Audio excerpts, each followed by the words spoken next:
classic freak out that Bill O'Reilly had on his show. We'll do it live. Some of the best outtakes. He was supposed to be introducing music from what artist? 215-263 WMMR. Let's go to Anthony. Anthony, good morning. Hey, no sad, bro. It's Friday. Hey. Thank you, buddy. All right, so what artist was he introducing? Sting. Sting is correct. Hang on just a second. On the prompter, it said Sting plays us out, and he didn't quite grasp what that meant. That is a standard stage command. I'm surprised he didn't know what that meant. He got very angry, and we have that great We'll do audio. it live. Why? Thing sucks. I can't read it. There's no words on it. The best is when he stands up, bolts up. He's got his lavalier mic hooked up, and it whips his head back. His hair waving with every head bob is the best. Yep.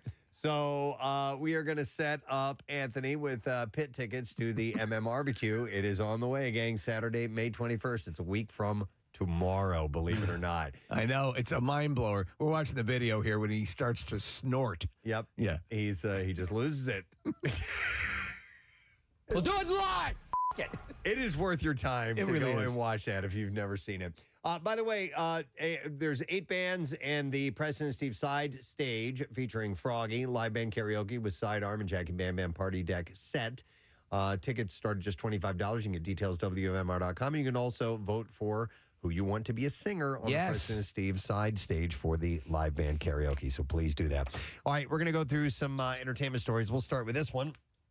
Ozzy Osbourne's daughter, Kelly Osbourne, of course we know, and her boyfriend, Slipknot's Sid Wilson, are expecting their first child together. How about that? They each shared the big news on their respective social media accounts yesterday. No due date has been announced. Kelly shared sonogram images, writing, "I know that I have been very quiet these past few months, so I thought I would share with you all as to why I'm over the moon to announce that I'm going to be a mama," she wrote. Are any of the other siblings, they have kids? Is Jack or the other daughter we never see?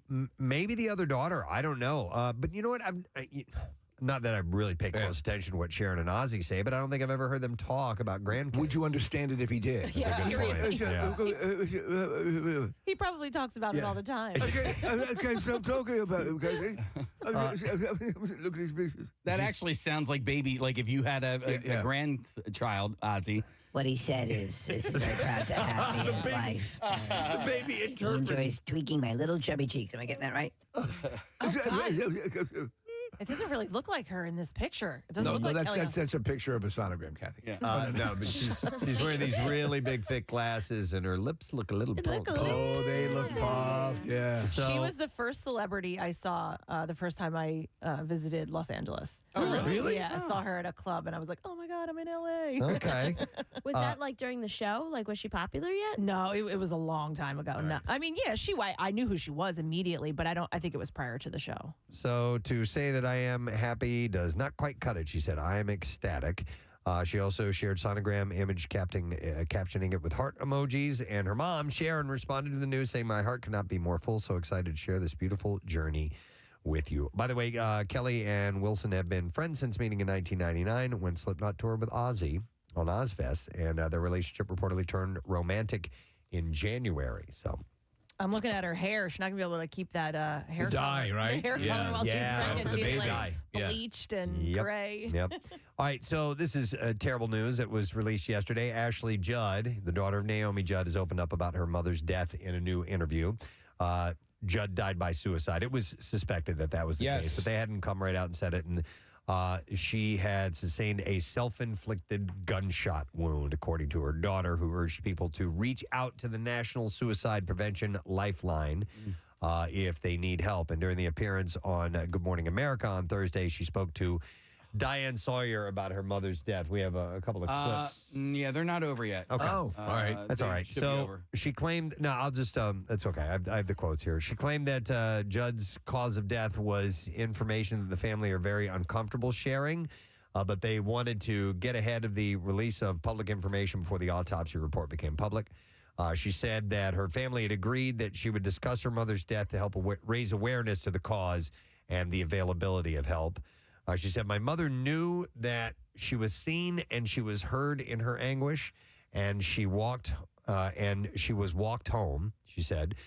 When we were talking about mental illness, it's very important to be clear and to make the distinction between our loved ones and the disease. It's very real, and it lies. It's savage. She said that she is experiencing both grief and trauma after discovering her mother's body. She was the one who found her, so that's got to be terrible for anybody. She walked away. There was somebody had come to the house. It was like a delivery at the door. Yeah, and she left, and that's when she did it. So she had been waiting for a moment, I would assume. And if you stop and think about it, she knew she was going to receive this very positive accolade. It was the next day. Right. She was being inducted and that into wasn't the enough. Country Music Hall of Fame. She said, our mother couldn't hang on until she was inducted into the Hall of Fame by her peers. She said that is the level of catastrophe of what was going on inside her, because the barrier between the regard in which they held her couldn't penetrate into her heart, and the lie the disease told her was so convincing. So it's a very articulate way of describing it. Yeah. So just terrible, and it was, what we had expected or had, assumed, and it's been confirmed. All right, so this is bittersweet. One of modern comedy's greatest talents made one final stand-up special before he passed away, and it's been kept a secret until now. Norm Macdonald, who died last September at the age of 61, had privately shot an unreleased one-hour stand-up special. He was diagnosed with cancer in 2012, but he kept that illness private. He was working on new material for a Netflix special when he had to go into the hospital in the summer of 2020. Lori Jo Hextra, McDonald's longtime producing partner, tells Hollywood Reporter his test results were not good. So during the heart of COVID-19 and literally the night before going in for a procedure, he wanted to get this on tape just in case, as he put it, things went south. So he was having this thing done and things could have gone bad, and he just wanted to get this done. So I watched a documentary about him that I had not seen. I thought I'd seen just about everything about him. And over the course of his life, he had a run-in with, it was a gastric type of cancer. It might have been stomach cancer. And this was happening around the time of when he was making the movies, with Bob Saget. Yeah. And so he was a young man. He had a couple of bouts with it. So it permeated its way into his comedy. He was always addressing life and death. He was also, there's a bit that he does that's hilarious about saying when he lost his battle with cancer, he goes, "What a way to go out. You're a loser." So there was always so much stuff, and I never put two and two together, but he was addressing what was going on in his own life. Right. And the thing he was absolutely adamantine about did not want people to look at him, and judge his comedy more favorably or sympathetically. Right. He didn't want to be the story. He knew everyone was dealing with stuff and didn't want to be another thing on their pile. So the result of this was a stand-up special that was shot in his living room. The actor filmed the entire hour in a single take. Hextra said he looks great and the material's fantastic. As it turned out, McDonald made it through the medical procedure just fine, and the footage was literally tossed in a closet. But McDonald became very ill a year later before his special could be properly filmed before an audience, and he ended up getting sicker last August, she said, in September, and he remembered that he had shot this, and he asked me to find it so that I could watch it, and so he could watch it. And she said he ended up watching it before he passed away. McDonald even suggested a characteristically self-deprecating title for the hour, so it's called Nothing Special. Netflix will release that program on May 30th.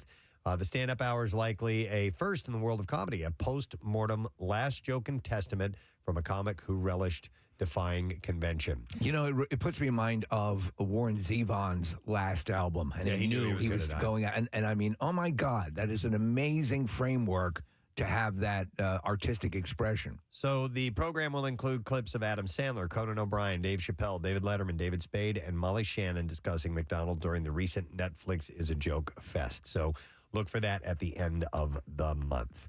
Okay, now on to important stuff. Kourtney Kardashian and Travis Barker had a wedding shower in Palm Springs on Wednesday. Kathy, why weren't you there? Why was I not invited? You got to be kidding me. Page Six reports that social media posts from attendees like Toby Morse, Phil Riportella, and Ali Rizzo. What about...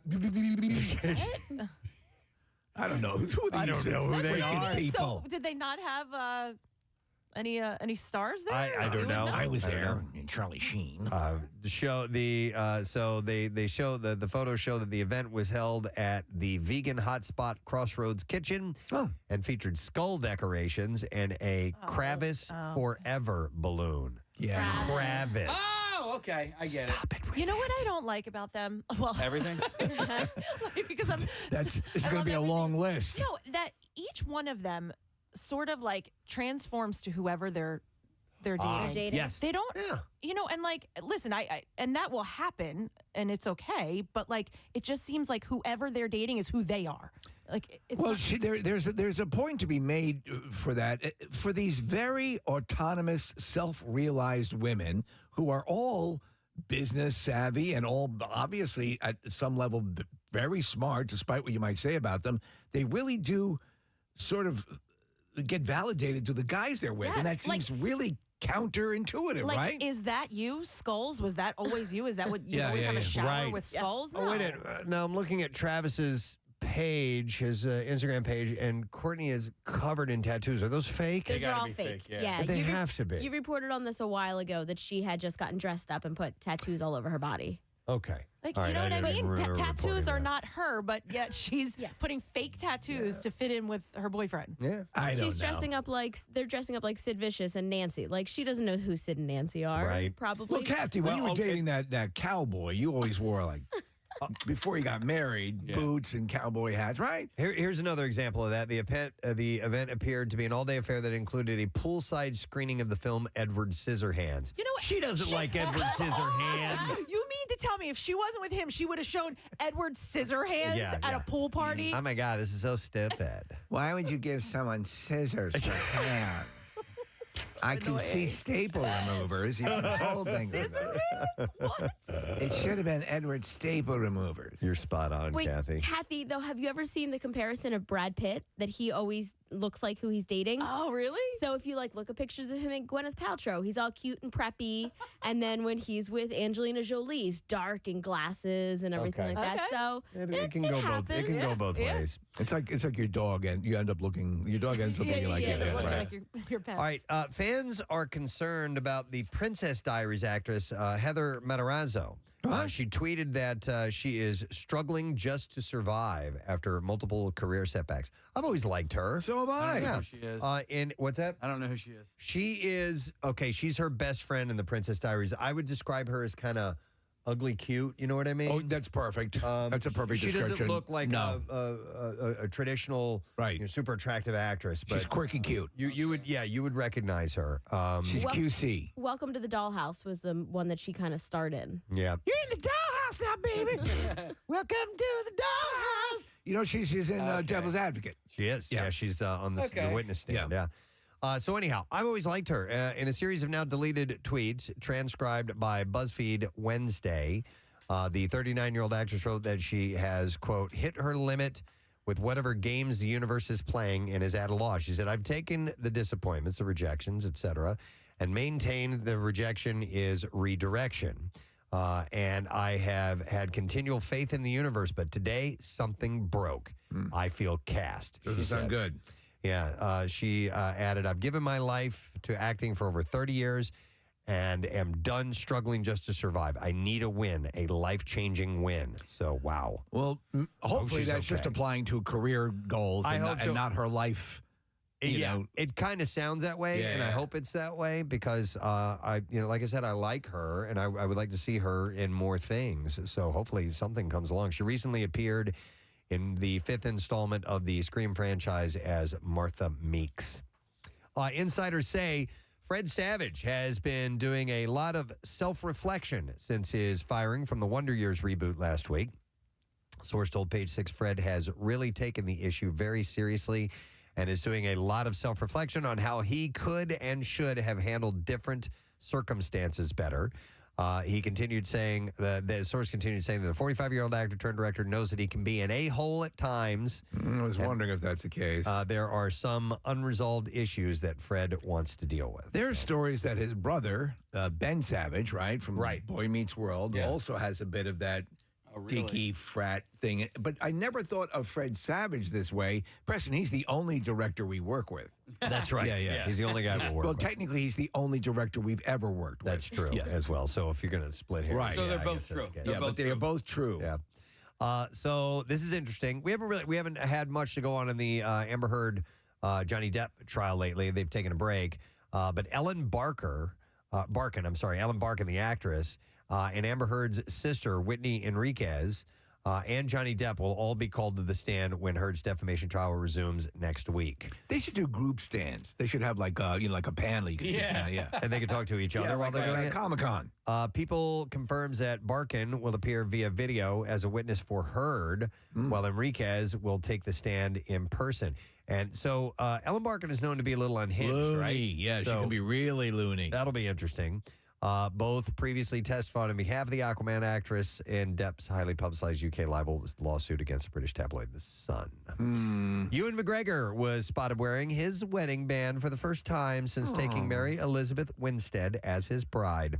According to Page 6, the Obi-Wan Kenobi actor was photographed rocking a silver band on his left ring finger. Do you wear your wedding ring? No, I haven't worn it in years. I don't either. Yeah. And I ended up, and I love it. It's a Clada, but I know it's not. I'm not sending a message. I just I don't like rings in general. Me too. Yeah. And so I've told Rochelle, I'm like, I will wear a necklace or a bracelet or something that says I'm married if you want me to. A Prince Albert. So if you want me to wear a hat that says I'm married, hey, sorry, ladies, I'm married. That's fine. I'm not a ring jewelry guy. I do like bracelets, necklaces from time to time, but I'm not a ring wearer. So hopefully she understands. Yeah. But she does give me a little guilt nudge every now and then, and I'm like, I'm not. It's just I don't like love that you. kind of jewelry. I really just don't love you. You're a good repair person. You do great home improvement projects. Yeah. As DIY, you're excellent, but I don't think there's any sort of connection that we have. You have a ring. You could just put it on a necklace and hang it around. There's a point. I don't know where it is. I have no idea where it is. Also, no. Don't do that. Yeah, I don't like that either, Kathy. Why? I My don't like mom to- does that with her For- wedding. good I for think your for mom. women, Yeah. but I think for women that I think if a man puts their wedding ring on a necklace, I mean, I guess you could. What but I about don't through know your that nipple? That wouldn't be Preston. Yeah, it's just not my thing. So Tattoo? no, I think No. those are. Sorry if you have finger tattoos, but I don't like those at all. Yeah. Like even the fun ones, the little mustache thing that was going on for a while. I'm like, I don't like the way that looks. Now you have that. But if it's your thing, it's your thing. Rock on, man. That's Maybe cool. just a big neck tattoo that says Rochelle. "Spoken for, Rochelle." Now we're talking. Yeah. All right. So anyhow, McGregor and Winstead got married in an intimate ceremony at their home in the Topanga Canyon area of Los Angeles in late April, surrounded by their close friends. What time is it? All right. I have some okay stories. I have some really good stories. I want to get to the really good stories. How about this? This is Spinal Tap getting a sequel. And Rob Reiner will direct the follow-up, and everybody's going to be in it. Michael McKean, Harry Shearer, Christopher Guest. So it could be great or it could be bad. Who knows? But it's got potential to be a lot of fun. They did something a while ago. There was another. I think it was a made-for-TV documentary or something of that nature. It was a special. It was okay. Yeah. I don't know if it had like Rob Reiner, behind it as well. So yes, you're right, Preston. It can either be the greatest news you're going to hear today or a disaster, but it's worth trying. Absolutely. I also like this. Christopher Walken will join Timothée Chalamet and Zendaya in director Denis Villeneuve's Dune Part 2 as Shaddam IV, the Padishah Emperor of the known universe. Sha-da-da-da. So that's great casting. Yeah. Jose Ferrer played him in the And he's great. in the David Lynch film. Yeah, so this will be great. Walken's casting fills out the major characters for the second half of Villeneuve's adaptation of Frank Herbert's seminal science fiction novel. He joins Florence Pugh as the Emperor's daughter, Princess Irulan, and Austin Butler, who's going to be starring in the upcoming Elvis documentary or film. He will be playing Feyd-Rautha Harkonnen, the presumptive heir to the Harkonnen dynasty. So it's funny because that's cool. The first movie was made, and people were like, "Okay, what's this going to be like? What's this going to be like?" And they had reached out to some stars for, they needed to see if it would get traction before they'd follow through with the planned progression. And then after the first one came out was so good, you had basically actors beating down the door to get into the sequel. So it was a gamble for Legendary and Warner Brothers. The filmmaker insisted on splitting the novel in two in order to do it proper justice. But the studios only bankrolled the first half on the hope that it would prove popular enough to warrant making a second film. And, of course, it was, like you said, Steve. And also Oscar nominee. 10 nominations, including Best Picture, won 6 of them. So production on Dune Part 2 is expected to start later this year on the 23rd. It's terrible. I haven't watched Batman yet. I've watched Dune 5 times. I love that story. Yeah. All right, so what else I have here for you? A Reality Bites series from the original screenwriters of the 1994 film is in the works at Peacock. I'm going to say that is a massive guilty pleasure of mine. Yeah, I like it too. I like it for all that I don't like about it, and I like it for all that I like about it. If that makes any I know sense. exactly what you're talking about. There's some moments, there's some cringeworthy moments in it. That are just being stereotypical of that time, of that time frame. And there's some other really sweet and tender and cool and good moments in it. So it's People loved it, like just like you guys are talking about. People loved it, and I liked it, but I never got into it like that. Like my friends were obsessed with it. Yeah. Well, there's sometimes they make an effort to say we're going to really capture this moment in time. And it's rare that you get it really sort of pitch perfect. Fast Times at Ridgemont High does it. Yeah. I think Clueless has a lot of that in it. Breakfast Club was Breakfast Club. Yeah. Daisy Infused. So this had some things that nailed it, and this had some things that did nail it, but I still love it. Yep. So Helen Childress will write and executive produce the show, which is centered on the Liliana Pierce, on Liliana Pierce. It says the Liliana Pierce. The Liliana. And her 3 best friends as they leave college and try adulting in the 1990s. One of the things I love is that they're trying so hard with the cigarettes and the coffee. They're like every scene. Yeah, you're right. David Cronenberg doesn't want you to look away from the gruesome surgery scenes in the film Crimes of the Future, but the director certainly knows that you will. His first feature in 8 years brings him back to his body horror roots with Viggo Mortensen and Léa Seydoux playing surgical performance artists who publicly showcase the metamorphosis of human organs in avant-garde performances. This sounds bizarre. This is his thing, man. Yep. When their acts capture the attention of National Organ Registry investigator, played by Kristen Stewart, the true government mission becomes clear. Organ transplants will lead to the next phase of human evolution. So Crimes of the Future premieres at Cannes later on this year before Neon releases it stateside on June 3rd. The trailer famously teased that surgery is the new sex and showed, among the other graphic moments, a man's eyelids being sewn shut. You remember, so he started with movies like Rabid and the Brood, Videodrome. He did Rabid? Yeah. With Marilyn Chambers? Yeah. Okay. So all of that stuff, and then he had that movie, was it called Crash, where they got off sexually on getting injured in car crashes? Yep. Cronenberg said, I do expect walkouts in Cannes, and that is a very special thing. There are some very strong scenes. He said, I'm sure that we will have walkouts within the first 5 minutes of the movie. I am sure of that, he said. Do you know what's great, though? The guy is so talented, Cronenberg. Dead Zone is one of my favorite great movies. movie. Yes. And he did the history of violence, too, right? Yeah. So there's, he can do regular, films. Yeah, right, Kathy? Yeah. Yeah, she loved that movie. She's wearing her History of Violence shirt right now. Yep. And one last story. The CW canceled 7 shows in one day. Yesterday, the network announced that 4400, Batwoman, Charmed, DC's Legend of Tomorrow, Dynasty, In the Dark, Naomi, Roswell, New Mexico, and Legacies have all gotten the axe. Wow. Yeah. I didn't watch any of those shows, but that's a lot. But some of those were fairly recent, and just didn't get any traction. The cancellation of Legacies, a spinoff of The Vampire Diaries, and the originals ends the Vampire Diaries universe 13-year run on the network. They'd run that. They not only they'd run that into the ground, they dug it back up again and reburied it. So, well, they buried it again. Yeah. So we'll see where that goes. All right. I think it is, Friday. Yeah. So we got to do new movies. Here we go.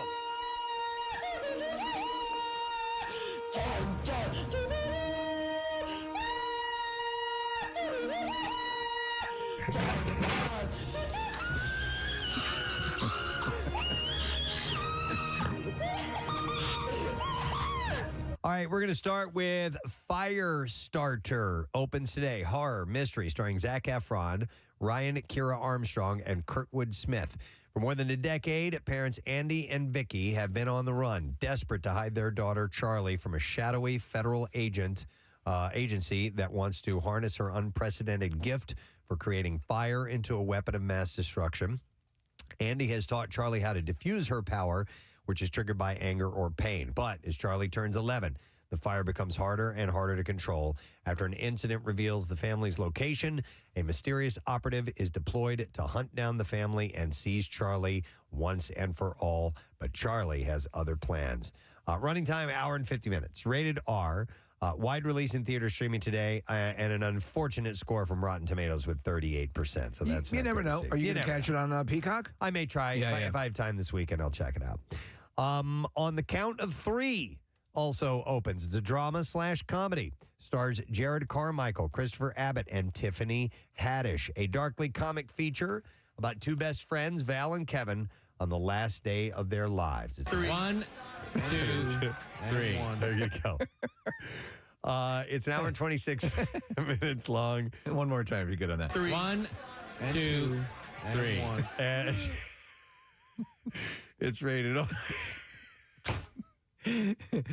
That's two guys doing a 3, 2, 1, 1, 2, 3 countdown at the same time. I think I was there. There was an Irish pub. Yeah. And watching them look at each other when they were doing that. But it's just so great because they synced up perfectly at 2. at 2. And they were like, oh, he's going to adjust to what I'm saying. Right. No, they held fast. Yeah. Yep. So it's rated R, limited release, and streaming today. Rotten Tomatoes gives that 85%. That's solid. Okay. 1, 2, 3. And 1. All right. Also opening is Shark Bait, a mystery thriller with Harley Earl, Jack Truman, and Catherine Haney. These are nobody you know. I know.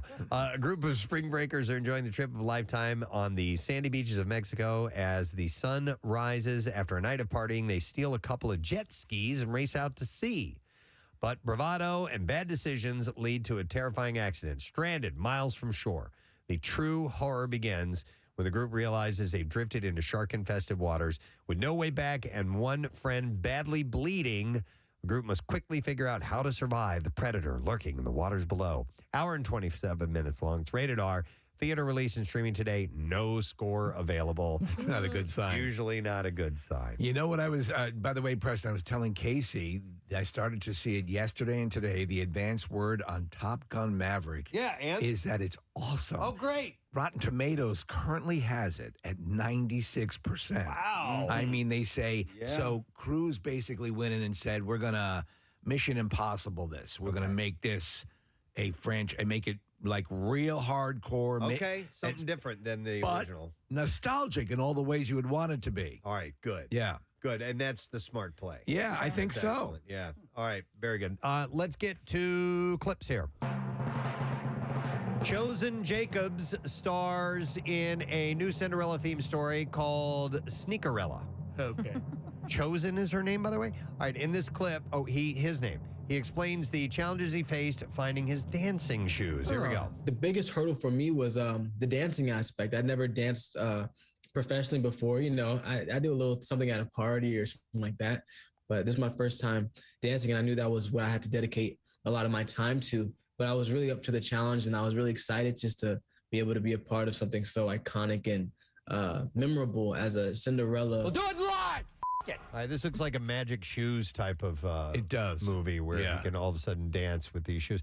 And they did that with the Michael Jordan shoes one time. Remember, the kid could play basketball. Oh, was that Aaron Carter? It was a mediocre Like Mike? movie. Is that what that was Like called? Mike. Like Mike, that's it, yeah. There There was another one that I remember from the 80s where a kid could run really fast. He was a track star with these special shoes. Was that Sneakers? It was a book. Was it just called There was a movie Sneakers? called Sneakers with Robert Redford and about computer. Yeah, that's different. Yeah. This is early 80s. Okay.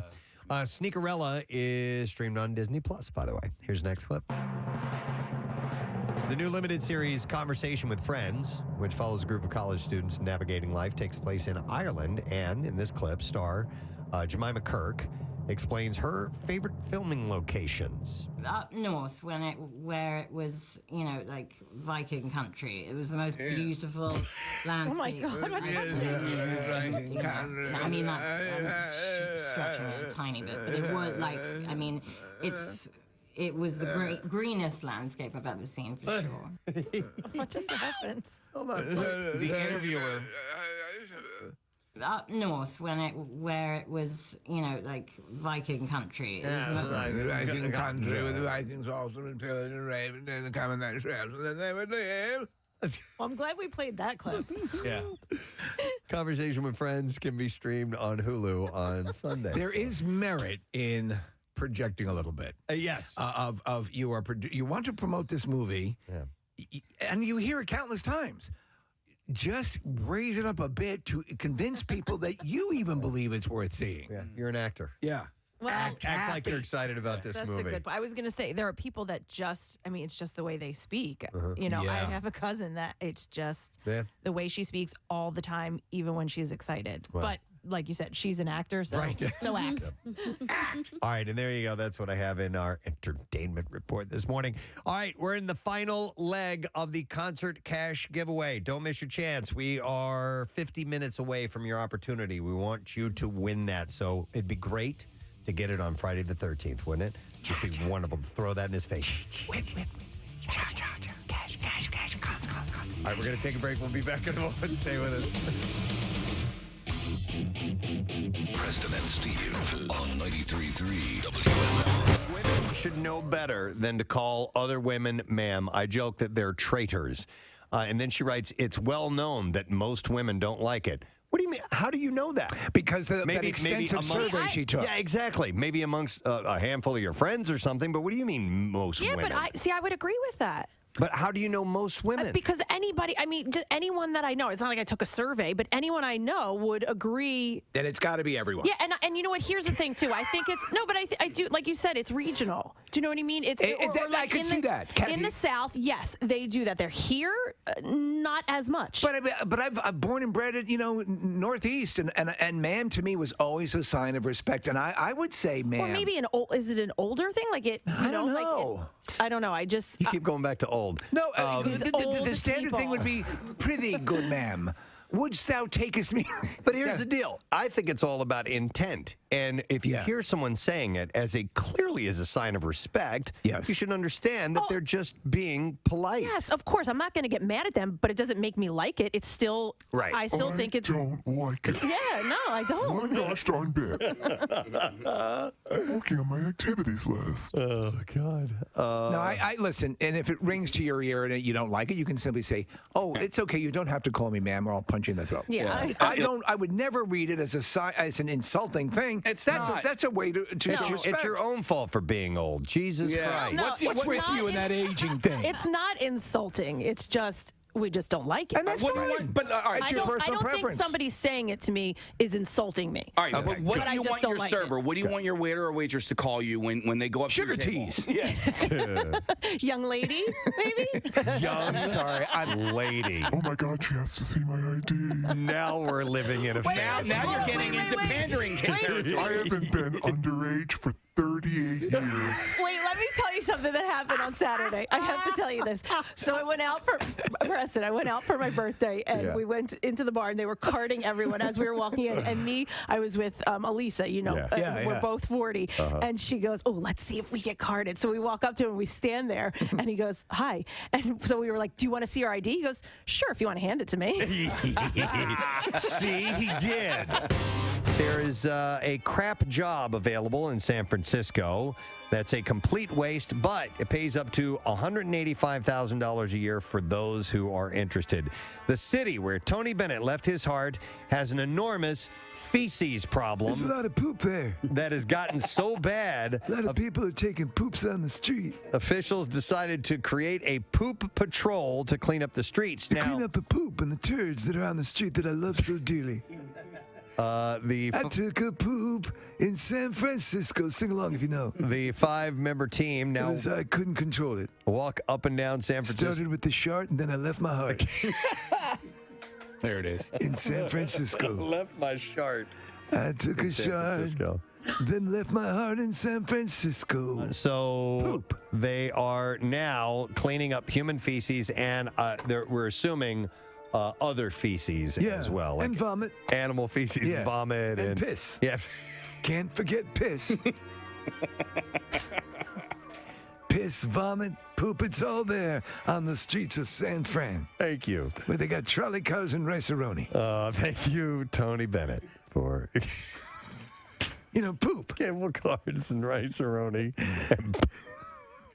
I miss that city. Chinatown. Yeah, poop-covered streets, piss everywhere, vagrants wandering around. It's wonderful.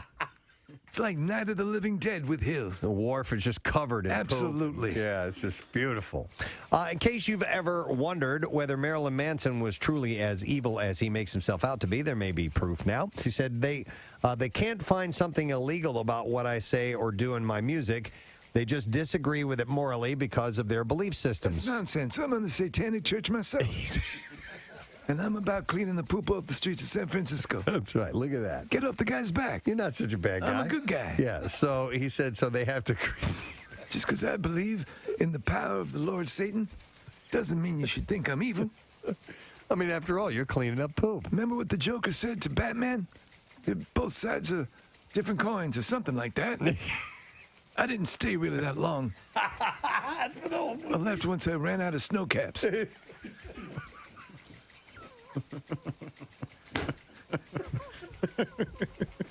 He bought the jumbo box too. I go through them a lot. I love those things. This is so weird. Just thinking about that. What would lead Tony Bennett to comment? I'm in the Church of Satan too. Marilyn Man. And poop and snow caps and Batman and the Joker. Makes sense. He's currently on tour with Rob Zombie with the Trek wrapping up. I'm also a Nazi. This week.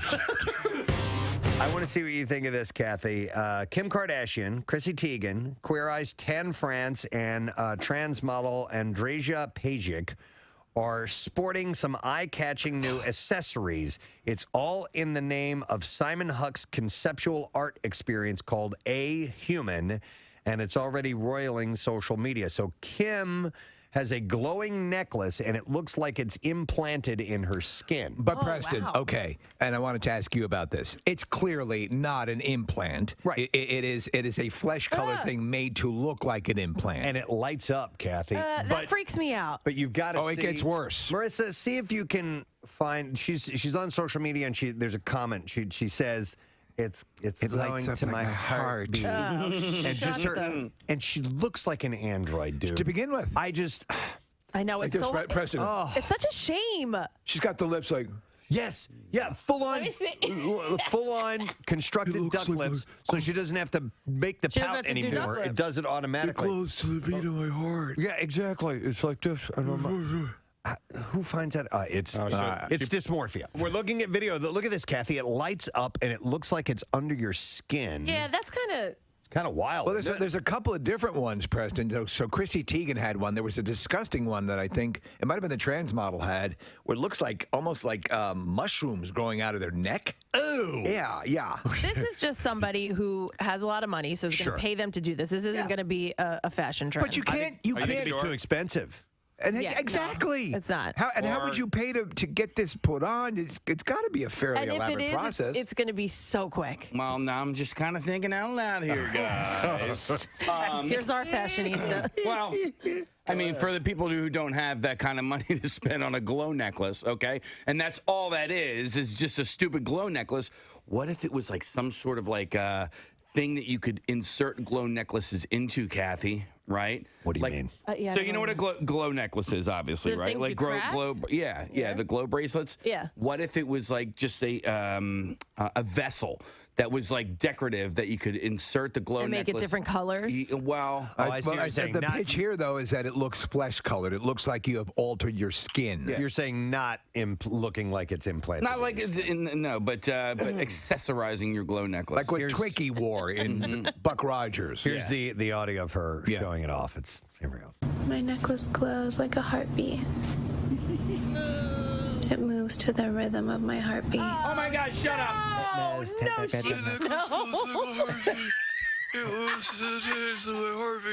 My necklace glows like a heartbeat. Wait. It moves to the rhythm of my heartbeat. Oh my God. My heartbeat. Wait, Steve, what are you putting in your mouth? Something to puff. Give me something to puff out my lips. give him something. Wait, you need here, hold on. I have something. Do you have cotton or tiny something? flashlight. Steve was trying to put a flashlight in his mouth. Not a flashlight, a flashlight. Yeah, we do have those. Stick a flashlight in your mouth. Try that case. Try this. What do you have? Yeah, okay. Close to the rhythm of Wait, this is too big. What do you think I am, a Watusi warrior here? What'd you give him? Do you think somebody told her to say that, or is that all on Well, her I'm sure own? she's getting paid for Well, it. I know, but like, where they like say it's, Sure. it's to your heart.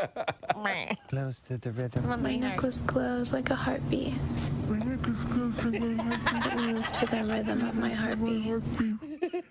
You look like Bill Murray in where the giant plant when he goes to the dentist. Little Shop of Horrors. You look like Little Shop of It goes to the beat of my heartbeat. It's right under my neck and it glows and it pumps to the heart of my heart. Glow, turn on my heart light.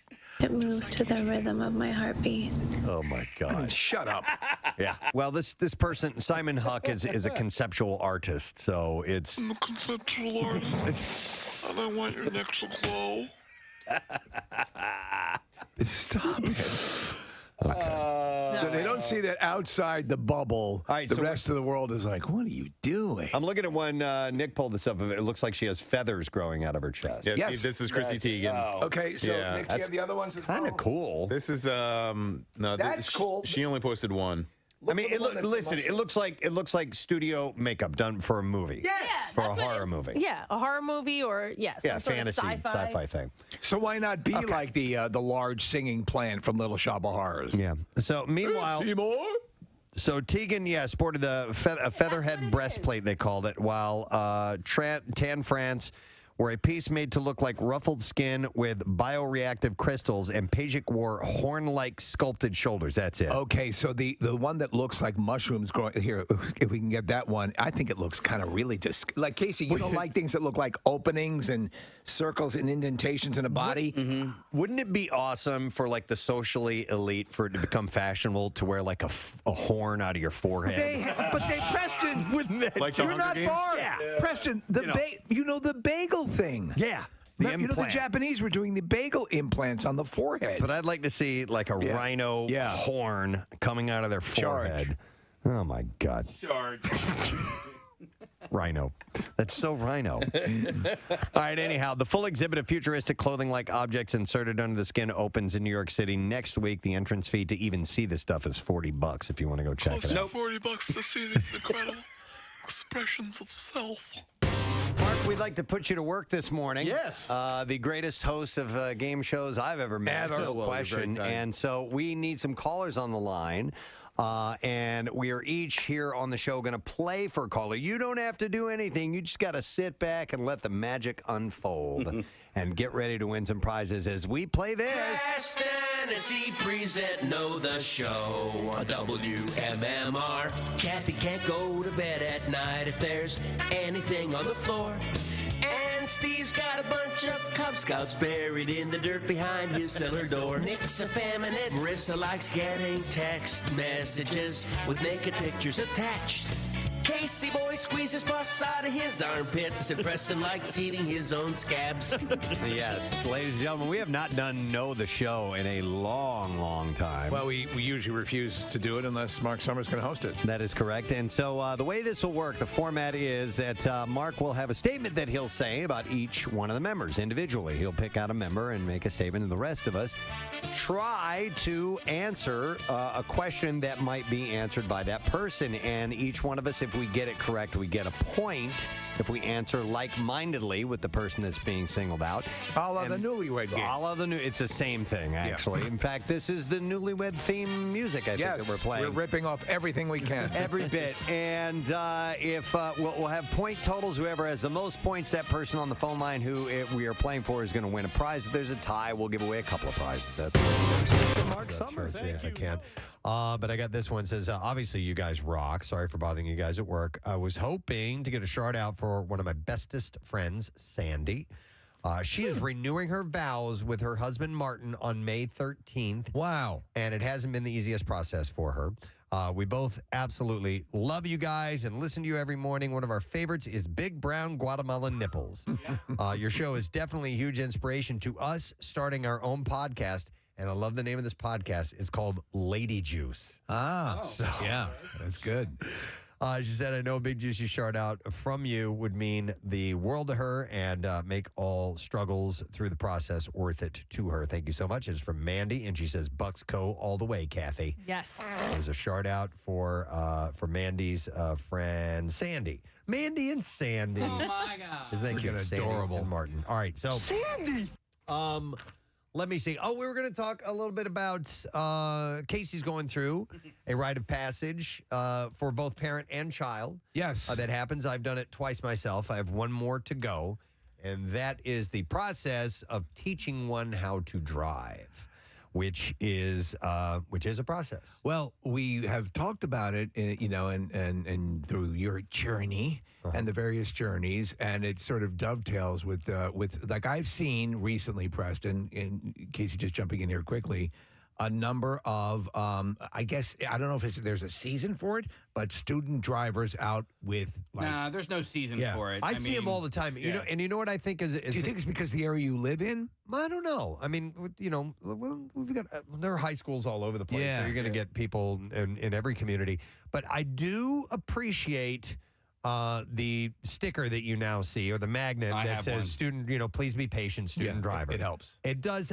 It helps me out. I think so anyway. I give them a little more room. Yeah. you They know. should probably have stickers like, please be patient, old person driving. They should have stuff like baby that. on board. Because I'll tell you what, when I get annoyed at somebody in traffic, right, and I go like, then you see and then I see that it's like a little old lady, I'm like, Aw, okay, man. all right. I do the same. I'll give her So- a little bit of a pass. How's it going? Okay, well, before we get started here, Preston, let me ask you a question with your sons. Yep.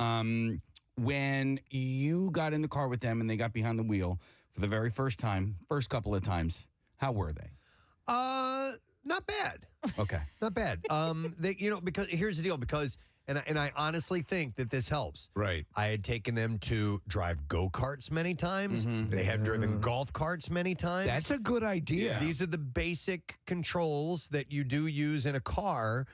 So I think they had grasped that fairly well. Now, the issue is the rules of the road. Right. So we started in the high school parking lot. Right. So I took them there several times before we ever ventured out on the road. Yeah, my neighborhood isn't very heavily trafficked as far as cars are concerned. So we started just driving around my neighborhood. There's a bunch of cul-de-sacs and teaching her U-turns and left turns and stuff like that. But I was very surprised with how green she was when the first time we got in. And I had said something to my wife, like she was, immediately like came to her defense, like, well, she's just doing this for the first time. Right. And I'm like, no, I know that. But I mean, and also like I'm not a good teacher, but my wife is too nervous to teach her. Right. So my wife doesn't want to sit in the passenger seat. Like she's just too nervous and too anxious. So she won't do it. So I'm tasked with doing it.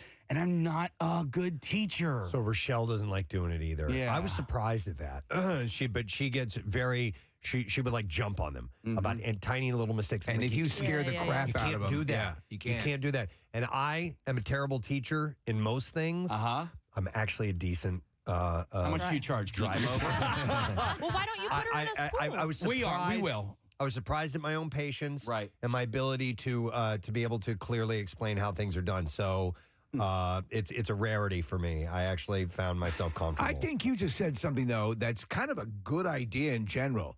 Get him behind the wheel of a go-kart. Get him behind the wheel of a golf cart. Yeah. Just to know those simple basics. Even a video game simulator steering wheel can give you at least something. Well, I mean, there's little things you don't think about. So, like when you turn that wheel, okay, and you're making your turn, right? And as it goes to straighten out, you don't go hand over hand to bring the wheel back around. The wheel corrects itself. Right. You got to kind of let it slide through your hands. Right. And it's little things like that. That if you're that they prepared don't for, know. Yeah. But if you play around with other types of driving vehicles, that are, like golf carts, you find that out without being on the road. Right. It's a general introduction that will serve you as you're starting to learn how to drive a car. Yeah. So do you want me to tell my story as to why Casey should put his daughter into some sort of driving school? Sure, yeah.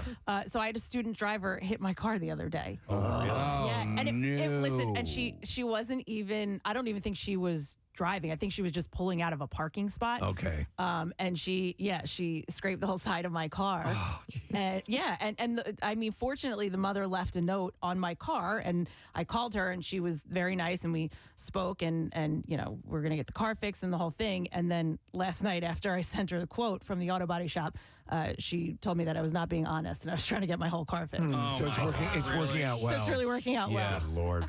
I saw you were talking to a Ferrari dealer just before the show. Casey, as far as the driving schools go, now I taught them the basics. Yeah.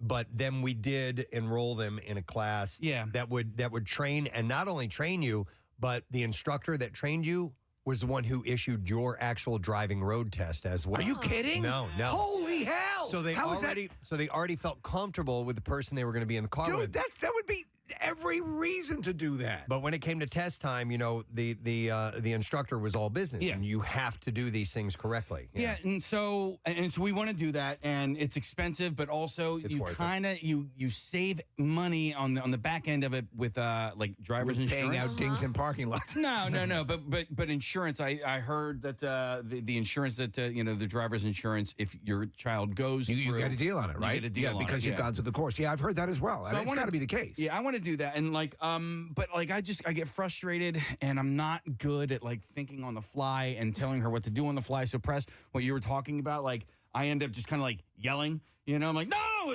and that would scare her, and but she also doesn't listen to me, So, when let's say you're coming to an intersection and you're going to make a right-hand turn, and the curb kind of curves around to the right. I have told her time and time again that when you're coming up to this, especially when you need to see if cars are coming from your left, you kind of go into the turn already as you're stopping. Do you know what I mean? Yeah, you kind of angle the car a little everything bit. she's doing are these perfect right angles, and I'm like, you can't But again, I would say this: Preston's methodology would alleviate a bit of that. Because if you get that little bit of training, you would realize that to go into the turn a little bit will be more beneficial We've done for this, you. but we are. It's not like this is our first time. How are her J turns? We haven't tried those yet. But one of our last lessons, I go, you're still not doing this. Oh. You're still not doing this. You're coming to these intersections, and you're coming out, and you're making these weird, complete, right angles, and that's not how you're supposed to drive. And you, Preston, have told your kids. I remember you telling me, listen. This is what the law of the roads are, but this is what you should do. Well, I'll give you a perfect example because Rochelle was like, you have to stop before that stop sign. You can't go past that. I'm like, Shell, here's the deal, okay? You see how you can't see the cars that are coming on the other? You have to pull forward to do this safely. Yes. And I told him, I go, look, when you're taking your test, you stop before that line, you come to a complete stop, all right? But you're going to have to pull up in order to see what's going on. So I'm giving them, this is the way that it really is. Because, there are things that you learn that would actually might even be detrimental if you follow them 100% every time. Every scenario changes, and you've got to be fluid when you're driving. Right. Obviously, you observe the rules of the road. But, Preston, there's a whole bunch of things at play here. I did not know that you can get the driving teacher to be the administrator I didn't know that either. of your because that's what more comfortable scenario. And besides that, you keep tipping them after every class. We went Grease to, 'em up. I forgot the name of it. It's by North Penn High School. There's this technical school that's there. And that's where we got the lessons stuff. Well, it's that terrifying thing. That's one of the big issues with taking your driver's test. Is if you know the person, if there's that level of comfortability, you can just do what you're going to do. Yeah. Are any of you guys AAA members? I've been on and off throughout my life. So it was always something that my grandmother did. My grandmother passed. My dad took it over. But we took all of our driving lessons through AAA. They offered them, and then it comes with How was it? assistance. It was great. Did that guy give you your test, or girl who was your driving instructor? No, but You still have to go to the center. Yeah. Oh, I got you. I want to go to this. Kim Kim has an interesting driving instructor story. Hi, Kim. Good morning to you. Good morning, Gadzooks. Gadzooks. What's up, Kim? So when I was in high school, my parents put me through driving school because I was the oldest kid, and they had no idea what they were doing. But it was the worst experience of my life. My instructor for my 6 hours of driving was about 8.5, 9 months pregnant. She was super ready to pop, and she would take me out on the highways and lean over and honk the horn when I was driving, at truckers, give them the finger. She would make me take her through the Chick-fil-A drive-thru to get her breakfast in the morning. She'd make you go through. She'd make you go through drive-through in the morning. Yeah, we went to Chick-fil-A. One day we went to Taco Bell. Every morning She was hungry. got breakfast. Yeah, it was terrifying. Her feet, she would take them out of her shoes and put them on the dashboard. Stop it, Kim. That's outlandish. Oh, it was terrible. Yeah. Wow. Did you report her or what? I mean, that you can't do that. She was doing things you're not supposed to be doing. Also, reaching over and honking a horn when you're not the driver. It was a private driving school, so I'm not sure there was really much my parents could do. And I would come home crying this is the worst thing ever, terrified to drive. And my parents were like, well, we paid for this. Sorry, you got to do it. Wow. Oh, that's so funny. Oh, my God. Thanks, Kim. By the way, if I'm driving, you reach over and honk my horn, you're pulling back a stump. Yeah. Seriously? You don't do that. Don't ever do that. I remember somebody doing it back in my early days and just being like, dude, what are you doing? You've just indicated to another driver that I am being aggressive now against him, and I did not have that intention. It's like grabbing the wheel. Yeah. You don't do that. Just You also, don't do that. You don't touch the stereo. You can ask if you can turn it down or change the station, but you don't just touch the dial. Do not touch the driver's bottle of booze. Yeah. No. You ask first. They do have those cars, though, that have the gas and brake pedal on the driver's driving side. Instructor cars. There's most high school driving instructors have those kind of vehicles. At least years ago when they would offer it at my high school, they had 2 cars that had the dual controls. I just remember getting in behind the wheel of a car for the first time with my dad, who was teaching me how to drive, and I was not nervous at all.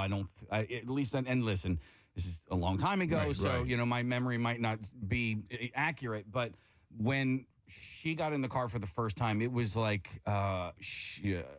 really, really nervous, and I was looking, Steve. She was looking at her feet to see if she had her feet on the right gas and brake and stuff. It's almost too much. I remember I screwed up on my first driver's test because I'm older, so I forgot to get out in front and turn that crank on the car. And I'm like, oh no. Hang on, let me go to Anthony. Hey, Anthony. Good morning. Hey, Gadzooks, guys. Gadzooks, buddy. What's up? All right, first of all, Casey, give yourself some grace, man. I'm sure you're doing just fine with teaching. You got to build up the self-confidence. That's nice. But, all right, here we go. My first time, my parents said, no, we're not teaching you. We're going to send you out with our cop friend. So Kathy will know this. I grew up in Levittown in Bucksco, and we went to the 3M Industrial Park, and that was known for drag racing. And we pull up, and he goes, floor it. I'm like, no. He's like, floor it. I'm like, what does that mean? Put the gas to the floor. I was like, okay. So I get it up to 80, and then he goes, while I'm going 80, first time I drove, slam on the brakes. What? Slam on the brakes. I slammed on the brakes, and I stopped, and I was scared out of my mind. He was like, that's what anti-lock brakes feels like. Think of right. Let's pull out on this road. Oh my God. So he was using literally my first time ever driving lesson. Sink or swim. Sink or swim. That's what he was doing. Yeah. I don't know if I would concur with that methodology. No. All right, cut the wheel. We're going to roll the car. This is what it's like being in an accident. Make sure you get your seatbelt on. We're going to rob this bank. Oh my God. You need to know what it's like to be a getaway driver. Wow. But you know what? It was the best lesson I ever got. That's defensive driving. So that's what I highlight. Well, you know what? Honestly, but you make a good point, Anthony. And that's the fine line you want to walk. You don't want to terrify someone of driving. No, I wouldn't suggest 80, maybe 45. Right. Thanks. Same gist. Yeah, I think you're right. Thanks, Anthony. That's what we do in Bucksco. We create good drivers. Yeah, right. We would, speaking of worst case situations, though, when my kids were learning and it would be winter, because you spend, months teaching them how to drive. If it would snow, it would be like, let's go. Now, you need to see what this feels like. We would learn also in parking lots, if you go to the Metroplex, where you have your divisions, your sidewalks are down low. It keeps you spatially aware about where you can turn and just being aware of those things. really does help. Yeah, so she and I have different philosophies on how to brake while approaching a light, and she likes to, and it's also really hard when you're not in control. So when I'm not in control, I'm like, oh, she's going to slam into this car at this traffic light. And in her mind, she's completely and totally fine. I am not a wait to the last minute to brake kind of guy. I'm like, slow down. If I'm approaching a red light, I ease into it for your road you don't. test. Yeah, well, right? Your road test, you'd have to do that. I don't know, but like just in general, like I don't like to when I'm braking feel that jerk at the end. Yeah, you know what I mean? I like it to be like nice and easy. So if there's an indication that there's a red light ahead, I start that slowdown process, and she does not do that yet. I'm a female, so I can say this. It's a girl. She's a girl driver, so that's probably going to happen. I don't know. I'm kidding. They don't understand that sensitivity of the brake yet, and she'll get it. So we're trying to learn how to accelerate through turns. That's another one is like curvy roads or just regular turns. Like when you come down and you got to like slow down as you're going into a curve, like to accelerate properly through the turn. Have you taught her about drafting yet? Not yet. I mean, we're not there yet. I thought that was going to be our last lesson, but I was like, we're not there yet. It sounds like her driving kind of goes along the line of her personality, right? Like, is she very cautious? Yep. Very smart, very, very she's a cautious. talented girl. Yep. She's got a lot on the ball, and she wants to do it by the book. Let me go to Amanda. Good morning, Amanda. Good morning, Gadzooks. Gadzooks, what's up? So I actually have two quick ones, both about my grandfather. My mom couldn't teach me how to drive. She was one of those invisible brakes, like 100 yards. That's my wife, yeah. Yep. So my grandfather was like, I'm going to teach you. Well, my grandfather, nicest guy ever. He had one eye, but he was more nonchalant. He would reach across my steering wheel to teach me how to use cruise control. And one hand, just touch the rate, like change the rate, and I'm a new driver, so you are like gripped to a steering wheel. So fast forward to when I go to take my driving test, and we get there, and the kid in front of me, their car wasn't eligible. They didn't have an e-brake. Okay. So he gets out of the car, and he's like, I'm going to let them use our car. Oh, my I'm like, God. Pop, just sit down. Pop, just sit down. No. So he gets out, and the driving instructor's like, no, they can't, sir. Very nice. I don't understand. I'm his grandfather, too. He can use my car. And I've got to get in the car with this instructor afterwards. So they don't let us use our car. I take my test. At the very end, the instructor says, you did well, but you were going 5 miles over the speed limit the entire time. And I said, oh, well, my grandfather taught me that legally I'm allowed to go 5 miles over the speed limit.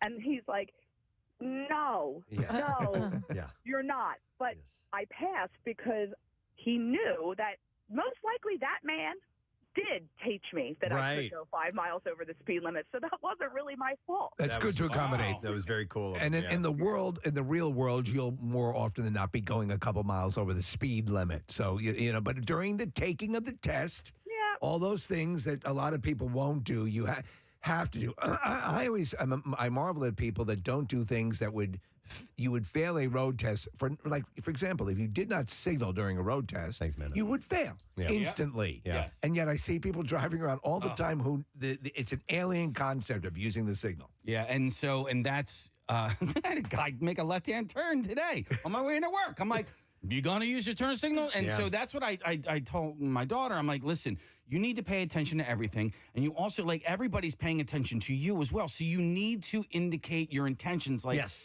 Agreed. All the time. It's a courtesy. So it's a necessity. We were coming out of a parking lot the other day, and we needed to make a left-hand turn. Yeah. And she didn't want to hit these potholes, okay? So she ended up going into the right-hand lane to avoid the potholes. But there was a guy up her ass, right? And she's in the right lane, and this dude came up right next to her, and she couldn't make the left because the dude. And I was like, "Hon, I'm like, I appreciate what you're trying to do, but you can't make a left-hand turn from the right-hand lane, and you didn't have a turn signal on, right?" So I'm like, the guy behind you didn't know that you were turning left, so he came. I'm like, you need to let people know what you're doing at all times. That's all part of the deal. It is. I mean, and so you'll get good at. I think you might. Do you think you're a little too jumpy as a teacher? I am. Are you hitting the invisible brake? A little bit, a little bit. Yes, I'm too jumpy, and I'm also not good at verbalizing what verbalizing what I need to say and the instruction in the moment. Right? I think I would be like you though, Case. You start to get angry, and it's like, there's no other way to tell. For me, there would be no other way to tell them, but yell it louder. And that's not going to be helpful. I'm like, dude, get over. You know? I mean, really, our first lesson, I was telling her to press stop, instead of like hit the brake. Oh, you know? You were talking like work talk. Yeah. I think that the slight mistake was made, and it's already too late for this anyway, but I would recommend to go to a parking lot and not actual streets first. Learn how the car operates because there's already enough to absorb there, and then start to work on the rules of the road. Right. You know, or just learn how to operate the vehicle, and that can include parking too. But then after, because it's information overload for these kids. Yeah. I mean, on top of operation, now I have to know the rules of the roads and other people to keep in mind, other drivers. It's a lot. It's funny because do you remember when you first started driving, when you were first out on your own and you'd say, okay, I'm going to go to this movie theater. Okay, I'm going to have to get on the highway. And, right. Yes. Like you're a Magellan plotting your course. And now stuff you just do, okay, that you know how to do reflexively would be like, oh, okay, I'm going to get on, I got to remember this. Those things are... my neighborhood is the whole complexion of the whole process changes as you get better at it. Yeah, my neighborhood is so lightly trafficked that I felt good about doing that rather than a parking lot. We have taken her, my wife took her to the cemetery around the corner from her house. Okay. You know, there's a lot of turns there. You know what's funny about my neighborhood is there are so many intersections with like no stop signs. And so when I tell her, or are there and you just don't remember them? No, listen, at the end of my street, on either side of my street, at the end of the street, it's a T, right? So there are no stop signs for anybody. That doesn't seem legal. It doesn't seem legal. Huh. All right. So when she was like, oh, there's no stop sign here. I'm like, well, listen, you're coming to an intersection with no stop sign. So like you have to treat it like there's a stop sign here. The street I grew up on did not have a stop sign. Same thing as a T. And then I was long gone. My parents still moved there and they added a stop sign. And I acted as if it didn't exist there. Because I was like, I lived here for 15 years. It never had a stop sign. It doesn't exist. Marissa, on our residential street, I clearly remember it said 80 miles an hour. Oh, yeah, exactly. It was like written over, so they had made a mistake when they issued I've seen 85 mile an hour ones and I'm before. like, wow, that's fast for a side street. I'm going to go to Mike. Hey, Mike, good morning. Good morning. How you guys doing? Great. What's up, buddy? Gadzooks to you. Yeah, I live in New Jersey. I learned to drive way back in 19 blah, blah, blah. Yeah. When I was doing it, the first time I met my driving instructor, I had to literally walk down the street because he was picking up a girl on the side of the road. Oh, jeez. Okay. So I walked down and, we picked her up. He made me drive her to her house. I was learning how to drive a stick shift car. Never drove it before. He had me drive her to her house. Oh, my God. And he got her number. So I'm like, okay. So we went driving around New Jersey. For my last lesson that I took with him, he actually took me to a 7-Eleven. We went in. We got hot dogs. We got drinks. I was driving one-handed out of the parking lot, holding a soda in my hand, hot dog. I mean, to me that's a bad instructor, right? But the real protocol breach was not inviting you in on a threesome. Yeah, I mean, exactly. But hey. Oh my God! That's Listen, something that. It's thank you, by the way, Mike. No, and another thing I've done is okay, after they've learned and get the rules of the road is. Let's go get some food because you are going to have to learn how to eat and drive at the same time. Whether you're not supposed to or not, you will, as a human being, be eating and driving at the same time at some point in your life, and we need to learn how to do it. It really is don't ask, don't tell. Yeah, because you will. There are things that you're going to do that you shouldn't be doing. Okay. Of the things, I would say the thing that seems to be the thing you should be most intractable on is the texting. And, if you can set that, because the amount of accidents that occur because of that are just crazy. Yeah, that's not worth it. There's a social media video out there of I'm sure a bunch of people did it, but the one I saw, a woman it said today's drivers versus us learning to drive, and it was people being distracted by looking at the GPS, the text messages on the phone. Right, and then it went, it was supposed to be like we were so much safer, and then it went to the woman trying to change CDs out of her CD player with the case, one CD in her mouth, the other. Yeah, it's true. too. Yeah, totally. Yeah, or even if you go cassettes, if you want to go back that far, trying to actually wind it up with your pinky finger, while you're headed down the road. Or driving when you had a crap car where the windshield wouldn't defrost properly. And Yes. Oh, my God, Be yeah. scraping the inside of the windshield. Don't forget to hit the doorbell. The doorbell has a break. Signal people that you're slowing down. Slowing down. Oh no, wait, the doorbell. All right. All right. Hit your doorbell and pull out. When Anyway. you're ready to teach her how to drive with your knee, I'm here for you. There you go. I'm pro at that too. All right. Well, anyhow, good luck with everybody that is going through that. It's certainly a learning process for everyone involved. And Casey, she'll do just fine. Yeah. All right. We're going to take a break. We'll come back in a second. Today's the last day for Concert Cash. Oh. We'll have your first shot at it when we get back. Stay with us. Preston and Steve. Or El Scabo, as the people of his native Honduras refer to him, is a man of many talents who enjoys a plethora of hobbies. If Preston were told he must give up one of his cherished hobbies on the spot and never, ever indulge in it again for the rest of his life, which of the following three would he select? Is it golf, drumming, or cooking? You have 15 seconds to write your answers down. All right, time is up. And we're going to start with Casey Boy. Which one would he give up and never be able to do for the rest of his life? Wow. This one was really tough. You got to eat or you're going to die. I would say you got to listen to music or you're going to die. So I went with golf. Casey says golf. Steve, your reply is? No, I had to think about these as well because I know that he adores golf, and though he's had some issues with his shoulder, drumming, the music is everything to him. However, there are other people who can cook for him, and so I say cooking. Cooking. Two different answers. We move to Kathy. I was the same as Casey. I said golf because I know that he has back and shoulder issues, and I think that would be the reason because it would hurt, and I don't think that he could give up drumming or cooking. All right, so we have two golfs, and we have a cooking, and we're moving to Nick. So I went with, because of the hearing issue, I thought that Preston would choose on a tactical situation to give up drumming for the rest of his life. Interesting. Yet another answer, and finally, Marissa. I went with, I think most of the crowd went with, and I went with golf. Golf, we have three golfs. Wow. Preston, what is the response? If I were to have to give up one of them for the rest of my life, I'd have to go, I'm going to say, agree with Steve, I'd give up cooking. Somebody else can make that food for me. And even though I have shoulder and back problems, I still love the game of golf, and I'll never quit playing. How's golf. your putts? It's good. Have a tug. Yeah, here. Grab the shaft and you tell me. Nice balls. Got a couple balls? All right, so And they're moist.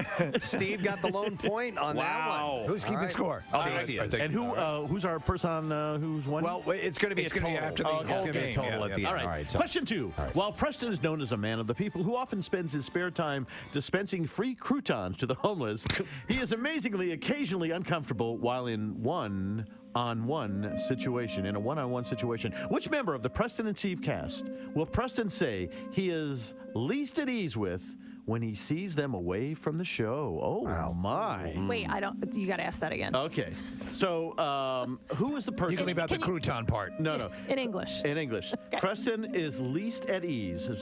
He's the most uncomfortable with which one of you when you're away from the show? So if you go to a I'm party, one-on-one situations. Okay, and he knows all you guys for 100 years. Yep. If he came face to face at a barbecue, which one would he feel the most uncomfortable with? That is the question. Who is he least at ease with away from the show? You've got 15 seconds to answer this I question. don't see Kathy writing. Chop, chop, chop. Marissa, we'll start with you. All right. I think Preston and Casey have a great bond. Preston and Steve, obviously the longest relationship here, plus Casey on top of that too. Kathy, you guys have the kids together. Nick, you guys have some bonds. I think it's me. Really? Yes, and we were out in London. Preston came to see me and my friends. He was there for like 30 seconds, and he was like, I gotta go. Really? So I guessed it was me. Wow, yeah, and you're a little Miss Social Bug, so that's interesting. All right, Nick. That's funny, Marissa, because I felt the same way about myself. And Preston's been with Steve for so long that I think you guys can talk. Not in the biblical. No, to each sexual. other about anything. They've done trips together with Casey, gone golfing and whatever. And then I just sort of defaulted to his relationships with Kathy and Marissa. So I'm going to refer to myself in the third person and say Nick. And Marissa, I'm going to go over there to Casey next. Yes, we all know that Preston and I share a nice bond with one another. We've had Valentine's dinners by ourselves. Yes. You have. We've spent a lot Shared of time D-pics? with hot tubs together and all that sort of stuff. So I definitely don't think that I'm the answer here. Steve and Preston have a long relationship. Nick and Preston definitely see eye to eye on a lot of things, pop culture wise and stuff like that. So I don't think it's Nick. Marissa, you had mentioned that it was you and your friends, but this question is about singularly and one-on-one. One-on-one, and I think you and Preston have actually hung out and had some good times together as well. One night in particular, after a singles mix or something like that, you guys went out for entirely too long of a time. Pitcher's Pub. Yeah. I need to know more details. So I had to go with Kathy on this one. Wow. That's shocking to me. All right, we're going to go to Steve. All right, now we have had a long relationship, Preston and I, and it's till death do us part. Love Preston dearly, and we have there's a certain relationship we have that I don't think anyone can define. I think, like Casey, you and Preston share more in common than do we, Preston and myself. So I think everyone here has something more than I have, at least in that level. And I think we sort of keep a lot of what we share for the studio, for the right? show. Yeah. And that's why I said me. Yeah. But that makes sense. I get that. And finally, Kathy.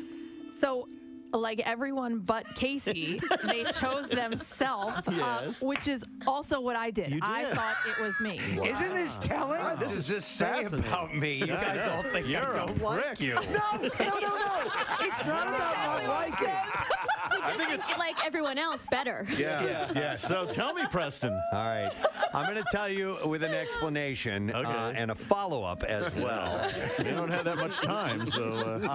the guys are off the hook because I am more uncomfortable with attractive women when I'm alone with them. So there's that. And what are you saying? we have two beautiful women that work here, even though they're very, very good friends of mine. That doesn't change that fact. Right. And this person that I would feel I'd have to say, God, it's not that I don't feel uncomfortable with any of you. No, but having to choose, having to pick one, there's one that I kind of seek approval from because she's so great at what she does and a perfectionist in this business, and it's Marissa. Wow. So it's important to me what she thinks of me, and so therefore I would be a little nervous. Now listen, about that night in London, I'll tell you what it was. I showed up, you had all your friends there, you didn't introduce me to any of your friends, and you didn't say who I was, and I was kind of mad about that. Wow. The truth comes out. I am If we're so going to be sorry. totally honest, that's why I closed down. And it nagged at him for months. Till this Marissa. very moment. Oh my God. No. How could you? How could you? And waiting in the waiting room is a therapist to work with both of you. I'm sorry, Dr. Preston. Joyce Brothers. I guess I didn't want to be like, hey guys, this is Preston. But you guys know Preston. Your lack of decorum has won you the point. So there you go. There you go. Nice job. That's the point. We're moving over to Steve Morrison right We'll now. hug later. All right. A little known fact about the enigma that is Steve Morrison is that his great-grandparents on his father's side lost their lives to Titanic, both having choked to death on Twizzlers during a matinee showing.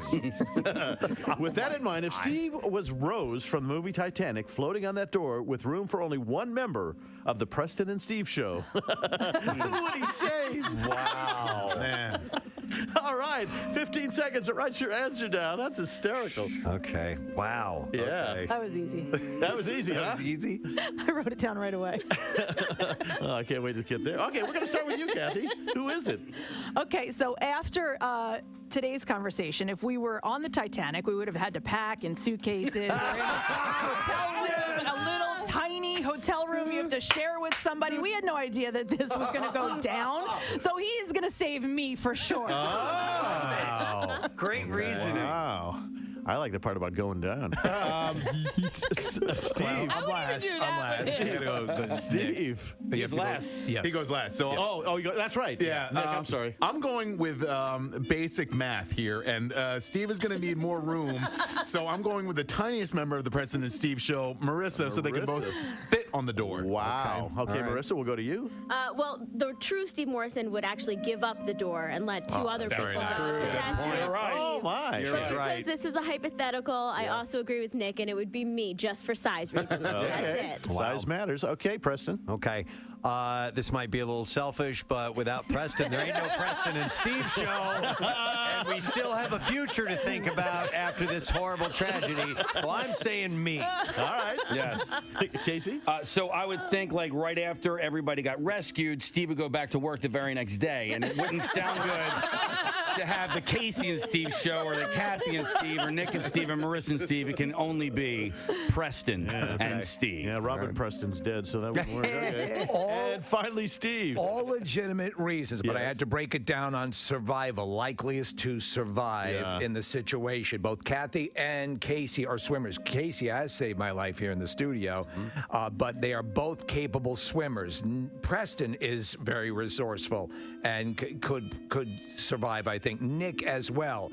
And for the person I think who would be in the most dire situation vis-a-vis their size and lack of insulation, Marissa. Wow.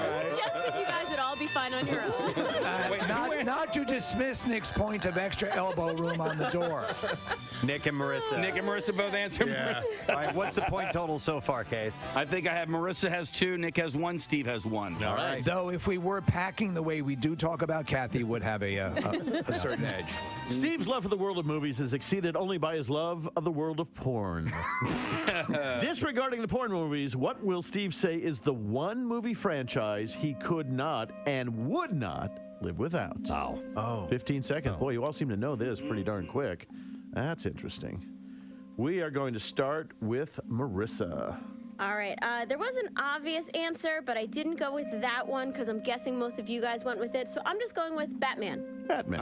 Batman. Very nice. Okay. Casey, what did you say? Oh, I went opposite because there have been so many.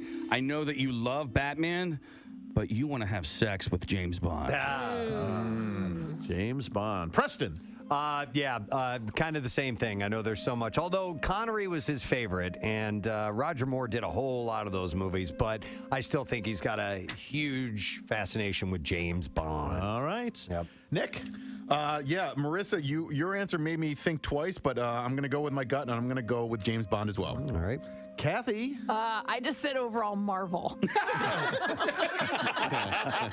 That's a good point. Yeah. So Steve, the answer is James Bond. there you go. Yes. What is your fascination with Bond? Since Bond, my father took me to Dr. No when it came out when I was just super young, and there have been many movie franchises, consistent franchises that have influenced my life, but Bond has been, marathon after marathon after marathon has been just at the core of my life. Favorite Bond Batman movie? is my... Whoa. Okay, so the one that is the quintessential is probably considered Goldfinger. Yeah. So, my favorite Connery's my favorite Bond, followed by Daniel Craig, followed by... Daniel Craig, really? Right, followed by George Lazenby and Roger Moore. Roger Moore has 2 good Bonds, would be 3, Live and Let Die, For Your Eyes Only, and Spy Who Loved Me. And Timothy Dalton. They're all good. They're all good. Yeah, all right. So where are we here now? Casey. Whoever you want to go to. Casey. All right. All right.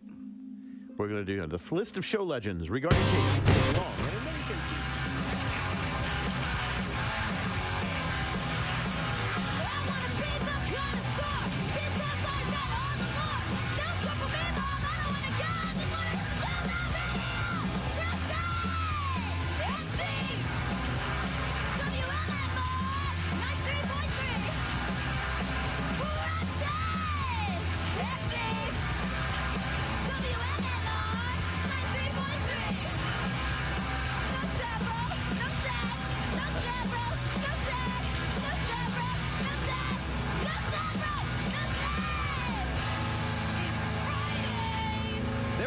Sad Bro and Froggy brings us into the weekend. Don't forget they're playing at the MMRBQ. They will be on the Preston and Steve side stage. And guess what? There's the ticket raid tomorrow with Steve Morrison. And Preston, I had like one perception of the ticket raid, and then Marissa just informed me there's a whole bunch of other things going on. It said Monster Pets on Columbus Boulevard. It is right there in Philadelphia, right? You know the whole area down there.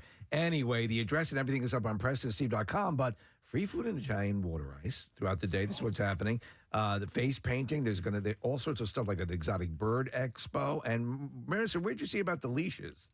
It's not written here, but in the picture, there is a leash. So I think it's like the first so many people who show up, you're going to be there from 12:30 to 2:30. Do we know that for a fact? 1,000% because I saw it on our Facebook page. All right, so they get a Preston and Steve pet leash. That's pretty awesome. So there's a ton of stuff going on. That's really cool. I'm going to be there from 12:30 to 2:30. You know how these ticket raids work. Every 15 minutes, I'll be giving away tickets. I love Monster Pets to begin with. Go there all the time. You're going to love it, but then come down, grab up your tickets, and love to hang with you. So that's tomorrow from 12:30 to 2:30 at Monster Pets. And if you want to see our contestants who are vying for a chance to sing live on stage on the Preston and Steve side stage for our live band karaoke with the band Sidearm, you can click on PrestonandSteve.com and just look at the opening page, and there's info there, and you can help us choose who we are eventually going to narrow it down to. There's 10 singers that are going to get up on stage, so we need your help. Ton of talented people, man. All right, it's the first 93 people, Steve, get a custom Preston and Steve Monster Pets dog leash. Why wouldn't you let me know? 93 people. That's 93. A lot. 93. All right, let's do the B-file. Here we go. WMMR presents Preston and Steve's Bizarre File.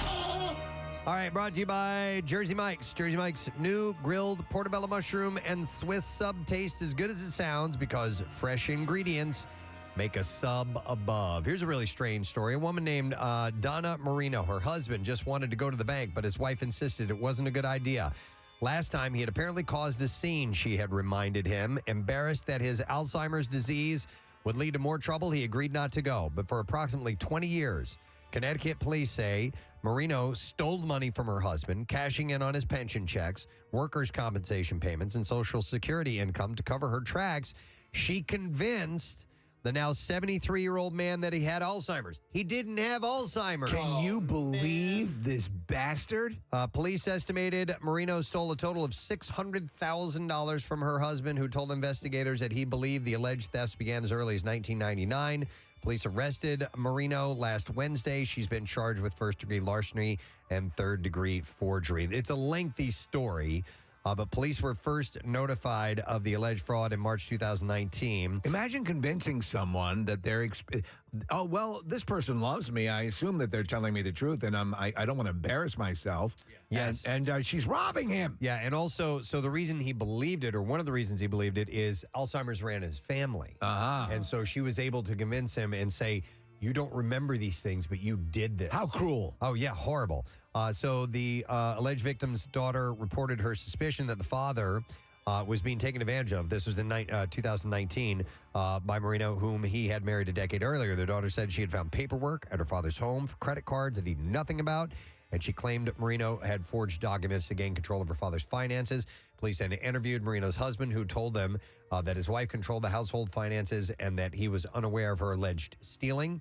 The daughter later contacted police and said her father no longer wished to pursue charges against Marino, but after he filed for divorce in January 2020, his daughter got back in touch with police, and they said they wished to reopen the investigation. And as they went through, they started to see all of these signs that, sure enough, she was taking this money and she was giving it to other people or using it for things that weren't agreed upon. It's like those parents that the stories will pop up where they'll convince the kid that the kid is sick, and then they'll prey upon the generosity of other people. During Donna's interview, she advised that she was able to hide these fraudulent activities from her husband by convincing him he had Alzheimer's disease. She said when he wanted to go inside the bank to make a transaction, she told him last time he went inside, he made a scene.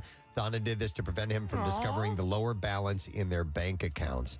So they've got this gal, and they're pursuing legal action now. But the daughter said that he's damaged now. Yes. After all of this. Somebody had faith in it. Also, you thought you were operating at a diminished capacity. It was years-long manipulation, and now she said he just can't believe the trauma, and he suffers from it. So that's terrible news. Police are seeking information on the whereabouts of Marcus Hubbard, who police say is suspected of a burglary at a home. And security footage appears to show a suspect identified by police as Hubbard stealing a lawnmower from the home. Now, in the footage, the suspect is seen entering the property, grabbing the lawnmower, filling it up with gasoline, and then mowing the front and backyards of the home before leaving the property with the mower. He cut their grass right before he stole it. Yeah. Well, that's a pretty courteous theft. It is. Yeah. It definitely is. According to a Facebook post, when officers responded to the residence, they saw Hubbard running away from the home while dragging the lawnmower. And police say Hubbard abandoned the lawnmower in an alley and evaded police. So he was actually running with the mowers. They were chasing him. Running with the mower. A woman, and now this is a terrible story. All right. Okay.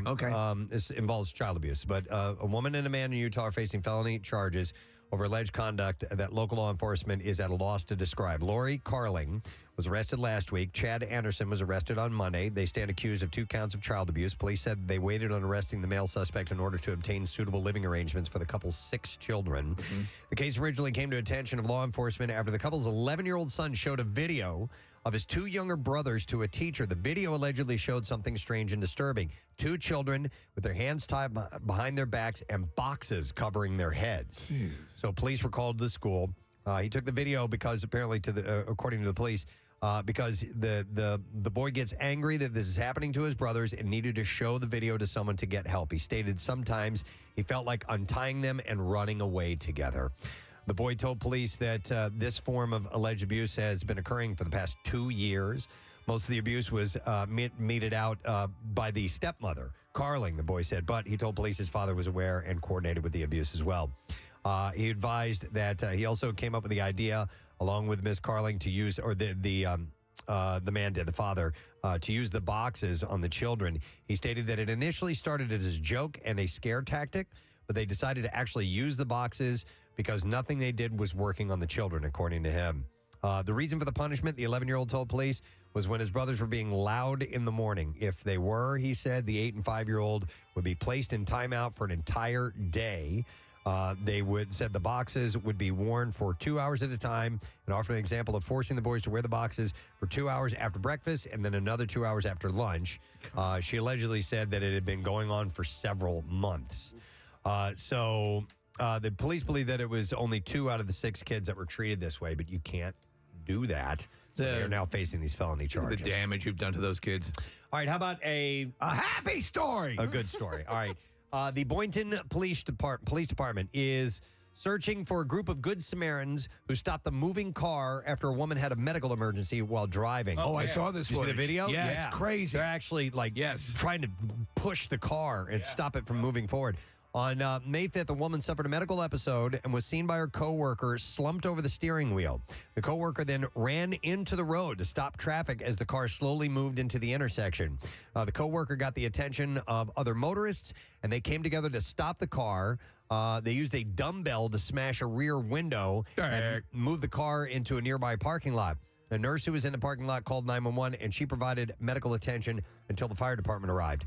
Police shared the video in hopes of honoring the people in the video who got out of the car to help the woman and reunite them. Very selfless. Davita Peel was one of those good Samaritans. At one point in the video, you see the door open in a white car directly in front of Peel, and she said 2 kids were about to get out. After directing them to stay put, she started directing traffic. She said, I got out of my car because people started to blow through the light change and people didn't see what was going on. So I'm just like, okay, go around, go this way, go that way. Peel was wearing her uniform in the video after a long day of delivering mail for the U.S. Postal Service. So everybody came together and helped out. You see, the driver who passed out, Preston, had just won concert cash. Oh, my God. Well, was overwhelmed. Overwhelmed. Yeah. One last story. The 30 Million Friends Foundation, a French animal rescue group, is warning members of the public in Normandy to be on the lookout for a drunk deer running around. They say the deer in the area have been known to overindulge this time of year on spring buds that are loaded with sugar that ferments in the animals' stomachs. I could really go for some pretzels. Making them drunk. It's in the same way as if they had consumed alcohol. Sure. They say people should keep a safe distance from any drunk deer. I assume that they're also eating cheese and crackers, right? Since they're French? Well, sure. Yeah, of course, a little baguette. This is great. Yeah. This pairs so nicely. And if you see a deer acting strangely, it's probably probably drunk. That happens a fair amount of time. If the animal's diet is something that ferments, like that. Sometimes they eat fruit They'll that's get been drunk. sitting out. They'll get drunk, like apples and things like that. Yep. All right, and there you go. That's the bizarre file. Like 2 minutes left to enter the word credit. So you want to do that now. It's MMR's Concert Cash. It's the last day we're doing it. So enter that word credit right now, and let's get you that money. You want me to give away this? Yes, please. All right, so I have a case of Fathead's Sunshine Day Dream Session IPA for caller number 12. 215-263 WMMR. It's always sunshine in Philadelphia. Sure is. So be sure to pick up a 15-pack of Sunshine Day Dream Session IPA, the perfect beer of summer. And it is from Fathead's Brewery, one of America's most awarded breweries. Cheers. So caller number 12. We'll get that to you. You're going to take a break. Be right back. Stay with us.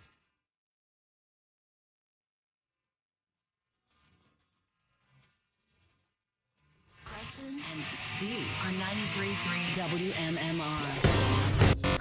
Instead of multiple sclerosis and being terrified of his home thermostat. This is the first time I'm reading this. I never said multiple sclerosis. That's it. It's a saying. It's a false legend. Which embellished legend about Casey will he say he would love to have go away once and for all? 15 seconds. What embellished legend about Casey will he say he wants to go away and never brought up ever again? I predict everybody is going to get this one. This is going to be a 5 for find out about 5 this here. We're going to start with Steve. There's even in writing this question, I knew it might be a gimme, but we had to go with it just to give Casey the chance to dispel some rumors about himself, including bubbable scabosis and his thermostat. Ranch dressing. What is it? His love of ranch dressing. Ranch dressing. Okay, very good. Kathy. Yep, love of ranch dressing on pizza, all ranch dressing. He loves it. Nick? Ranch dressing. Oh, my, this is me. Marissa? Because he didn't invent it, ranch dressing. Preston. Right. Ladies and gentlemen, it's unanimous. And we will go to the gentleman himself. It's not my go-to, okay, guys? It's not my favorite dressing. What is it about ranch dressing that you like? It is actually pretty yummy with pizza. Do you have the isolated audio of just you freaking out anywhere, Kay, so we could play it for Mark, just so he has an idea? I don't know. You know what? We don't have to play the whole thing. The crowd loves that idea, Preston. See if wait, hang on a second. It's recording. All right. Yeah, why did that happen? Yeah, there was a moment on the show where we brought up the fact that Casey was dipping his pizza in ranch dressing. Thank God it was a pizza. And yes, there was a question as to whether that was calorically wise. Yeah, here we go. Can I make a suggestion without being insulting? Yes. Try pizza without ranch dressing.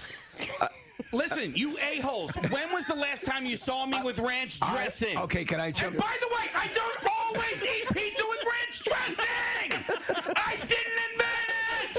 It is something that I tried, like, within the last year! All right? Okay. Drop the friggin' ranch dressing! Drop it! I will say this. I have seen you eat pizza at last 6 or 7 times. Hear a little bit more of this. Without dressing. Did you say 6 or 7 times? Well, I have not seen him have dressing on his pizza in quite a while. And it's not something I invented. It was like I tried it because I saw a girl with a nice frame. As a matter of fact, trying to like ranch dressing on your pizza. All right, I'll try it. And then I did it like 6 times. And next thing you know, I'm making ranch dressing pizza sandwiches or something. Shut up! It's still just as funny. Oh, my. I've never heard you so whacked. Can I get a point for that easy question? One of my all-time favorite moments on the show. We need to move on. In many ways, Casey is sort of an ongoing lab experiment producing flatulence at an alarming rate. Who will Casey say is the one show member he takes the most joy farting in front of? Oh, my Joy? God. The most joy. And you don't end a sentence with a preposition, by the way. But who does he enjoy farting in front of the most? Gee whiz. All right. Got it down there? You're in? Everybody's in? We're going to start with you, Preston. Now, initially I was going to say me, but I don't think that happens anymore because I'm disgusted by it. It bugs me, and he will do it sometimes in front of guests that we have in here. Oh yeah, out loud. It's the and ranch I'm like, dressing. dude, come on, stop it. And oh my God, Mark, some of them are just deadly. But I think he gets a kick out of actually doing it in front of Kathy more than anybody else. I think he finds that funny, but that's my guess. Marissa.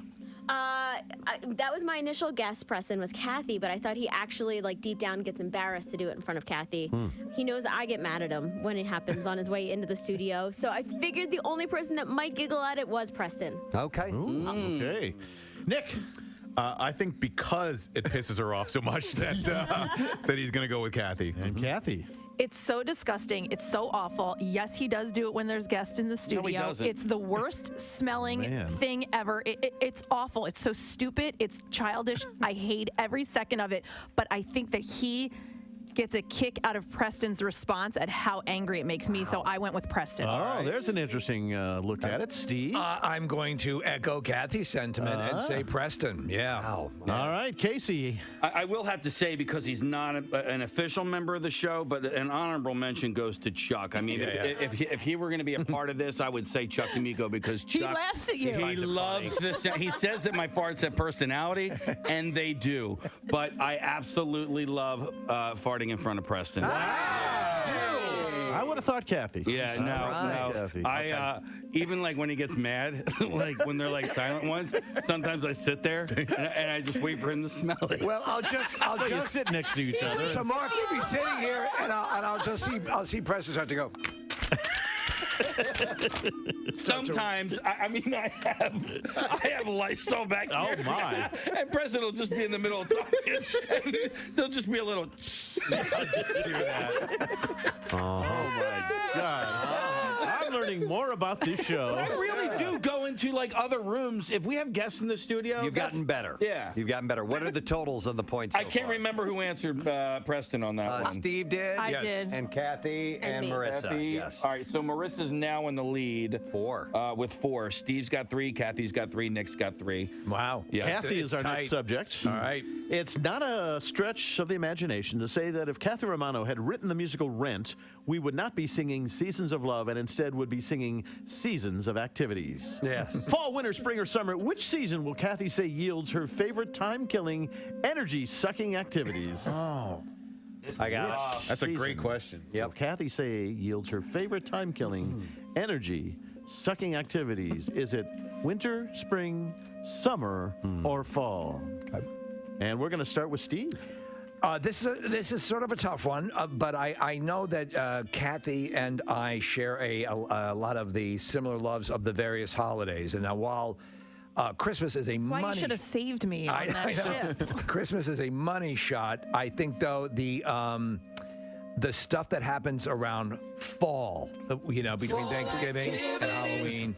all that stuff. Yeah, all Okay, that got it. stuff, and all of the access to it is And with an something- 8-year-old, you're busy doing. Yeah, I got it. Right. Okay, and, Nick. all that stuff. Yeah, I think just because I think it's your favorite time of year that you love the season itself, that I went with fall as well. Ah. Fall activities. Marissa.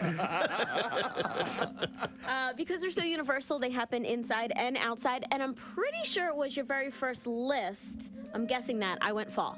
Fall activities. Preston. I'll just hit this. Yes.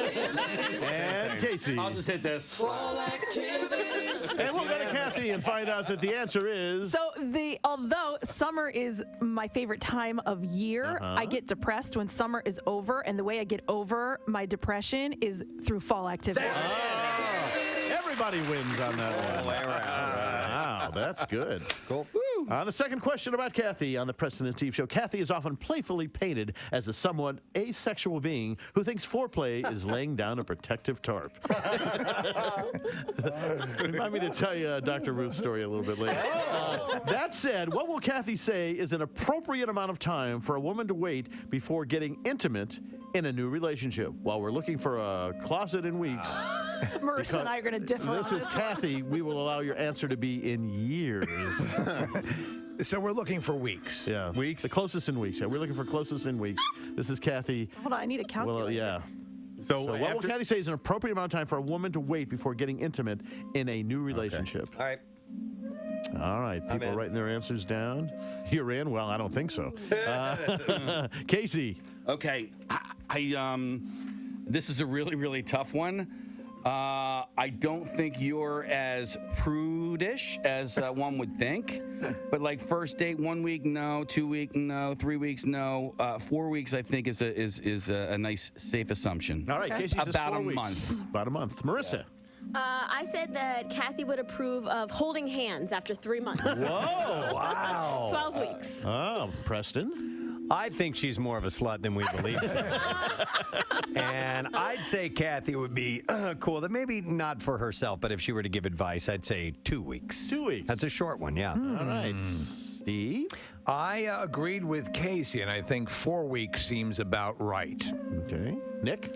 First of all, I can't wait to hear that Dr. Ruth story. And then, second of all, I went with 3 weeks. All right. It's all over the board. Wow. Kathy, are you a prude? Okay, so I'm going to go initially with when I read this question, what my answer was going to be. And the question is going from one relationship to the next, how long you should wait in between, correct? Yes. Oh, I thought it was after the first date. After the how long first to have sex? Getting intimate, yeah. date, before getting intimate with someone. Okay, so you meet somebody, how long will it take before you... Right. Yeah, as they used to say, make whoopee. Oh, all right. Okay. So from the first date. All right, then I need to rethink this because if it was from one relationship to another, I was going to say 24 weeks, 6 months. Okay. But I'm going to say, after the first date, and I forget what everybody said, but I'm going to say 4 weeks.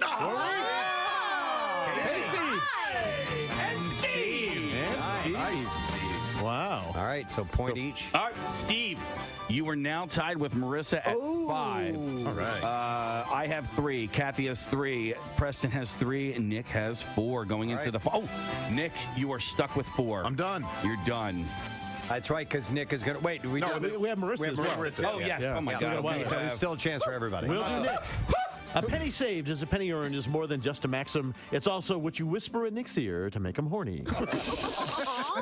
And while we kid Nick about his frugal way of life, who will he say is the next cheapest person on the show? So Nick being the cheapest, who would be the next cheapest human on the show? Who will 15 Nick say? seconds. Yes. Yeah, Nick will say this person is the next got this cheapest. one. You got this one? Yeah, We'll start with you then, Preston. I think that that somebody who knows a good bargain and is the queen of returns would absolutely look, and she looks for coupons all the time. She looks for special deals. It's got to be Kathy. Got to be Kathy. Got to be Kathy. My wife's the same way. Yep. All right, Casey.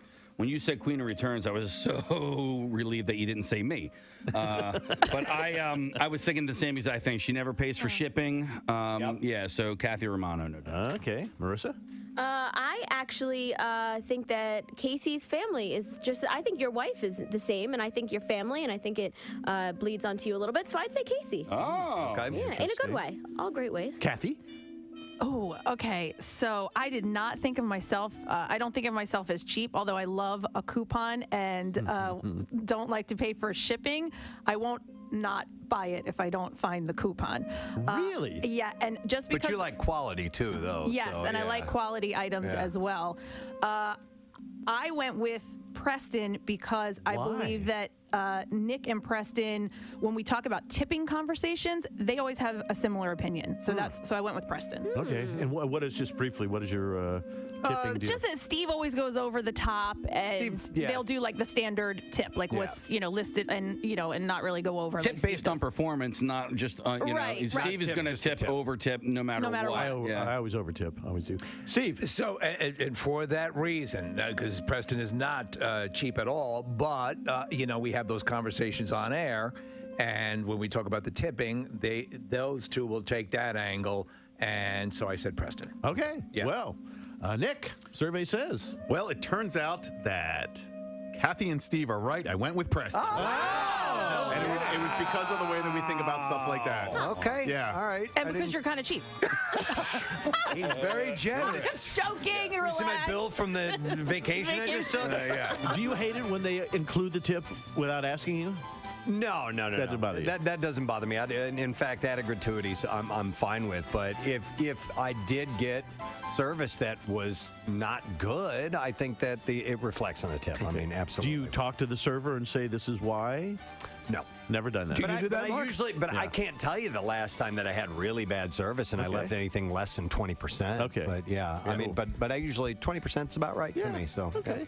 Okay. Second question about Nick. Anyone who knows Nick knows his passion for music and his love of both Eddie Vedder and Dave Matthews. I hate Dave Matthews. This begs the question: which of the following two scenarios will Nick pick? Eddie violates Nick, while Dave Matthews directs.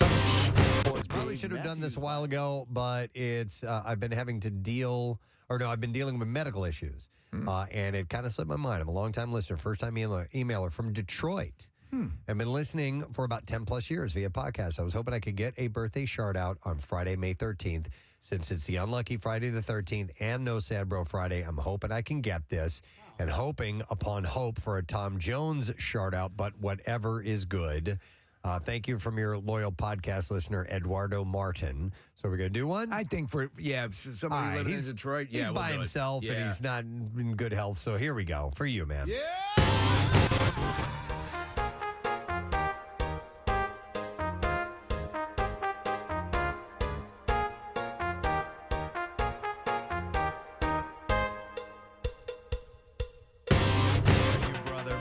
Hey, a reminder that you can now register for the I Bleed for Preston and Steve blood drive. So you can sign up for appointments now. Amazing. WMMR.com. It's going to be Friday, June 24th. 2 donation locations, Live Casino and Hotel in Philadelphia, and the Greater Philadelphia Expo Center at Oaks. We're working on a live broadcast. I haven't heard anything about that yet. Last I heard, it was looking good because that was the whole idea. Is we were changing things up a bit and trying to make things more accessible and trying to cover lost ground, and we figured that'd be a nice enticement. Yeah, so we may be broadcasting from Live Casino and Hotel Philadelphia. We'll get you the details. The deets. On that. But that way, we'll get to see everybody in the morning that comes by, be able to do it on a Friday leading into the weekend. And we did it on a Friday last time, seemed to work out. Well, also, you can take advantage of people. So people who are going to leave maybe go down to the shore can come by and get that done in the morning, and that would be nice. Yeah. If it takes you through Center City, then there you go. All donors get a Preston and Steve reusable tote bag, courtesy of Window Nation, and the newest Preston and Steve T-shirt, of course, and it's from the American Red Cross and MMR. So do that now, WMMR.com. Those things fill up quickly. Speaking of quickly, I just want to go to a phone call. It's Marianne. Yeah, hi. Hi, Marianne. How you guys doing? Wonderful. I'm having fun listening to myself be repeated when I say words on your phone. Don't worry about it. You can't hear it. Marianne, why are you calling in? Because I just won $500. And that's how you do it. Where are you from, Marianne? What's that? Where are you from? Norwood, PA. All right, that's great. I can't talk to her anymore. The audio is very poor, but Marianne, we want to congratulate you. We want to thank you for listening to MMR. We are going to give you $500 courtesy of Concert Cash, and the reason it's called Concert Cash is because you get tickets to the MMR barbecue as well. So I already put her on hold. So that's exactly what you said. How great a scenario. A Friday the 13th becomes wonderful now. Marianne is... She'll never have to work another day in her life. It's her lucky day. Well, I don't know if it's... No? Well... Fuck it out of hand. Probably not. She can spend $1 for a day for 500 days. Sure, yeah. Do that. Do that. Yeah. All right. Anyhow, leading into the weekend, let's see what we have to eat. It's time for the connoisseur. It's time for the connoisseur. She just won $500. That'll get you a lot of food. That it will. Depending. You could use it at an event that is coming up next week. Or wait, no, not next week. It's coming up on the 26th.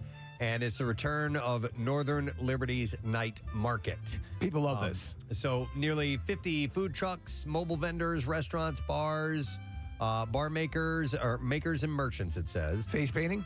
Probably for the kids, yeah. No, for me. For you, for Steve Morrison. I wanna look like a tiger. The new semi-annual food festival will take place over North 2nd Street in the heart of Northern Liberty's Restaurant Row on Thursday, May 26th. That's from 5 p.m. to 10 p.m. I assume that's something you take in a lot, Marissa, right? I like this kind of night market because it's near restaurants and it's near other things to do. When it's just a pop-up night market right. with food trucks, I'm not that much in love with. Well, because you also are a vegetarian, and food trucks, for the most part, are not vegetarian. I mean, there are vegetarian food trucks. So actually, the number one food truck in the city was Algorithm, which Yeah. is completely vegetarian and They vegan. won Best Yeah. of Philly. Most food trucks do offer some sort of vegetarian thing. Oh, okay. I just needed like a secondary activity. Didn't we plan a night market? Well, so that's why I started to like swallow my words before I started to say Didn't them. you plan it? But remember, we had fireworks. we did have Yes. fireworks. Yes, if you remember? And it was for Just- charity. And there was a Camp Out for Hunger going And on. Preston was sick. And I was sick, remember? yep. So if you have something to go along with it, I understand that. Yeah. It makes it a little more special. Second Street Festival presents a return to Northern Liberty's night market and both this spring and fall after the launch of the event in 2021. So you can look for a Taste of Philly, Bacon, brewed coffee truck, Biz Empire. Is it Biz Empire food truck? There's a whole bunch of them, like a gigantic list. Chank's Grab and Go, Dr. Brownies, Dr. Brownies, Dr. What's Its Wonder Balls, Haagen-Dazs, Hello Vietnam, Korea Takira, Lai Ping Corn Brownies. There's a whole bunch of Connoisseur things. isn't- Or no, I'm sorry, Lai Ping Corn Company. I read the long line. That was Dr. Brownies. That was a leftover from Oh, Dr. I'm Brownies. sorry. Is it your favorite current ice cream, Haagen-Dazs? I am. It is a booze ice I've cream. turned into a Haagen-Dazs fanatic. I love their whole line now. If I go to the grocery store, that's what I'm going to pick. That's your John. If I'm not going to a hand-scooped place Right. or something like that, yes, I'm a Haagen-Dazs guy. Food, outdoor sips and libations. You can look for cocktails by Standard Tap, margaritas by El Camino Real, locally brewed beer. That was Kathy, by the way. talking my language. Locally brewed beer by Urban Village Brewing Company, cocktails by Bourbon and Branch, and beer and wine by Spuntino Wood-Fired Fazagabool. Pizzeria. Fazagabool. Can we go back? What's a Wonder Ball? Because I'm interested in what a You're Wonder my Ball is. Wonder Ball. I don't know. Dr. What's-It's. It's spelled, Marissa, if you could look this up. What's-It's is spelled WTZIT''S. Spugazza Zacatini. Wonder Ball. See, when I was back in the days of early fish days, in the parking lot, you would buy ganja goo balls. And those things were delicious. Right. I didn't care if it had ganja in it or not, but they were They were delicious. just delicious? Yeah. W-U. Yeah, Marissa's trying to spell this. I'm sorry. I want to make sure we get that. It's W-U T-Z-I-T-S. Like there's a picture of the product line. It looks quite good. I love balls. I like balls. And the crevices in the balls case. Ooh, they're going to be in Swarthmore. That was 2 weeks ago. Yes, but what are Wonder Balls? That's what we're trying to find out. Trying to look on their Instagram to see what they have. My assumption is that they are basically like nuggets, or what do they call Like croquets, maybe, yeah. Yeah, crockets. There was an article about them, Marissa, at the top link. If you want to pull up that, it might describe what they are. So It's a brand of chocolate. okay, All right. what is Wonder Balls. Wonder Balls? Is a brand of taco. That was your porn name, was it not? They are balls Ball? of battered, deep-fried breading stuffed with tantalizing ingredients. I'm on board. Those are croquets, man. Okay. Yeah. And a little bit of this and a little bit of that. Buffalo chicken. Is it croquets or croquettes? I don't know. I think it's croquettes. Is it? I think croquet is the game. Yeah. And croquette Because is. I tried to eat one of those balls and it hurt my jaw. All I know is Goddamn thing is it's a sunk hard. Hit it with the mallet. Open your mouth. Bang. in college, there we go. I hated the cafeteria food. It was just, it was, I hated it, but every now and then they would have chicken croquettes, and that's, like, those were the best days for me. Okay. So, I'll never forget the chicken croquettes. This will be Thursday, May 26, 5 to 10 p.m., so a heads up on that. Here's another local story. Raising Cane's, the chicken finger shop. Yeah. Just opened up on the 12th, yesterday. Why am I crazy excited for this place? Well, you know what? To find out what all the hype is about. Yeah, because there's a ton of hype. That's why I'm excited about it. And after reading the description, I get it. Okay, I understand why it's probably really good. So it's it's open at 3925 Walnut in University City. It's the old Bobby's Burger Palace. Okay, place. yeah, we talked about this briefly. Yeah. So 14 are scheduled for Pennsylvania and 3 for New Jersey. So they're diving right in. I like that they keep the menu simple, too. Sales this year are projected at $3 billion from what will be 700 units. The company was founded in 1996 in Baton Rouge by entrepreneur Todd Graves and an early partner. And they call it their adherents caniacs. So if you like it, you're a caniac. So, so they only sell, here's why I think it'll be good. It's never frozen, hand-breaded, cooked to order chicken fingers. So well, that's cool. The thing. Almost every chicken fried product you get is frozen. They throw it in, they fry it up, they give it to you. You're exactly right. And it'll be fine. Yeah. Right. But for something really good, fresh that's where you get the taste. So if you want to get it on a sesame seeded bun, that's how they make the sandwich. They have crinkle cut fries, Texas toast, coleslaw, cane sauce, and fountain drinks. No burgers, no tacos, no salads, no shakes, no fish, no grilled items, not even a spicy option. The menu has not varied at all. This is an article from. This is an article from Michael Klein, by the way. Todd Graves. Here's a quick backstory. Was a freshman telecommunications major at Louisiana State University in Baton Rouge when he signed on as a kitchen steward at his frat house, and that was his entree into the food world. In the early 90s, boneless chicken was popping up on menus. In his senior year, he and classmate Craig Silvey set out to open a chicken finger restaurant at LSU that would be a late-night hangout. And so they tried to get backing. They couldn't find people. Eventually, they stumbled across somebody who would give them some finance money. It, yeah. But they tried really, really hard and couldn't get anybody to back them, and they finally did. Does have a big buzz. You know what I love? I'm a sucker for it. Every time you go to an event at the Wells Fargo, they're the chicken fingers. You know, with their dipping sauce, the honey mustard. Yeah, they have great honey mustard. Yeah. So speaking of sauces, Cane's sauce is made daily on premises. It turns up on best of lists. So Michael had asked, what's in it? It's not traditional Russian or Thousand Island dressing. It's also not a Cajun spice bomb, which is, you would think with Louisiana that it would be.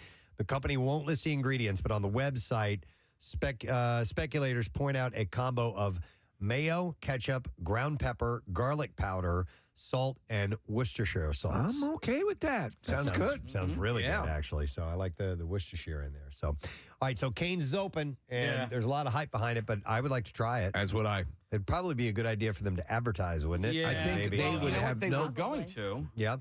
They were. As a matter of fact, I was supposed to be at the grand opening yesterday. What happened? I got taken off. Who knows? Am I going to get in trouble for talking about this now? Probably. No. Listen, they're missing the mark right now. They'll snap to. They'll realize that the best thing they could do would be to invest in commercials on WMMR. Yeah. Specifically the Preston and Steve show, and more specifically a meet and eat. And since we just gave you one. Yeah. All right. What else I have here for you? Let's stick with sauce for a minute. Actually, this would be more like a dressing, I guess. So Hellman's mayonnaise. That guy's making some mayo right there. Right in his pants. Yeah. Hellman's now has new spicy mayonnaise dressing. It's flavored with a sriracha pepper blend. Like sriracha. And made with real chili peppers, and is said to have a mild to medium spice. So this is Hellman's own salad dressing line? It doesn't say salad dressing. It just says dressing. So, because sometimes dressing can be not just for salads. Like, you know what my I think I've talked about this around Thanksgiving, that my mom would, instead of stuffing, we called it dressing. Yes. Oh yeah. Same. Yeah. Because we wouldn't stuff it in the bird. Right. Yeah. We would cook it outside of that, and so therefore it was dressing. So. Board. Did you like your board? It looks like it's more of a sauce because they have a picture of it here. Marissa found it, and it's on a chicken sandwich. So I think everybody has jumped ever since Popeyes. Yes, started going after Chick-fil-A with their chicken sandwich, and they did a great job of it. Everybody is creating these sauces to put on chicken sandwiches, and so this would be one of them. So that's what they have now. I'm a fan of dipping sauces, but my wife will make like chicken, essentially chicken cutlet platters, but cuts them up so they're more like fingers. Gotcha. And then has a variety of dipping sauces. Okay. There's one that she has that I love. It might be Lee's. It is really, really good. But Chick-fil-A now, you can buy them in the supermarket. You can get the Chick-fil-A sauce. Man, I love it. Chick-fil-A sauce is fantastic. Yeah. People freak out. I'm a sucker for that. Remember they ran out of sauce for a while? Yes. Yeah, they had like they were freaking out. Yep, they were rationing that. Yeah. Yep. All right, here's something. I guess it's weekly now. We'll throw in a little TikTok creation because people will kind of Frankenstein food on TikTok, and sometimes it takes off. People on the app are replacing avocado toast with replacing the toast part of it with a crunchy hash brown patty, and have dubbed it hash brown avocado toast. They're making it not healthy. Wait, what's that? They're making it not healthy. Right. Yeah. So they're removing the avocado? No, they're removing the toast. Oh. So you get hash brown, fried potatoes with avocado on top of it. I think that sounds great. I love you so much, hash brown. So hash brown avocado toast is what they're calling it. And it seems the trend may have first begun, in 2020, but only recently has it taken off. Food content creator Kelsey Lynch says she prefers to make her toast with hash browns from Trader Joe's, which she tops with fresh avocado slices, a fried egg, a chili onion crunch sauce, and optional goat cheese crumbles. That all sounds pretty good, I have to say. It sounds really good, yeah. I'm moving back into being able to accept avocados. Avocado, you go back and forth. Yeah. Recently, videos hashtagged with hash brown avocado toast received more than 5.2 million views on TikTok, and the similar hashtag avocado hash brown has more than 3.1 million views. Lynch says that she described the dish as a salty, crunchy base with creamy avocado on top. What, Preston, I'm going to ask you this question. I think you know the answer. What's my favorite new trendy toast? Favorite new trendy mention toast? it constantly. Have you? Yes. Oh, hang on. Wait, do you guys know? No. Hang on a second. Yeah, I know. New toast. You know, Casey? It's at the landing, Casey. The landing? Is it? The landing kitchen. Can I try? Is Yeah. it rocolt? No. It's not rocolt. That sounds pretty Okay. good, though. Board. It's not a board. Is it board toast? Salmon toast. Oh, you know, I was going to say that, Yeah. but I didn't think salmon toast was a thing. It is a thing, and it's Oh. my thing. Dude, my son loves salmon so much, and I don't like smoked fish, but for some reason, this is sensational. So is it smoked? Yeah, I believe it is. Okay. So he was making salmon the other day. It's something that he can actually make, and he was reading the package, and what did it say? It said like essentially like free range. What's free range salmon? For They need to run around the fields. But what's the term? Instead of free range, it would be.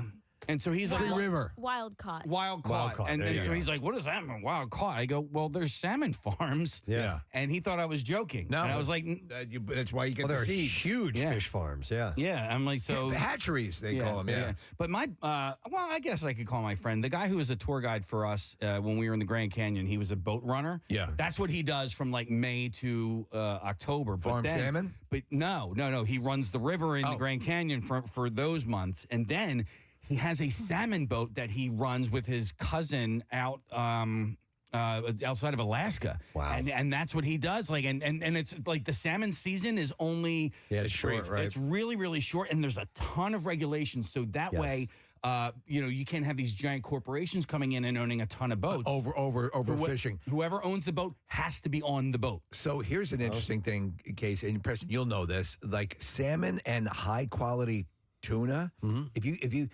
dishes you might used to get at a restaurant that you went to that included salmon before, that was like, okay, you notice the price going up and up and up. Oh, yeah. And some of the tuna, remember we had the guy fresh cut tuna. Oh my God. Well, if you guys go for sushi and you get bluefin tuna, it's insanely expensive. But do you remember that tuna that guy brought here? I remember you raving about It it. was outstanding. But they'll actually go and like auction off. Yeah. Like they'll have people bidding on a tuna because it's so lucrative. Yeah, Steve, you can get like 3 pieces of sashimi about that big. I'm holding up this 2 inches long or something like that, and it's gonna be like $35. It's amazing, and that's it. Yeah, and so, but it's really high quality. Yeah. So, but No doubt. that's why those fish, as they'll bid on those things, it's a lot of crazy. money. Most definitely.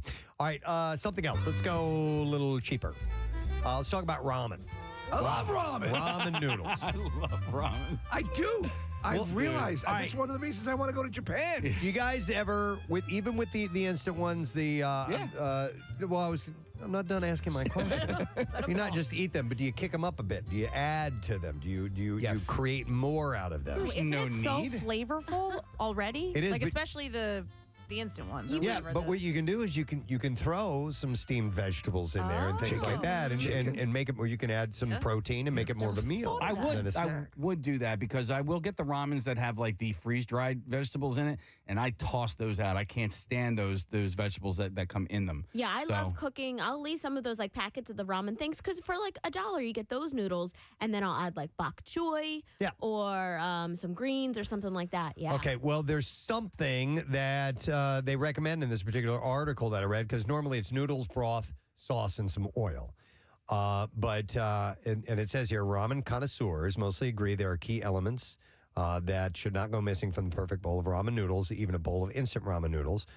Whether you're a ramen-inspired quest to find the best ramen bowl in America or have been trying to perfect your instant ramen at home, there's one simple ingredient you should consider including the next time that you do. Can I guess? Yes. Is it an egg? No, and I thought that too, because All right. Carter adds an egg to his ramen. Yeah. He always says no, but you should add some butter to it. So it describes in this article, think of butter as a carrier for the spices and other flavors blended into your bowl of steaming noodles. Not only does including a fat or oil help keep ramen ingredients hot, but butter also helps to balance out extra spiciness. As Eating Well explains, the casein in dairy products like milk, sour cream, and butter provides a counter to the capsaicin found in chilies, including chili flakes and oil.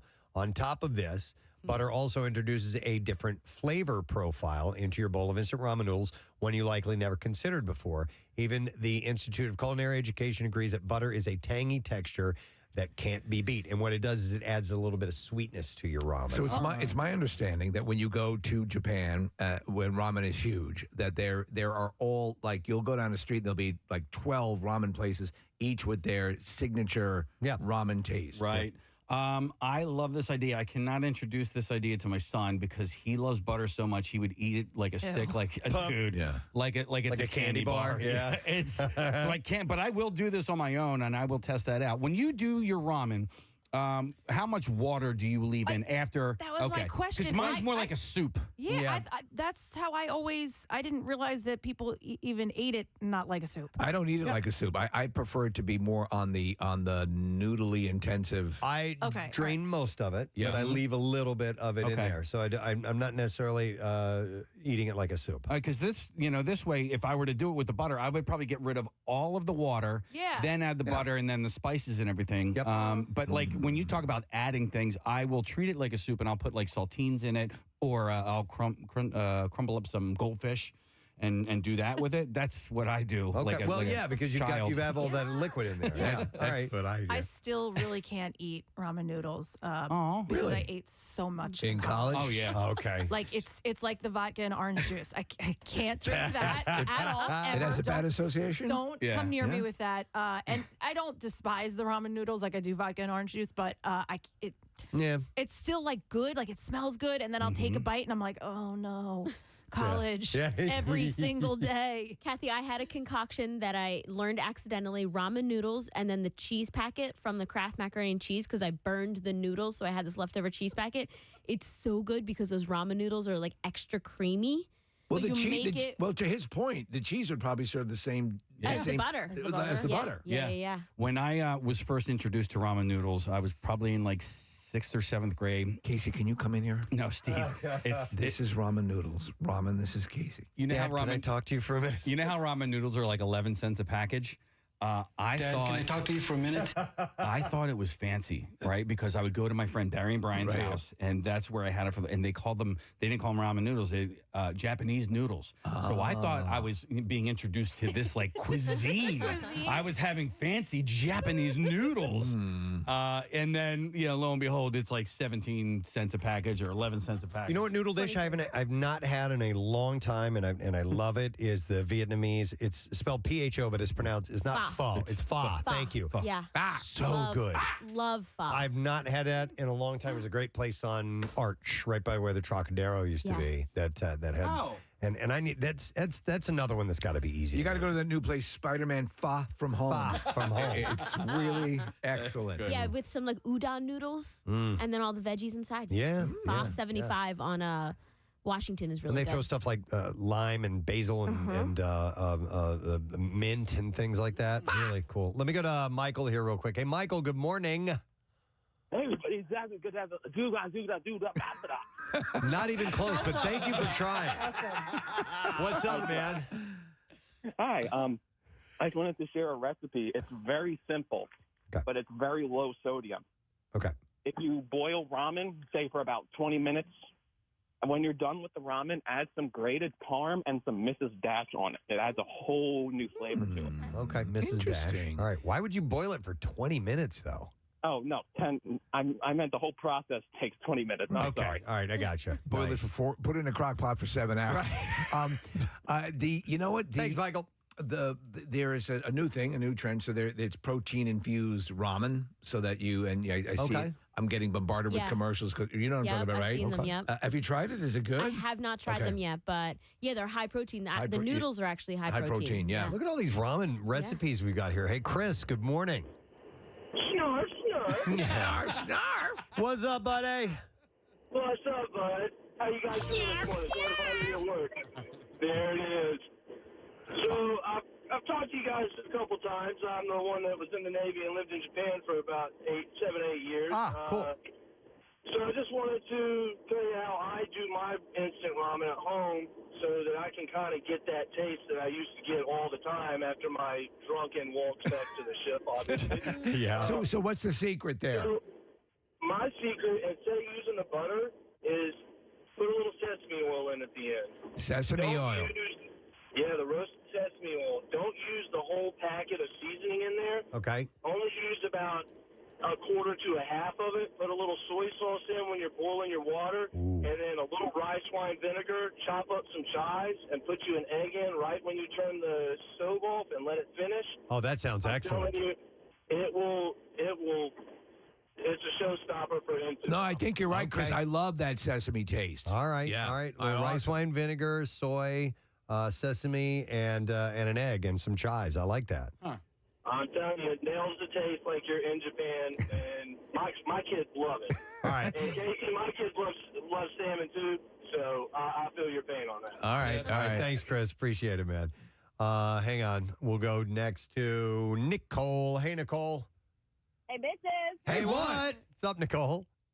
Hey, I was just letting you know my kids have devised this crazy way to make their ramen, and now everybody who tries it loves it, like all their friends. They, first of all, boil all the water out when they're cooking it, so there's very little liquid left. Cool. And then they put lemon juice in and garlic powder.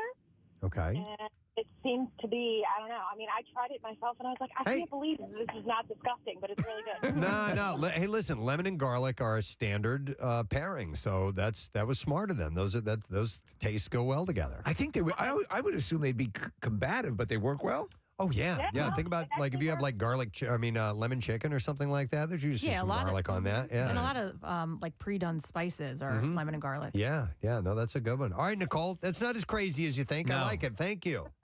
Thanks. You can put the kids back in the will. Let me go to Justin. Hey, Justin. Good morning. Hey, Gadzooks. Gadzooks, buddy. What's up? So after I cook my ramen, I throw it in a frying pan with butter, and then I cut up hot dogs. I throw it in there too. Oh my god! Ooh. And then when I'm done, I top it with the parm cheese. Oh, you're gourmet, dude. That is very inventive. I kind of would think I want to try that. Case you're not liking this? Well, listen. I love hot dogs. It Thanks, just doesn't. Justin. That to me doesn't. It's twisting my melon. Yeah. Sometimes you need to take that big jump. Yeah. The not I haven't had hot dogs in a while either. the not straining it is actually normal. If you read the directions, it tells you the precise amount of water to put in there so it cooks without having to strain it. I had 2 hot dogs. Meaning you cook the water out? Yeah. Oh, okay. Like Kraft mac or and for cheese. the most part. Yeah, for the most part, all that it has a precise measurement. But who the hell reads the directions? No, I just throw water in there and boil it, and then because I end up draining it. I'm just using the water simply to soften The mac and noodles cheese up. says to drain it, though. Does it? Yeah. Okay. The mac and cheese what? Says to drain it, though. The mac, because I do Right. read the ingredients on a boxed mac and cheese, and I know that. I stopped doing it years ago. A friend of mine's like, "You actually read those directions?" I'm like, "Yeah, you're right. I can put as much butter in here as I want." I'm not well, I'm not as bad, but I would sometimes get the measuring cup out and measure the 8 cups of water for the mac and cheese. Oh, okay. Oh, yeah. You don't have to do Listen, cooking is my thing, guys. That's it. I know. Yeah. All right, so that's ramen. Let me get to another thing or two real quick before we break. Connoisseur. Is that Kathy's show? Well, that sucked. Well, that sucks. That's Everything I cook, ever. Let me see here. Specific food or actually, okay, I'm going to mention this. The people's food choices are influenced by who is around them. City University London researchers found participants were more likely to choose a healthy snack in the presence of an observer of a different race as opposed to the same race, or one affiliated with a different university as opposed to their own university.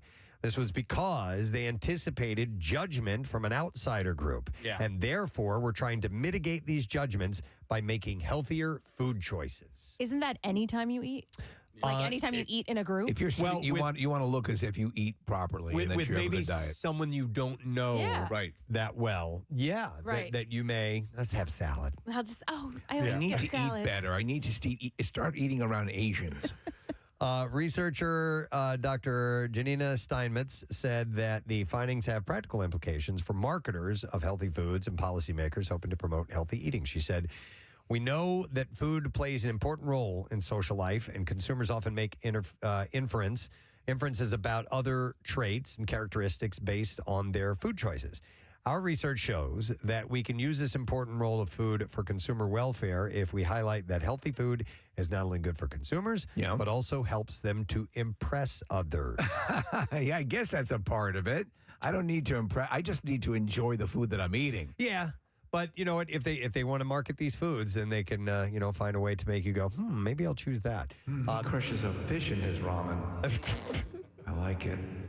These goldfish. Yeah. These findings could also be very significant to those hoping to improve healthy eating practices in the UK because they open up a new avenue to promote the benefits of healthy eating. Well, how's about that? So a little observation there for you. All right, that means I have time for one more thing.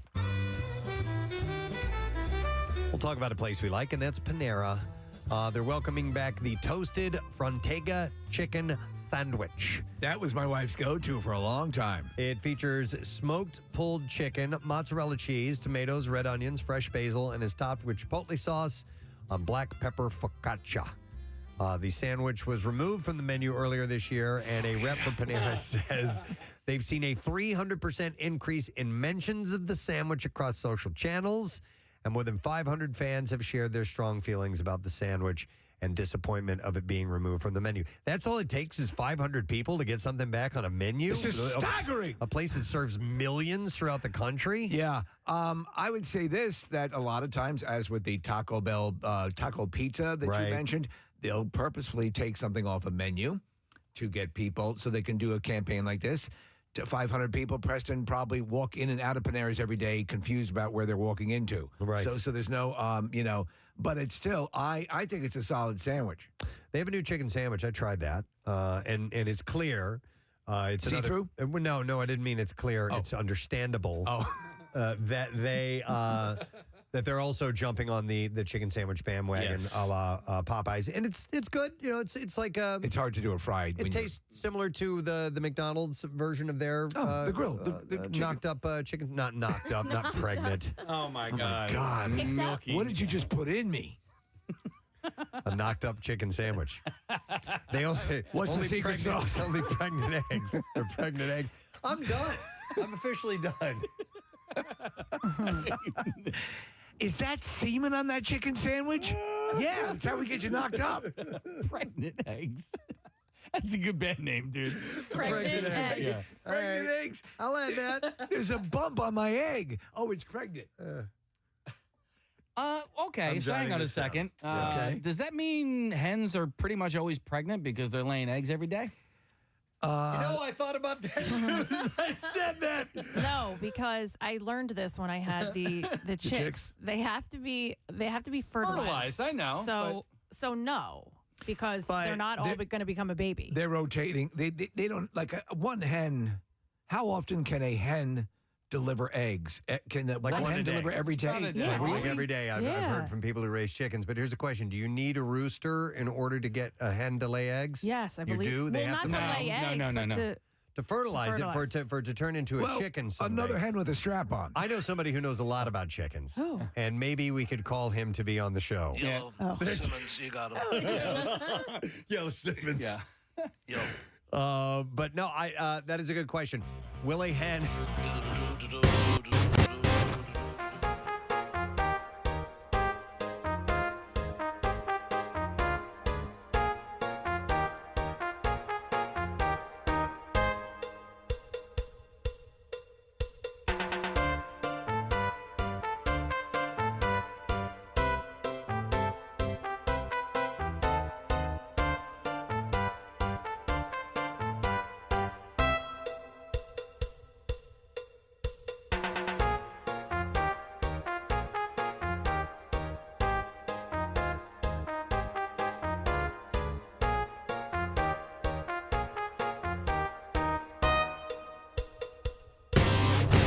It was quite annoying because I'm surprised. I thought you were still going to be doing your in memoriam. Oh, no.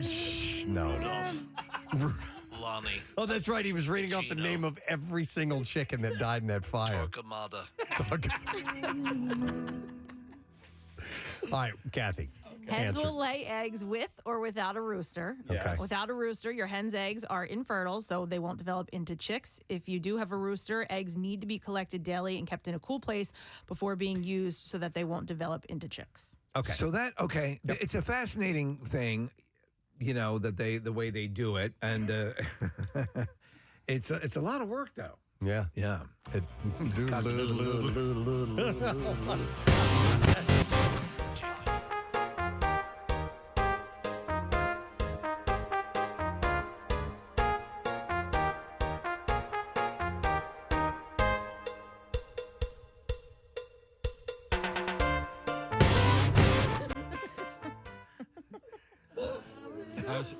He's still going. Penny, David, Pixie, Sonia, Chino. Oh, my God.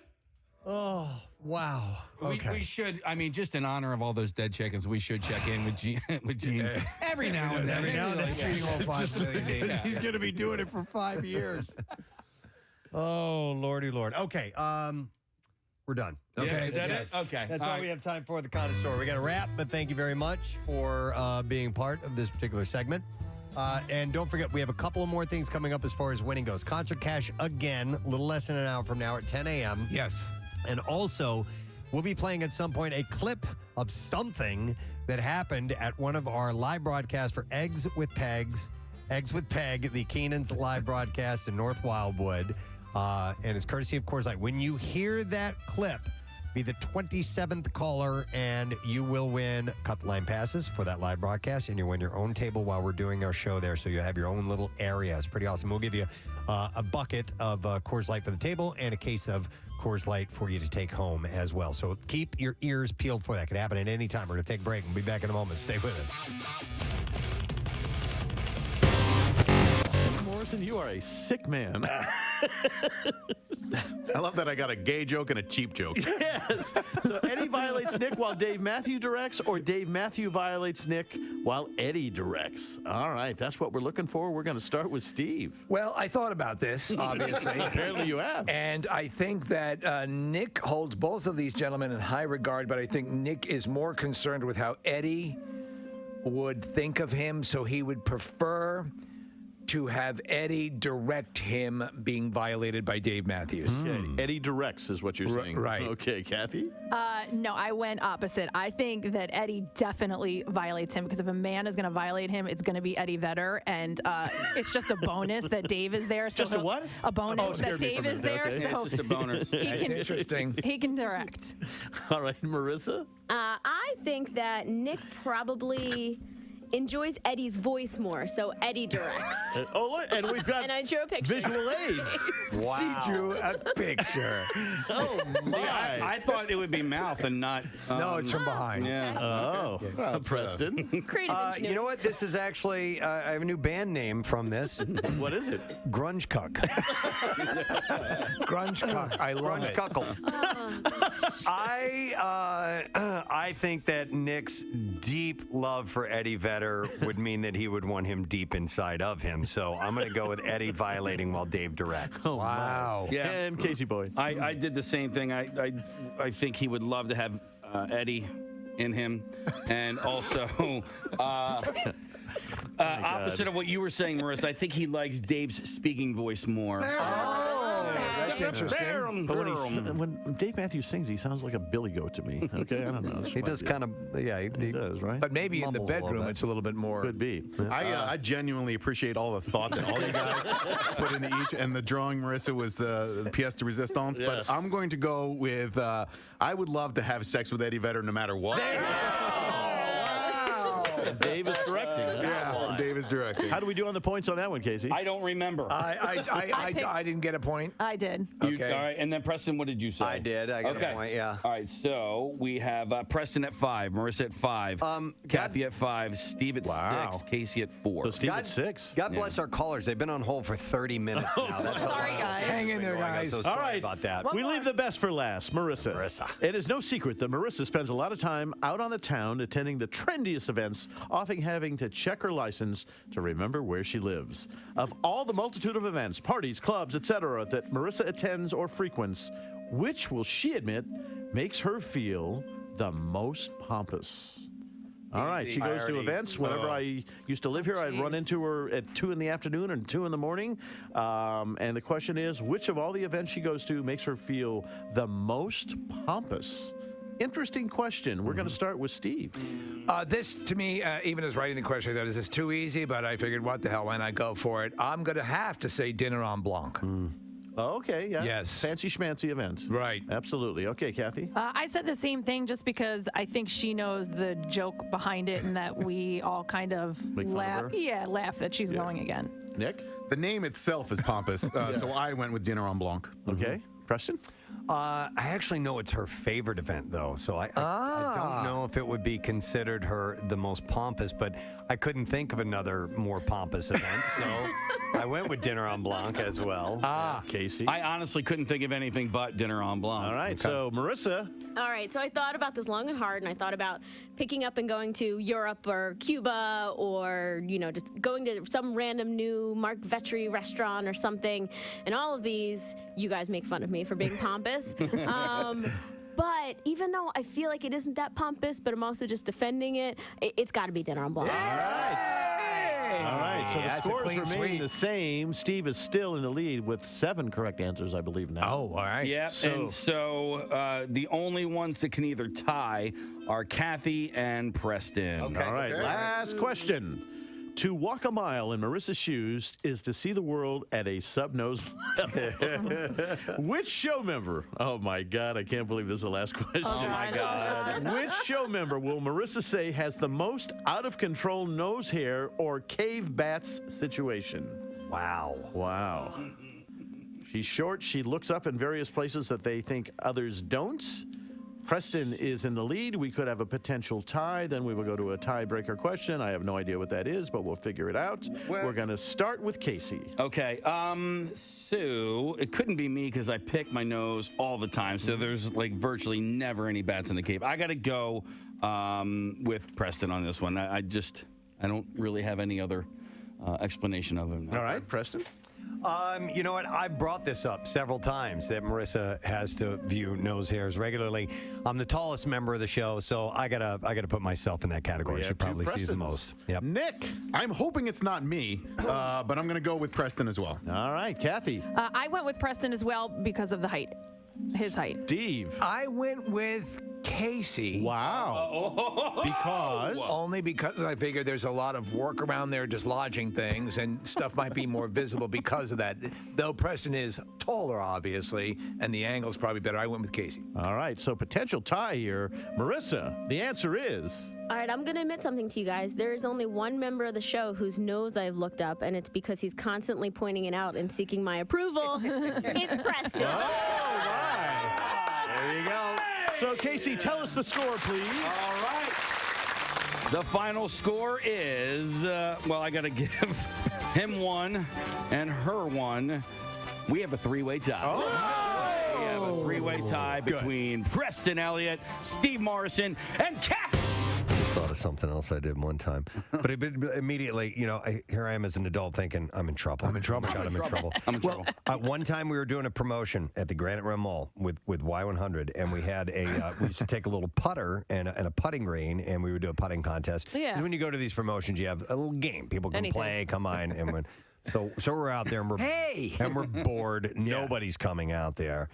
And I decide to take the putter and take a full-on driver swing. No, you didn't. To the golf ball, or I was pretending to. I was going to swing over the ball, and of course I'm aiming right at the parking lot. And we were in. There was like a tent sale going out there, something. So there was a wide open area where nobody was parked, but about 50 yards away there were cars. I swung at this thing. I hit the ball. And it goes over and thunk and hits the side of a car. Big, huge dent in the side of it. And I tell an intern, I go, go get the golf ball. Go get the golf ball right now. Go get it. So they ran and got the golf ball, and I go, put the whole golf ball thing away. Put the whole putting green thing away. Appearance over. Appearance over. It's over. Yeah, Appearance over. Yeah. Attention. We've got our winner. Yeah.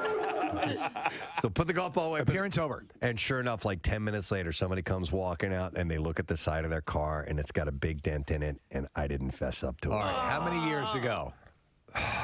You're 15, you're 16. An adult man. I know. Wow. Here I am. I'm confessing it right now. Now, that was not cool. Don't say. But do you remember what kind of car or what color it was or anything like that? Okay. I have no idea. Okay. But it was. I remember them looking down and them looking around, and here I.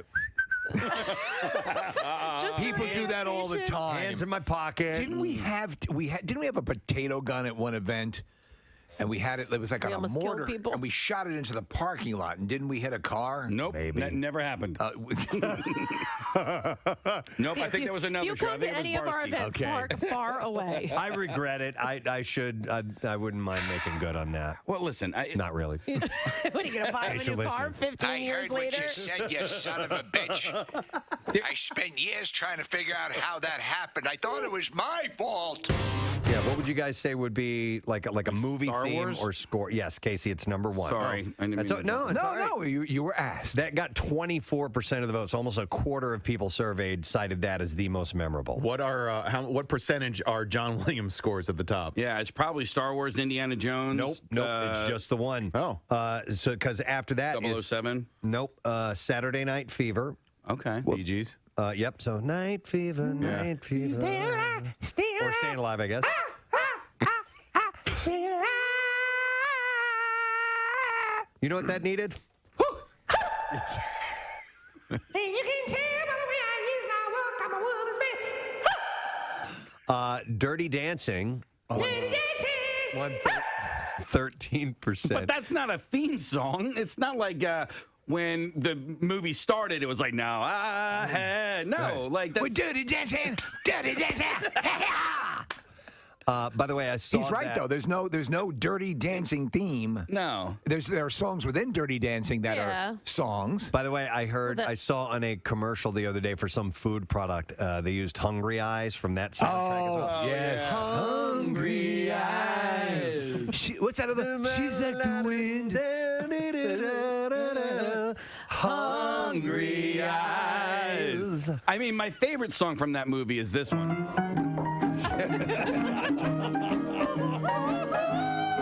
I love this. Who's this hula hana of come on, I wanna hula back. What were the hits from the soundtrack? You had that. You had the You had Hungry Eyes, you had Time in My Life. Those were the two biggies. right, and then was, She's Like the Wind. She's Like the Wind was in that as well. And that's Patrick Swayze singing that, right? Yeah. Yep. Yeah. They had so many hits that were already songs. And it was such a popular album that they made 2 of them. What was the one? Hey, lover boy. Remember when they were How do you call your lover boy? lip syncing that one? I simply say. What was that? I simply say, baby. Oh, yeah. My sweet baby. Here you go. We have the list. Do you remember the Dirty Dancing tour that happened? Oh, yeah. Here we go. Be My Baby, Hungry Eyes, Stay. Oh, from the Zodiacs. Oh. Is that? Oh, won't you stay? Jesus Christ. And then it says yes. There were more songs in this. What's yes? I don't know.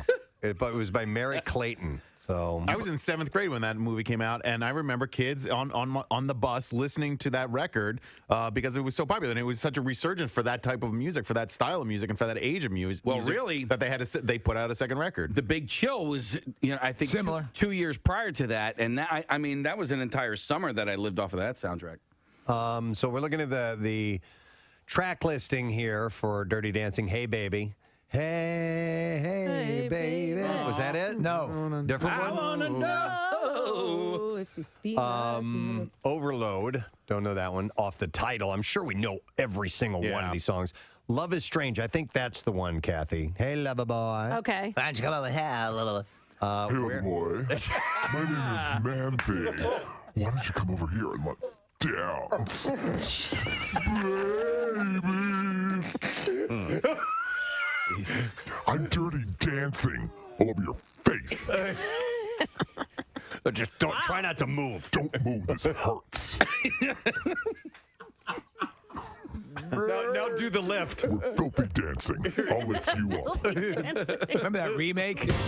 A day after the season 13 finale of America's Got Talent, finalist Michael Ketterer was arrested for domestic violence. Whoa. Well, it shows the system works because he only came in 5th place. Well, what did he do? Was he a singer or what? He packed luggage. No, I don't know. Michael Ketterer is his name, and I don't know what he did. We're looking at a picture of him with his arms open at a microphone, so that leads to believe that he may did a have John been McCain impression. A singer and impersonated John McCain. So those are the two things you can clearly get from this photograph here. He's going to be playing a Vegas casino. It's uncanny. Yeah. He just does John McCain and that's it? Yeah. What would it be like if John McCain sang the songbook of Air Supply? A loving tribute to one of our nation's heroes and the kings of soft rock. I don't even have any air supply. One of our nation's heroes. You probably do on so here. lost without you. I'm sorry. I knew you were right for leaving me so long. That's very specific talent. It was the greatest John McCain Air Supply show I've ever seen. And I'm bringing back my whole family.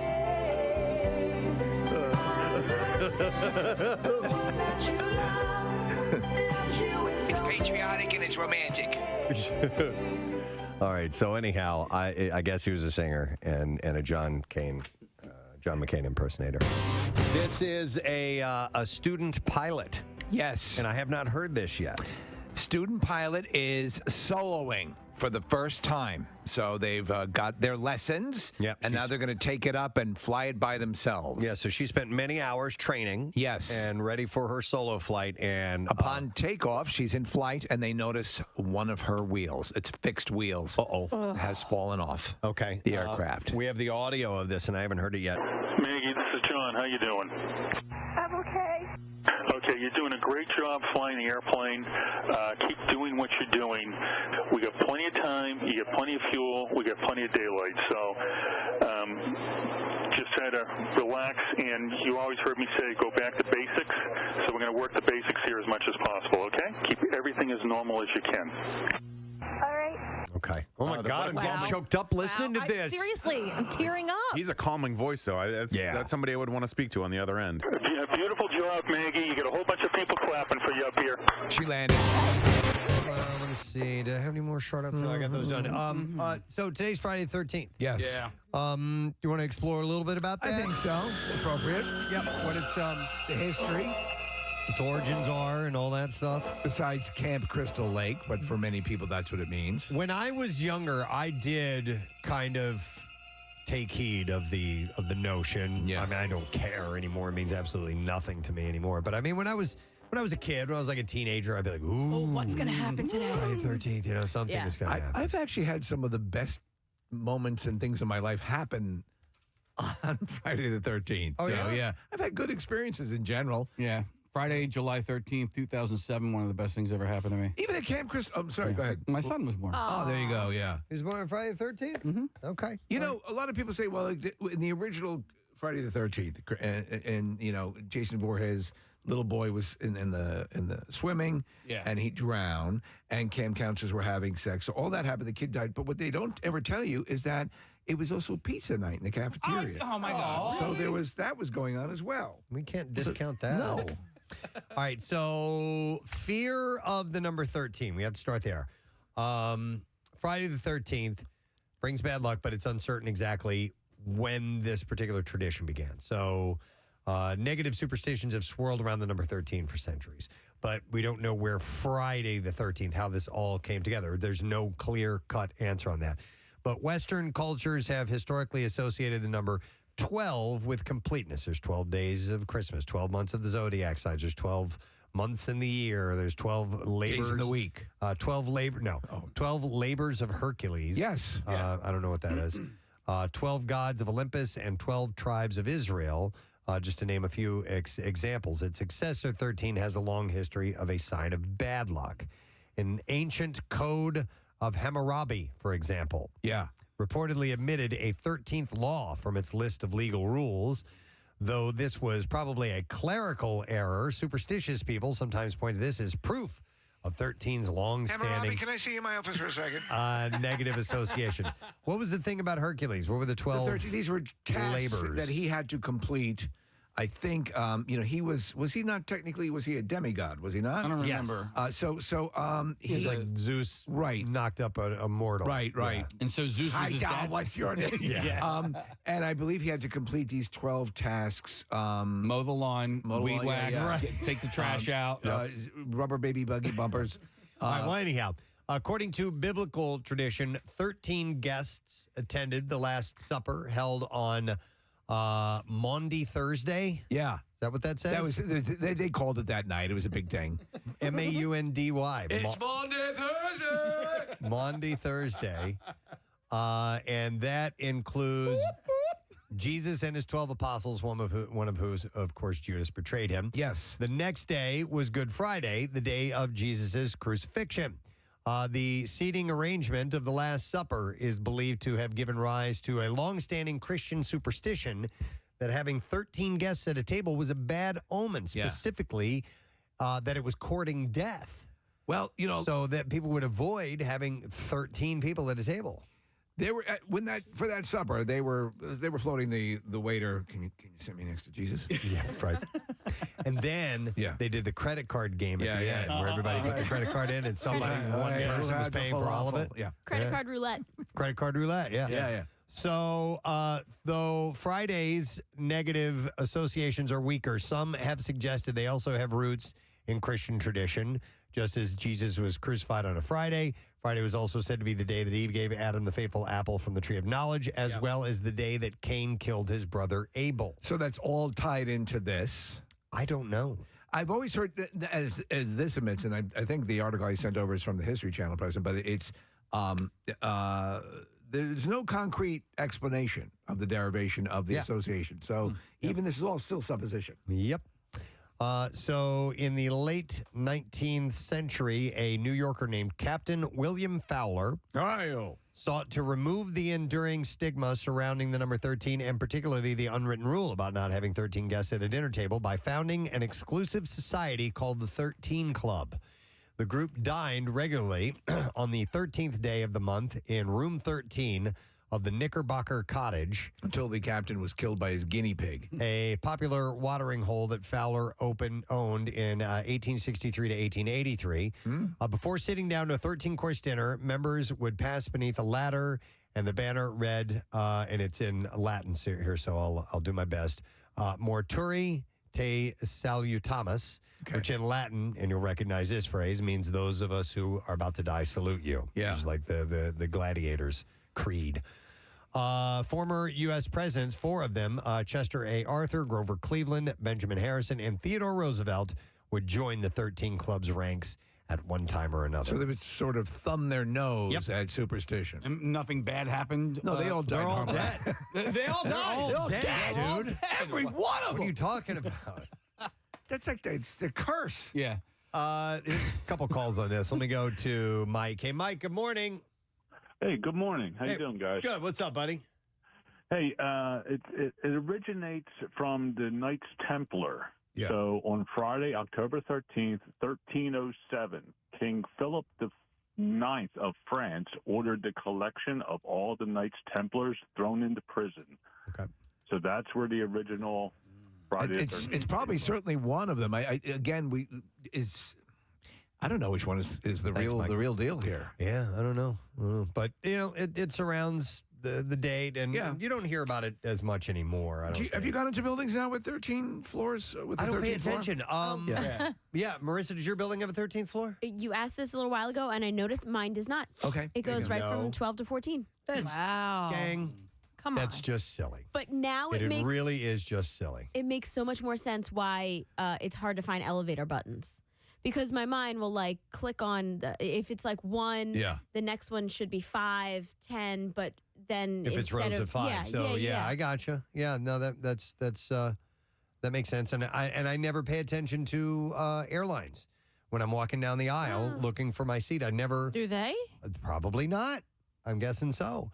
And it's it feeds right into it. But I mean, would you be hesitant to sit in a row 13 or live on a 13th floor? No. I wouldn't. No. But when I'm at a cash register and 666 comes up. Yeah, whether it's how much I owe or how much change I'm going to get back. I wouldn't pet a blind man's ferret with that spinning around 3 times. Now, what's going through your mind when that happens? I don't even know, man. You sound so defeated. Well, because I just have, I was raised in a, Christian Catholic household, and I don't know. I just, there's certain things that I know are ridiculous, but I still carry with me. It's very similar to you, Preston, in the house.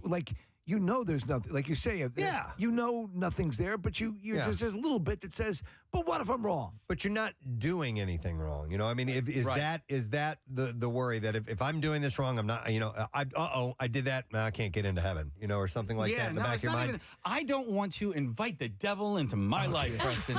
Okay. I don't know which doorway, is a doorway to allow him. Also, let me ask you this question. Yes. I would never even jokingly, these guys, the 13 Club, they thumb their nose. Right.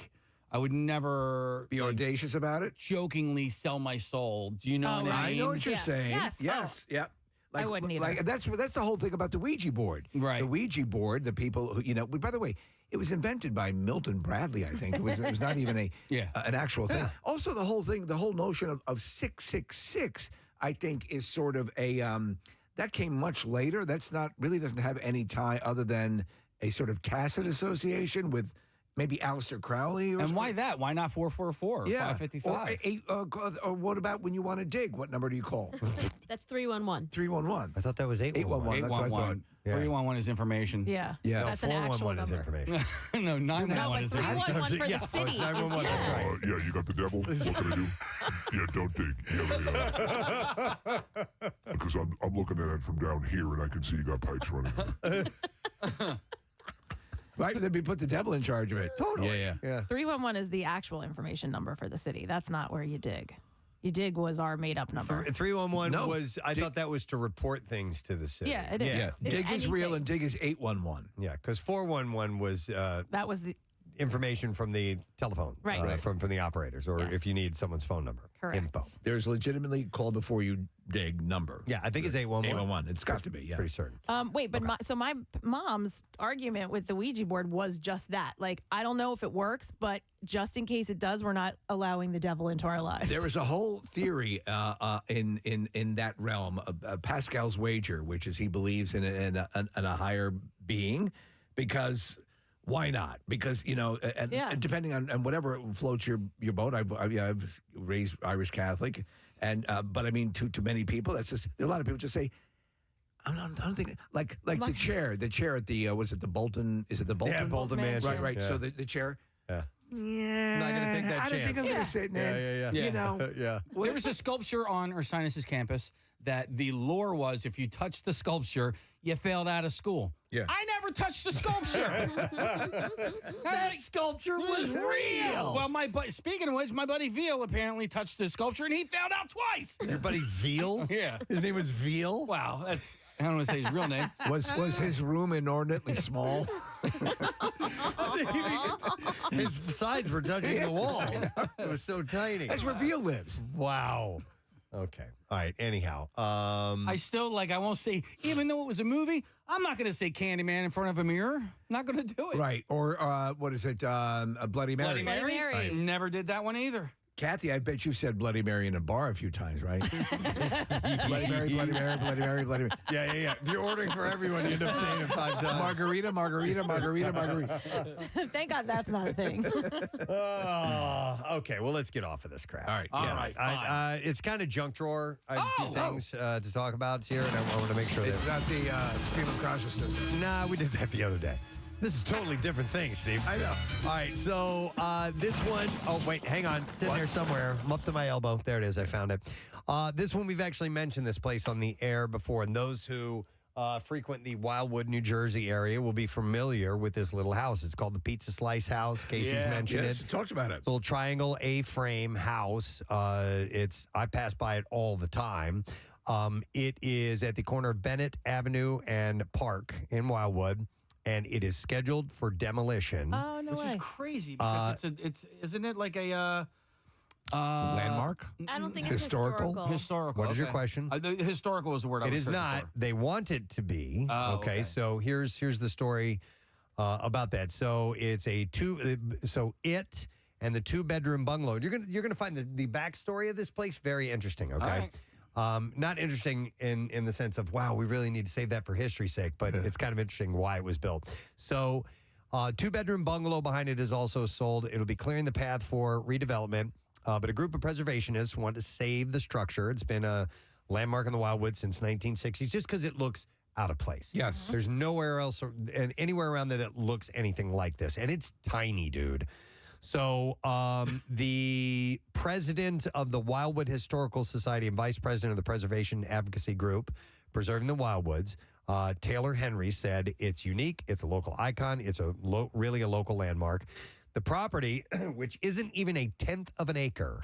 Oh, wow. It includes both the A-frame and the bungalow, sold for $175,000 in July of last year. Yeah. And according to the real estate listing, the property tax records show that it had at least 2 other owners since the mid-1990s. Previous owners bought it for $325,000. Whoa! In 2007. For a 1/10 of an acre. Which doesn't make any sense to me because now it went for $175,000 when property prices are skyrocketing at the shore. Right. Yeah. So they also kind of a steal. Wait to a be second. honest. But a 1/10 of an acre at the shore. You can set a house and a house on it and charge a crap load for No it, doubt. right? Yeah. Like, So a that's- regular house could go on a 1/10 of an acre? You look at this because a lot of the houses that you get down there, Preston, I think like in your area, they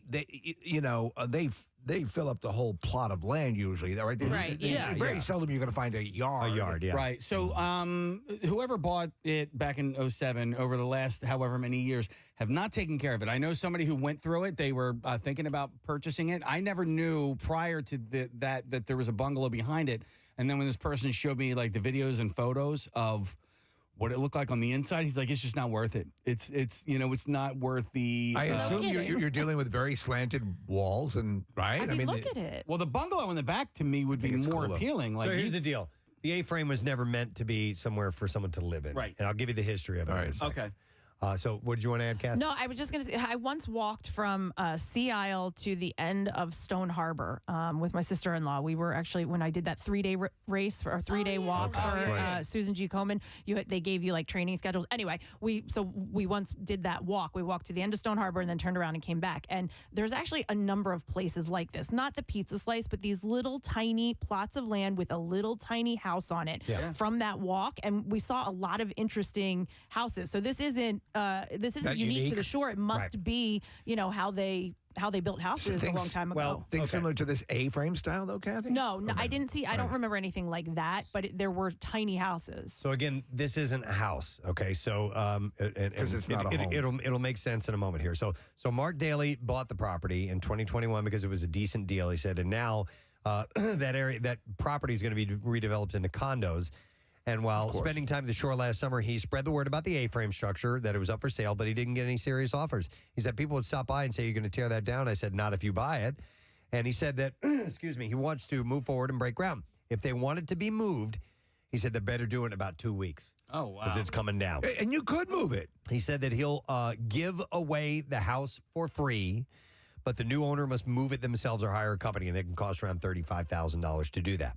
So here's the story behind this tiny little A-frame in Wildwood. Okay. The house was built by Glenn Dye and was never intended to be a live-in house. He built the house to use as a clubhouse for his bottle collector group. Oh, my God. Where he was the president.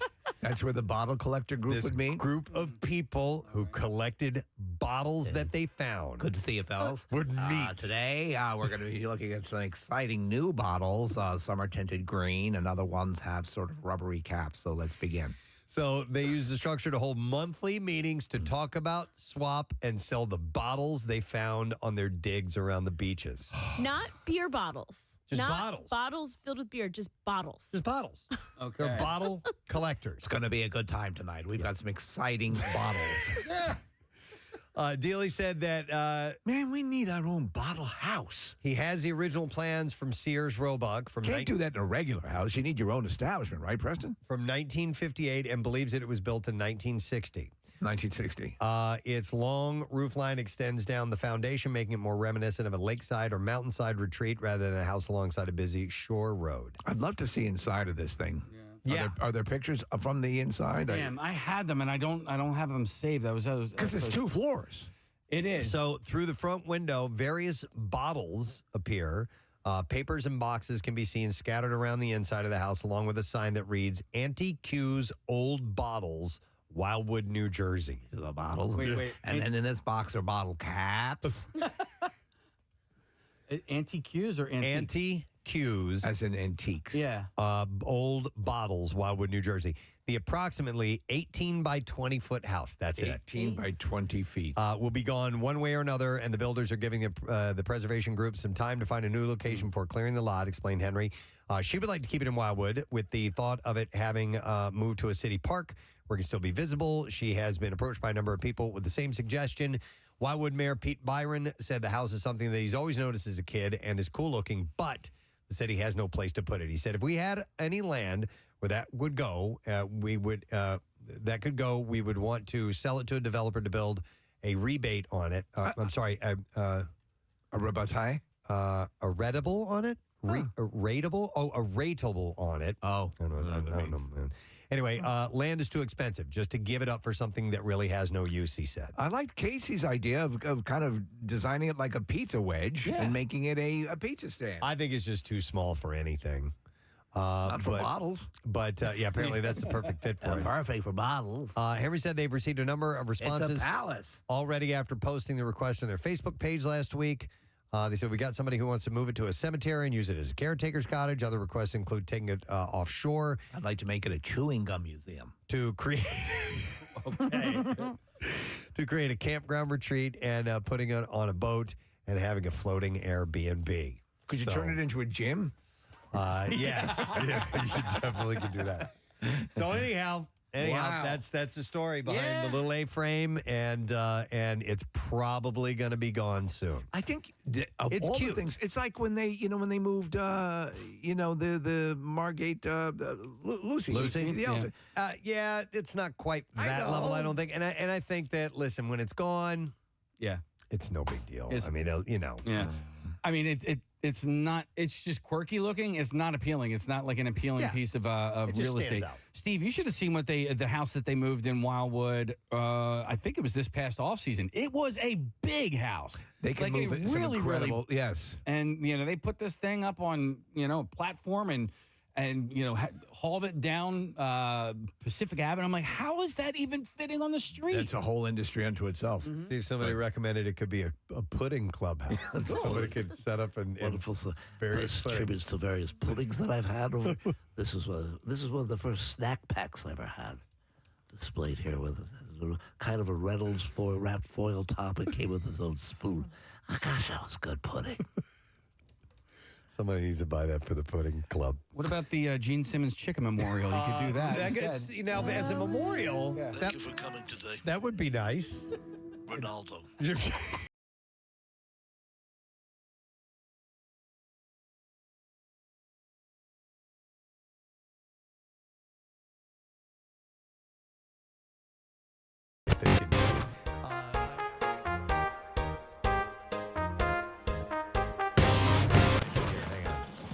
This involves vacationing and vacation homes and things like that. Airbnb revealed this week that it is overhauling how people search for rental listings on the site. I like this idea. Now, I've only just slightly dabbled with Airbnb, and I've never rented one. No, I wouldn't. But current searches are mostly done by location, but the company will be adding dozens of search categories, including things like chef's kitchens, historical homes, stuff like that. And they say that it will help people find listings that they didn't know existed and in locations they hadn't even considered, which they said that can take the pressure off of over-tourism in popular destinations. I actually just wanted to search dates. And Right. you can't do can't that. do You that? have to pick a specific location. Like I was Right. sort of looking to see, sometimes they'll post these beautiful houses and, you can stay here. So I was sort of looking for something like that. So you're looking for and that seems with this because you want to say, okay, let me see what potential options I have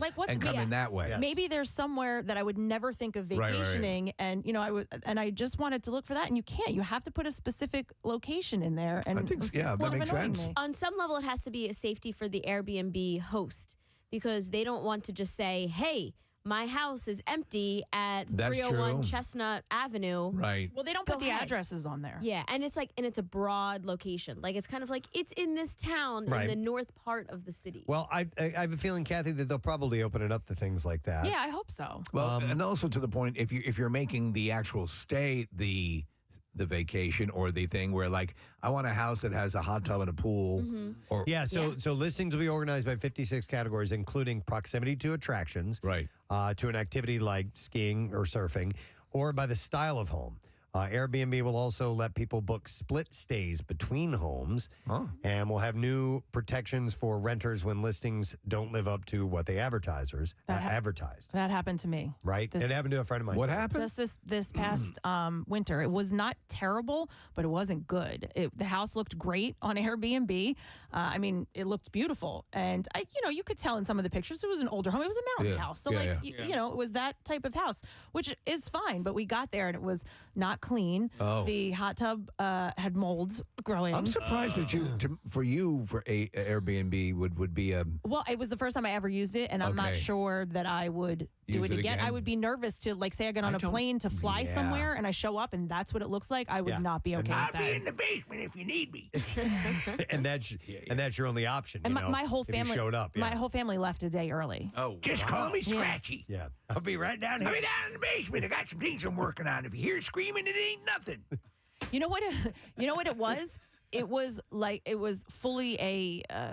I don't want to say a party house, but I could see a group of friends, like young 20s couples going, for the weekend to ski. That's what it was like. And meanwhile, we had, 4 or 5 kids with us. Wasn't our calendar location? Oh my God! Wasn't that an Airbnb? That's why he bought it. He bought the Yeah, house yeah. to Airbnb it, but it was a nice house. Yeah. But people went at bachelor parties and, all that. Yeah. Kathy, I was in that neighborhood the other day walking up that street and I saw this car kind of creeping around and it was like these people were ready to party. And I was like, I know exactly They're where you looking guys for that are house. headed. He sold it. Oh, did he? Yeah, Was it too much of a pain in the ass? I think so. I think the Yeah. whole like Airbnb thing and like the mix up that we had, he had somebody managing that and he said there were It things didn't that quite work. yeah. Well, you can put restrictions on what you want to transpire at the house, right? Yeah. I don't know if this update already happened, but I'm on the website now, Kathy, and you can choose which dates. There you go. But you do have to put in No, like you can a choose the location. dates, but you have to put a location. That's what Okay. I'm saying. I just wanted to say, hey, I want to go away on these dates. I don't care What's where available? I go. I want a really cool house. What's available? And then you decide after the fact. Right. All right. Well, anyhow, they're working on stuff like that. That's all we have time for in the junk drawer because we got some business to attend to. Our final chance for you to win, or our final chance to present an opportunity for you to win concert cash is just moments away because we wrap up the promotion today. Make sure you also keep your ears peeled for the Keenan's clip that can net you a very cool prize with our live broadcast coming up. We'll be back in a moment. Preston and Steve on 93.3 WMMR.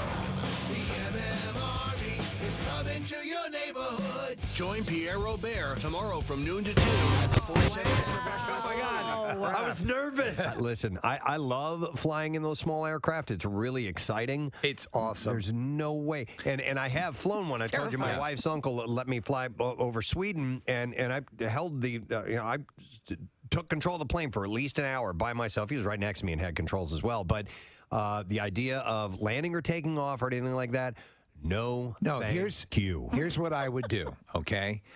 What you did, I would have the Fisher-priced wheel. Oh, just to protect? Sit there like Maggie does with the dry.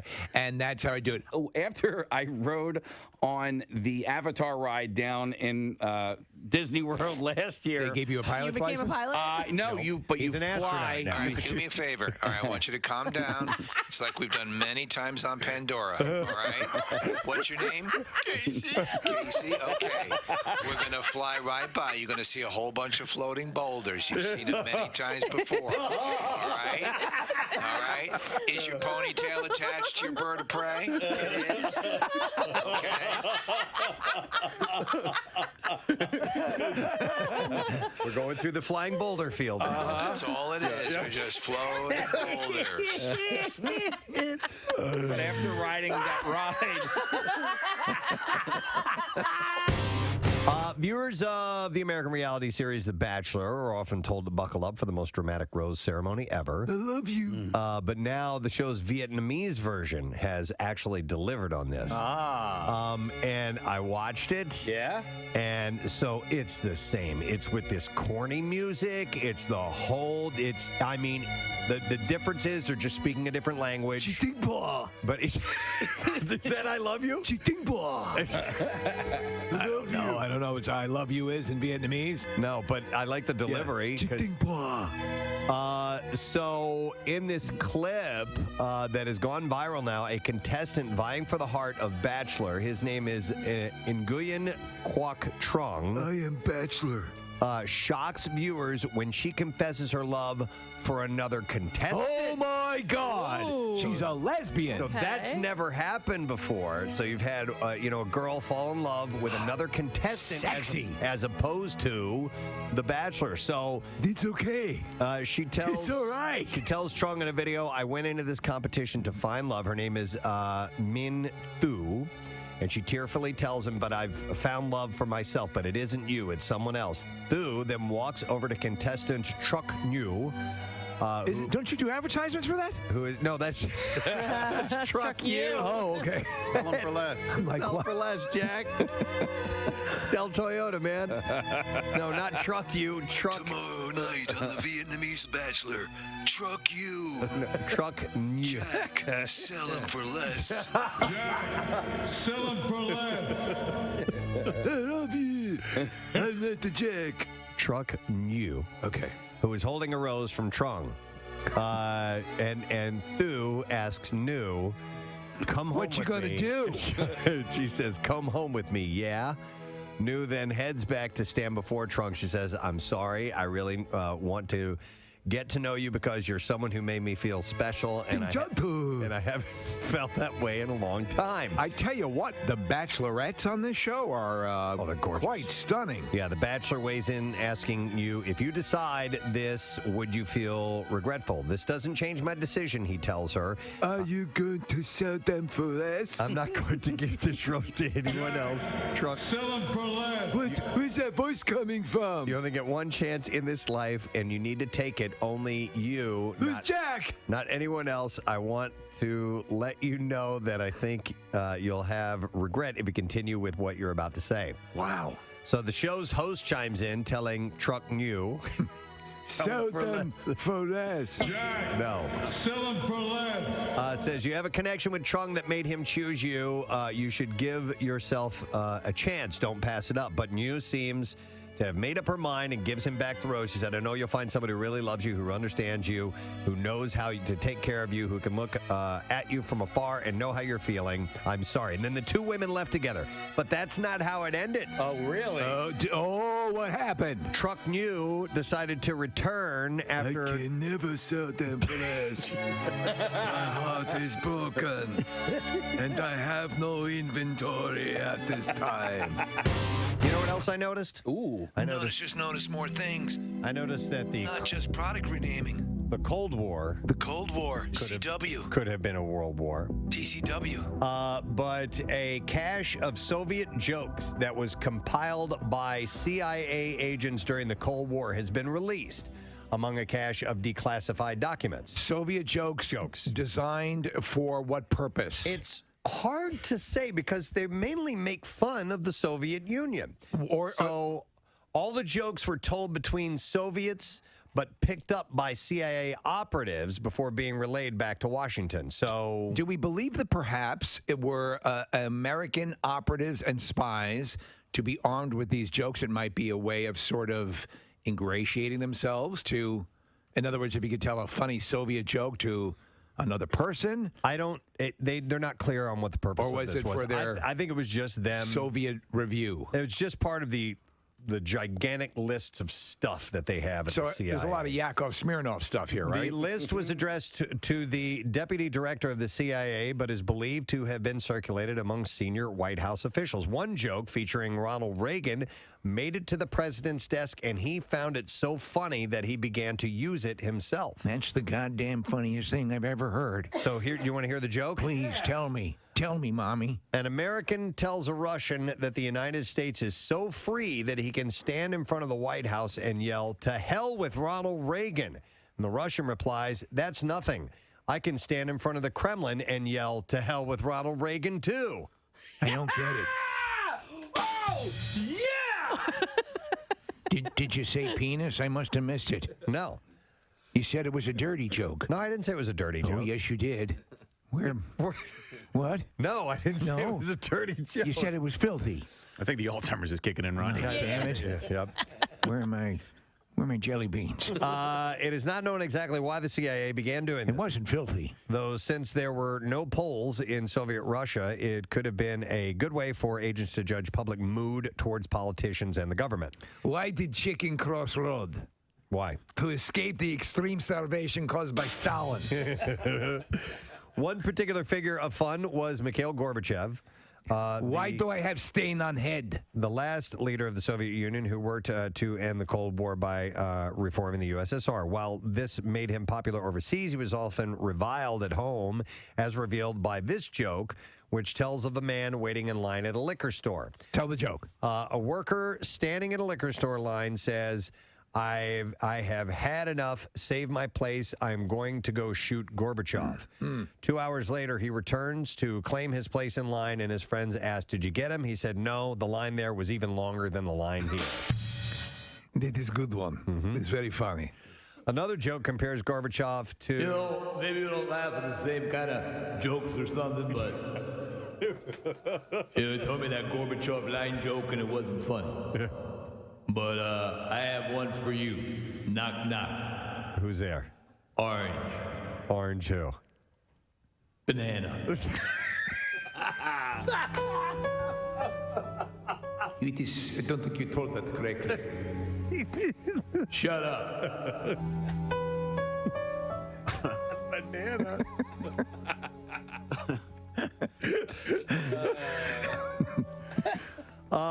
So Stalin. I'm going home. Stalin was also. Knock, knock. Who's there? Stay in your seats or you'll all be shot. He's funny, yes? Knock, knock. Who's there? You will starve in gulag. I'm here all as a week. I would say try veal, but there is no veal. Try cannibalism as we starve out all of the population in Siberia because of extreme poverty caused by Stalin. Thanks for coming. Knock, knock. Who's there? They murdered my wife. That's sad. Yeah, but if you think about it, she was nagging. It's a way Homer. Have you heard the banana joke? Heard funny joke from Rocky. Knock, knock. Who's there? Orange. Or two. Banana. Oh, God. Oh.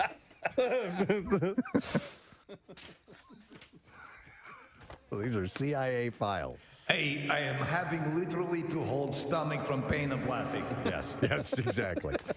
Okay, I noticed that, and I figured we might have Notice the Soviet humor. Para-Olympian Danielle Umstead. She's blind, right? I don't know. I believe she's a blind skier, Preston. No, that's impossible. That's what they said. Shut up. Check it out. Okay, Nick. you got to look this up. What's her Danielle, spelled Danelle, Umstead.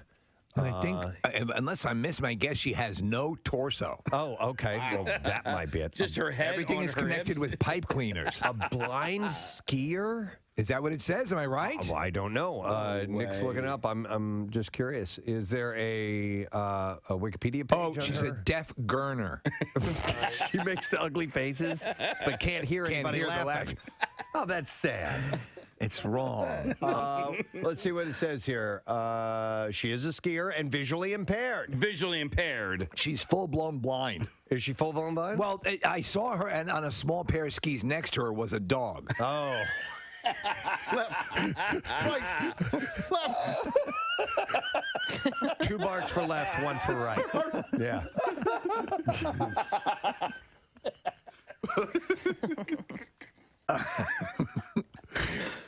That's not fair to the dog. That is not fair to the dog. No. Right. And I mean, he's got to bark fast, and you never know if they're right next to each other. He also can't really tell you that he doesn't want to do this. No, he's actually just being dragged along. Just put him on skis. I don't want to do this. did we even say the words skiing? Nick just said you it. did? Yeah, I'm yeah, sorry, yeah. I missed.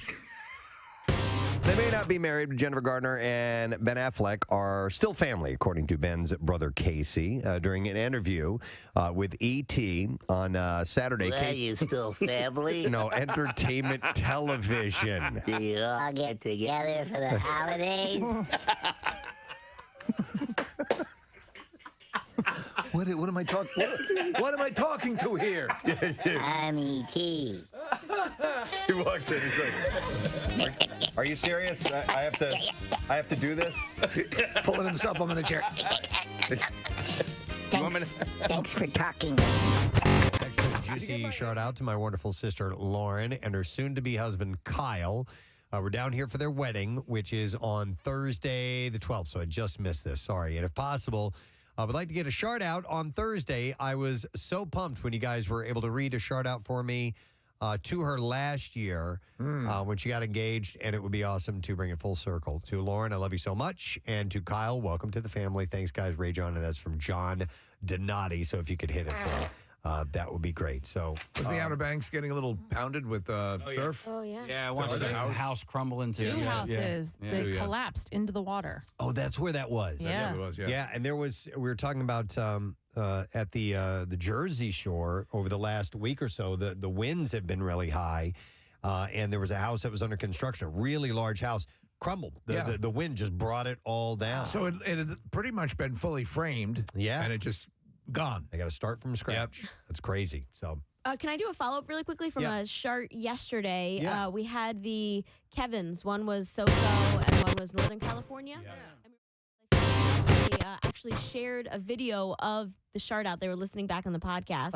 And so I reached out to him on Instagram. He said, thanks so much. We're both from Pennsauken. We're in our early 40s. Chauncey's been out here for 10 years. I moved in 2015. He and I did a Christmas trip last year, a road trip, and listened to the show the whole way out. Aww. So they drove from here to California? I think the other way. I think from California home to Philly, where their families are. So they That's pretty awesome. relocated and kept us with them. Yeah. I love that. Casey wants to take that drive someday. I do. I really, really wish you would allow me to build that trip into the show somehow. A live travel log. Never gonna happen. I know, but please. Listen, we can let you practice driving in an industrial park. Right. Okay. All right. 80 miles an hour after the show, though, right? We'll just get you the same amount of miles.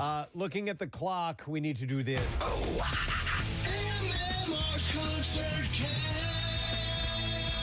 Now, here's your concert cash keyword. All right, it's the last one for us. The word is coin, C-O-I-N.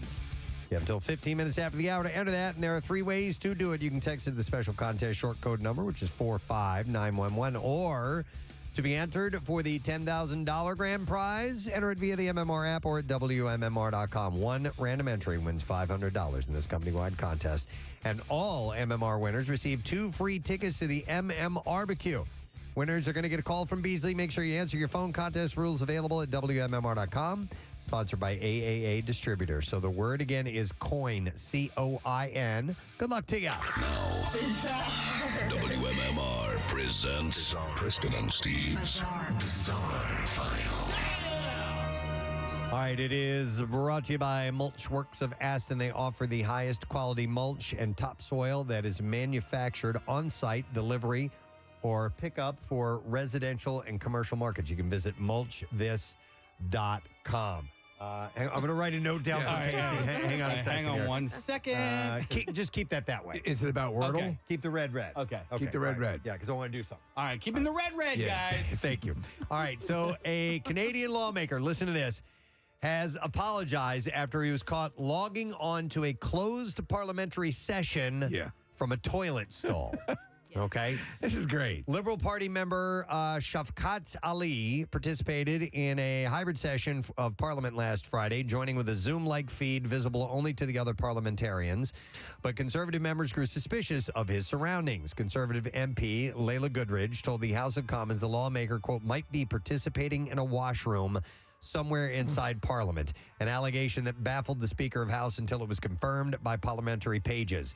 On Monday, the Conservative House Leader, John Brassard, had told Parliament that after studying the stonework, door hinges, and coat hook, lawmakers had concluded Ali had placed his camera on the ledge or ridge on the wall just above the back of the toilet. Oh, my God. The member of Parliament was literally using the washroom while participating in a sitting of the House of Commons, the Cathedral of Canadian democracy. I can't believe I actually said those words, Madam Speaker. Why not just turn off the camera portion of it? Exactly. And Ali, and nobody saw anything vulgar, though. Right, but still. I know. Ali apologized, calling the incident from a toilet stall in the building's West Block an unfortunate event that arose from a lapse in judgment. He said, I take this matter extremely seriously, and I promise never to repeat this error again. The Deputy House Speaker said Ali's apology was sufficient enough to close the matter, but warned MPs to always be vigilant when participating remotely. If you don't have to have the camera on, turn it off, they said. Yeah, so. This is why they're really pushing for them all to come to the meetings and stop the remote stuff for things like this. Yep. But I mean, so what if the guy was in a toilet stall? Who cares? You know, he's getting the work done. There are people who don't like to talk to people if they're on like FaceTime on a toilet. I know. Yeah. Okay. Whatever. So this is an interesting way to use Tinder, as long as you don't get caught. Rhode Island kickball player Gianna Peccia was banned from the dating app for life after the service discovered she was using the app to recruit teammates to the kickball league. So what's so bad about that? By the way, the league is called Club Waka. A Tinder spokesperson said yesterday that the company reviewed its decision and found that Peccia was banned appropriately. Peccia tells Club Waka that she found 25 players through the app, including 18 for her team and another 7 to help fill out the roster in her league. I'll give you a hand job. You join my kickball team. She says that she would host dinner meetups with people who were interested so that they could meet me and other people from the league. Now, Tinder guidelines state you can't do that. Soliciting other users is prohibited and that it's fine to invite your matches to something that you're doing. But if the purpose of your profile is to advertise your event or business, nonprofit, political campaign, contest, or to conduct research, we may delete your account. I can understand that. On another note, do you like playing kickball? Oh, I haven't played it since I was a kid. I loved kickball. Yeah. I enjoyed it then. Yeah. I don't know how much I would like it now. I love that you could, it's basically kickball and dodgeball. You get the person out by hitting him with the ball on the way to the base. Yeah, that's right. Yeah. Yep. Here's a follow-up story. The city's, Denver, the city's case against a 71-year-old man who was arrested for using a permanent marker to draw a pickleball court on the floor of a recreation center has been dropped and a settlement has been reached. So they called him the mayor of pickleball. His lawyer What a refers to moniker. him. Yeah. He agreed to pay half the bill for the estimated damages, which equals $2,336, and submit a written apology to the city. The district attorney weighed in. The city also reinstated Arslan Goonies membership to all Denver parks and recreation centers per the settlement. What's your name again, sir? Goonie. Arslan Goonie?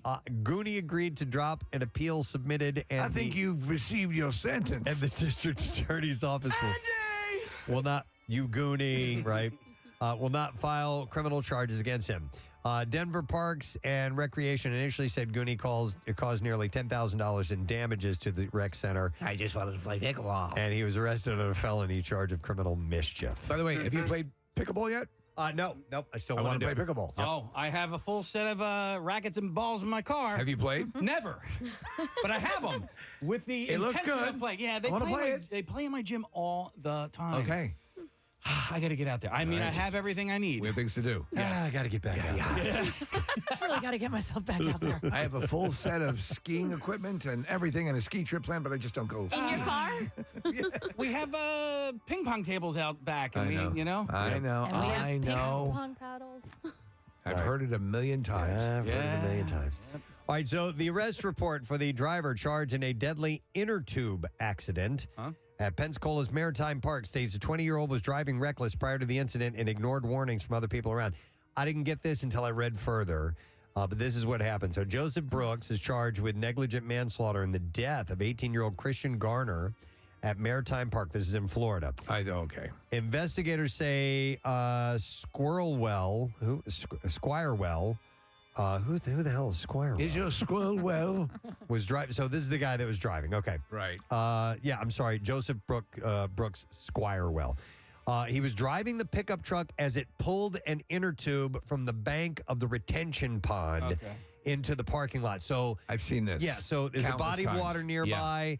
And you set somebody in the inner tube, they hold onto a rope that's tied to a truck, and then they pull you. In fact, you'll see this a lot on America's Funniest Home Videos. Yeah, when there's flooding and stuff like that, people do that. So, or there's a drainage ditch and it's full. So this happened, and apparently the guy landed on the pavement. So he pulled him out of the pond, landed on the pavement, boom, killed him. The report states investigators determined Squirewell drove the truck too far and too fast as he pulled the inner tube from the pond. So he was really hauling Yeah, you ass. got to watch your momentum. This caused Garner to be thrown from the inner tube and land in the parking lot. Many witnesses provided investigators with similar statements of what had happened. The truck appeared to be rapidly accelerating and continued to do so beyond the point in which the inner tube was pulled from the water. Police say also reviewed camera footage prior to the incident, which, according to a report, showed Squirewell driving a truck in a reckless manner.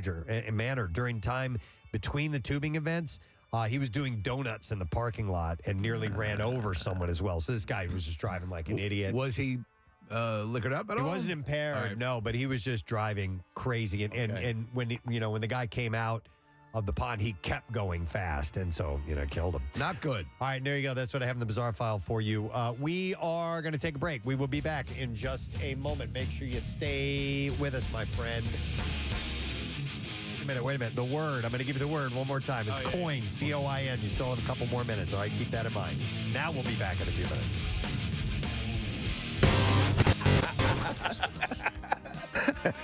Oh, my God.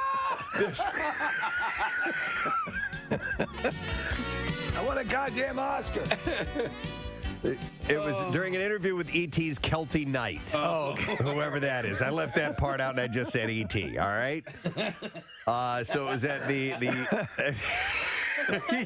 Are you still family? How much longer is he going to be in rehab?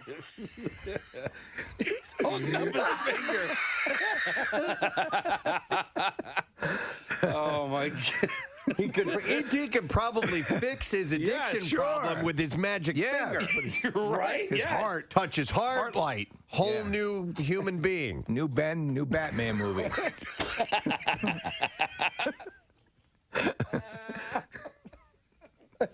So stupid. It's so dumb. All right, TMZ reports that Davy Chase. Now, I looked her up, and it says she started the ring. She was Samara. She's the psycho. Yes. The scary girl. The girl in the well. And by the way, turns out she's gorgeous. Yes, she is. She was arrested, and she was arrested on a drug possession charge and spent some time behind bars. Yeah. But she escaped through the television, didn't she? She did. She managed to get out I of knew there we were through the going that TV. way. But she's had some run-ins. Last year, she was locked up after cops pulled her over for joyriding in an allegedly stolen car. She was locked up for 7 days. Is the phone rings after 7 days or something like In that? 7 days. Yeah, that's when you die. You have 7 days to get your affairs in order before you're... 7 days. It's been a while since I've seen that movie. 6.5. 7 business days. Business days? So that means I get the weekend, too? Well, it's Monday's Labor Day, so about 8 days. All right, just stay there. I'm going to come over and kill you now. Yeah, if you could be more specific, it might help in planning. So, what if I go across the international date line? Let me get back to you. Coming up soon, we'll be addressing Halloween. But Yes. it's a favorite costume for Halloween parties and haunted houses. Which is the one where you go to where they have a girl who really does the full, clicking and the whole body gesticulation. Penhurst? No, it's there's probably one there, but there's one, maybe it's there's one it's the one way out where we always get lost going to. It's in Bucks County. Yeah. I know exactly the one you're talking but the about. girl who does Fear? Nah. Might be. Valley of Fear. It's out kind of in a woodsy area. It's Grotto of Consternation is the name of it. Hang on. Chrissy is on the line to tell us about that haunted attraction. And it is Valley of Fear, isn't it? So it's Valley of Fear? It is Valley of Fear, and the girl who does play the one from The Ring, who was there for a long time, Liz, is just a phenomenal singer, too. I just wanted to let you guys know. Really? Okay. Oh, yeah, she's incredibly talented. And she was good. It says you were moving along, she'd move along, and she never sang really, but she didn't I'm sing. the chick from The Ring, and I'm coming after you. So her name is Liz? Yes, Liz. All right, cool. Thank you, Chrissy. Appreciate it. No problem. Cause in 7 days See ya. you're through. Chop-a-da-ba. All right. It's not that scary. I know, it's not scary when you sing it. Yeah, right? Wouldn't it be a little less if it were a musical? I live in a well and my life's kind of hell and I'm coming after you. My life's kind of hell. I'm the chick in the well and my life's kind of hell, but I'm a coming after you. In 7 days. 7 days. 7 days. 7 days. 7 days. Coming after you in 7 days. Hey. The Ring, the musical. Turn my mic on. You turn his mic off. I didn't turn it off. I think you might have hit the button yourself there, dude. Uh-oh. No, there we go. I just hit that button. All right. Wait a second. What's going on? Wait a What second. just happened here? Your mic will turn off in 7 seconds. Your mic will turn off in 7 seconds. What? I don't have a mic. Lindsay Lohan. I was just watching Mean Girls last night on E. Well, there was this video of her dancing over the weekend, and it went viral. Is it laughable, sexy? I'm hesitant to even say viral. Like, How many does it take before it's called viral? Good question. You know, Viral is yeah. So I just saw it this morning, and it's her dancing. And what is it? To be honest, it's not that big of a deal. It's just her dancing around a little bit. But some people have made a thing about it. She flips her hair in it. She leans her head down and flips her hair way up. So people are making a thing about that. Oh my gosh. Here, hang on. And there's the hair flip. So she does it twice. We're watching the video of it right now. And, well, now Busy Phillips and Kelly Oxford are getting in on the action. They spoofed Lindsay's now viral dance to the song Pillow Talk. Oh, snap. Well, Lindsay snapped her fingers and flipped her hair at her beach club in, I don't know where it is. Phillip and Oxford got down in the kitchen. Oh, and man. Phillips wrote on Instagram, honestly, it's weirdly harder to nail than it seemed. Respect. All right. What's going on? They're throwing shade. They're throwing shade at her, Preston. Are they? Sort of. Yeah. Shady? Yeah, they're throwing shade, but then they threw respect in there. Yeah. RESPICT. That's right. They're making fun of the hair flip? Yes. I would make fun of the mom dance instead. I mean, the hair I've flip been is the only flipping thing that my hair was like legit. that since high school. Right? Yeah. I It's like a it all. stupid. You're drunk. Flip your hair. I like Lindsay's thing, and I like the mock thing. I think it looks cute. So anyhow, they did a thing about that thing. Wow. There was a It's just said. Wow. The original thing has been followed by another thing. This is what constitutes as news these days, folks. Over the weekend, a thing occurred, which was immediately followed by two rejoinder thingies. Televangelist Kenneth Copeland has a lot of experience with planes. We've seen, him and the other guy. There are two of these televangelists that are really big into their aircraft. They are really consumed with the level of aircraft that they own, and often the current plane they own is not good enough. It just ain't going to cut it. Because the Lord needs them to spread the gospel. We were blessed to have an airplane that it was a Vickers Viscount. A Vickers Viscount. And a man on our board of directors owned that airplane.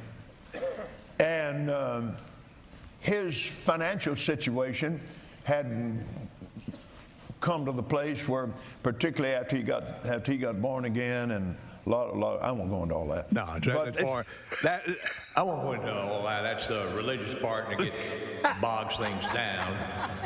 By the way, if we're all not clear at this point, not dime one is making its way to anybody who's poor. I just want to be clear on that. And I know I can say that to you, God bless you all, everyone sitting here right now, and it won't matter.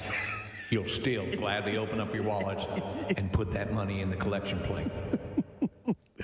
All right, let me continue. But that airplane had been parked for several years. Mm-hmm. And it was a 4-engine turboprop. I mean, Jesus Christ, he sounds like he's talking about sounds this like you're at an air show. He's a preacher. He's a man of the Lord, ostensibly. Airliner. So this is back in the days when George first came along, and oh man, we had fun in that old airplane, didn't we? Oh my God. They had an older sort of navigation system on that. I know that many of you are going to remember that they didn't have the triple GPS coordination system that you find in the newer vehicles. Did I mention Jesus yet or anything? This is a sermon? Oh, yeah. Yeah. Well, we There's a particular fuel mixture that I'd like to talk about, and then of course why you shouldn't covet your neighbor's wife. Right. Yeah, this is in front of a group of his followers. This is in church. Or whatever. Televangelist. Airplane hangar. Yeah. All right. Well, we put that thing back in the service.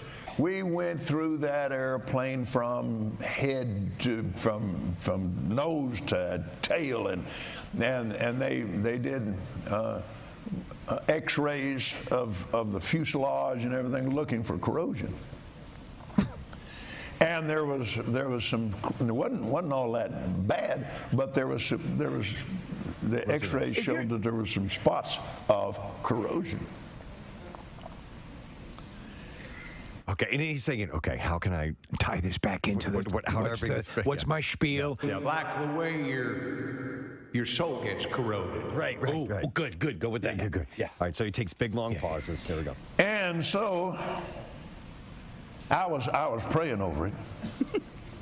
And just he's praying over the corrosion. In his air. Praying over it. Yeah. Okay. All right. So instead of going out and earning money, I decided to return my faith to its upright position. Because the Lord's beverage cart had been stowed. Because we were coming in for a landing. And just as plain, listen to this. The Lord said to me, okay, so this is God talking directly to him. No fumar. He's talking directly to him. Yeah. The Lord said to me, lay hands on it. I'll heal it. What? Listen to the people talking. And he says, what? What? Even he doesn't buy it. I never heard him. What? Well, he said, Kenneth. You're an idiot. You're an idiot. He said, Kenneth, you're an idiot. This is your thing. You're all about the freaking planes. Give it a try. He said, corrosion comes from the curse. Oh. Self-pleasuring. Yes. And listen to the people going, oh, yeah. Oh, yeah. Comes from the curse. Comes from the curse. He said, I provided that airplane for you, didn't I? I said, yes, sir. Yes, sir. He said, lay hands on it. Okay. Okay. And I started. Yeah, exactly. Wait, didn't he say that? All right, so this plane belonged to somebody else, and the Lord provided it for him at the. Lord didn't have much use for the previous owner. Yeah, the previous owner had previous come in a owner hard could have time. gone down in a ball of flames. The Lord would not have given a rat's ass. And I started praying in the Spirit, and the more I prayed in the Spirit, the happier I got. And so I just want to, oh man, you talk about laying hands on that thing. I laid hands on it all over, and it's a big old airplane. It took a while to do it. I have to be honest with you, at a certain point, I put my pee-pee in a few holes.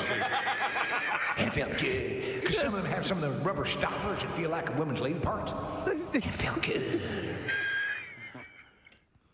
I mean, come on. I know. Who's sitting there listening to this?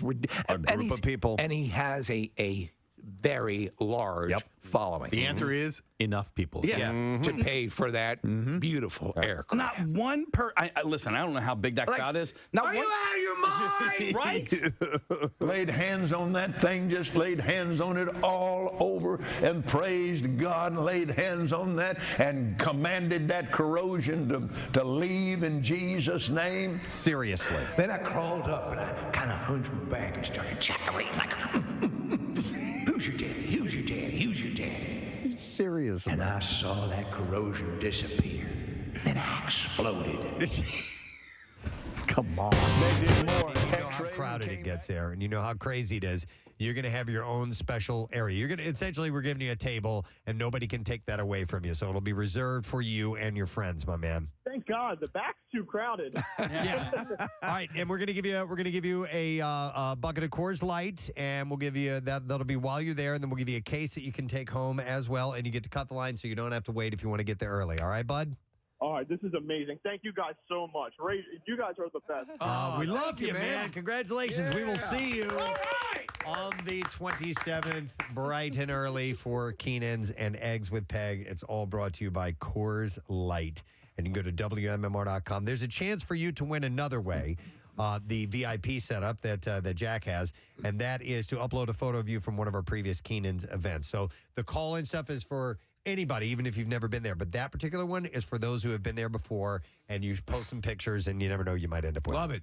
Yep. All right, so lesson question time. We're going to give away this morning a pair of tickets as MMR rocks Roger Waters, Friday, August 5th. That is at the Wells Fargo Center.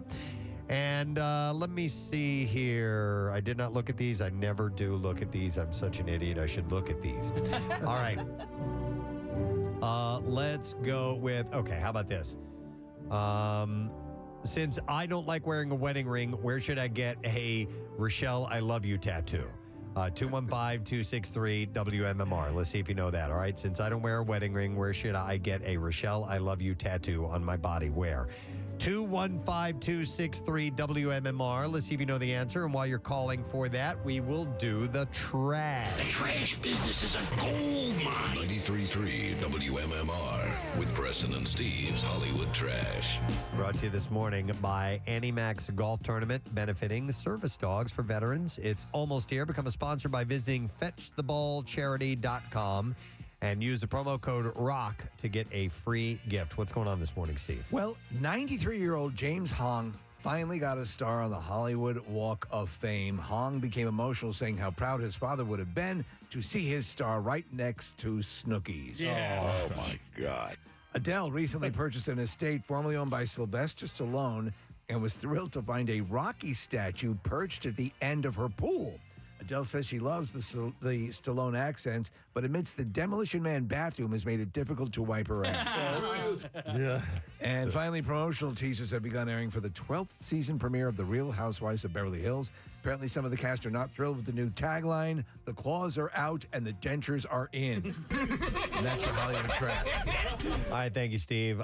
We will go to the phones and see if we can get an answer to this question. And since I don't like wearing a wedding ring, where should I get I Love You Rochelle tattooed? And it is James that we go to. Hi there, James. How you doing? Good. All right, James, where should I get that tattoo? Around your neck. Yes.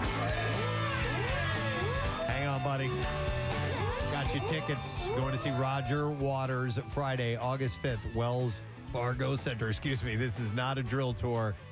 Performing in the round. And tickets for both shows, August 5th and 6th, are on sale now. And you can get complete details at WMMR.com. Now, Preston and Steve's Music News on 93.3 WMMR. Velociraptor. Brought to you this morning by Coors Light. And, of course, we have the Preston and Steve Show headed to Keenan's in North Wildwood Friday, May 27th, officially to open the Jersey Shore. And you can be there starting at 6 a.m. Brought to you by Coors Light, made to chill. All right, Ozzy Osbourne's daughter, Kelly Osbourne, and her boyfriend, Slipknot Sid Wilson, are expecting their first child together. They each shared the big news in their respective social media accounts yesterday. No due date has been yet as of yet. But they posted pictures of the sonogram, and they're all excited. Sharon responded to the news by tweeting, "My heart could not be more full." We're so happy. So excited to share this beautiful journey with you, Kelly. I can't wait to sing him lullabies. No word from Ozzy as of yet. Coldplay says that they are committed to making their tour as sustainable and low carbon impact as possible. And now they're facing some backlash for partnering with Nest, a Finnish oil company that has ties to deforestation. Some perceive that Nest's partnership with Coldplay is an effort to hide the company's controversies and false statements about sustainable energy. The band explained in a statement that they aim to reduce overall CO2 emissions by 50% compared with the 2017 tour through their partnership. They plan to do that by using renewable energy and making use of alternatives available in the cities that they're performing in. The band even used renewable waste made up of recycled cooking oils and byproducts to fuel their touring plane. They were, and they also were criticized because they were giving away carbon footprint points, and they had a thing called the baby seal clubbing pit. Oh, okay. No, you can't do that. That was counter. You mentioned Nest. Are we talking about like the Nest thermostats and things of that nature? NESTE. So Yeah. I don't know. No, it's different. No.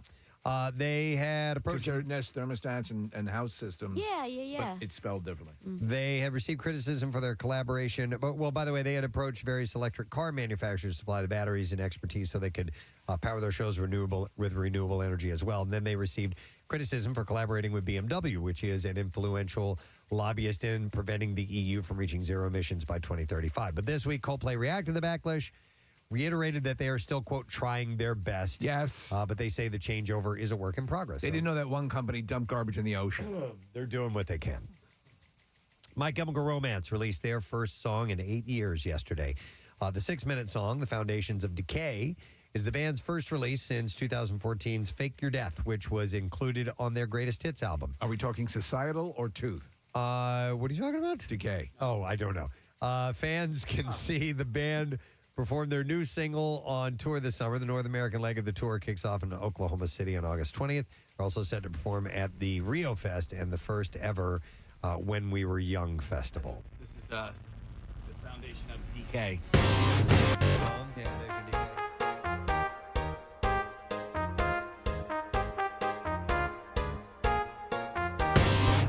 Take a good boy coming up later on. With the release today of the Rolling Stones' 1977 El Macambo Tavern gigs in Toronto. The band's latest Vault collection, the 23-track Live at the El Macambo, is available as a double CD and various other things, like LP and so on. But according to legend, the band's March 4th performance billed the Stones as the Cockroaches and the opening act for April Wine. But as it turned out, April Wine served as the Stones' opening act.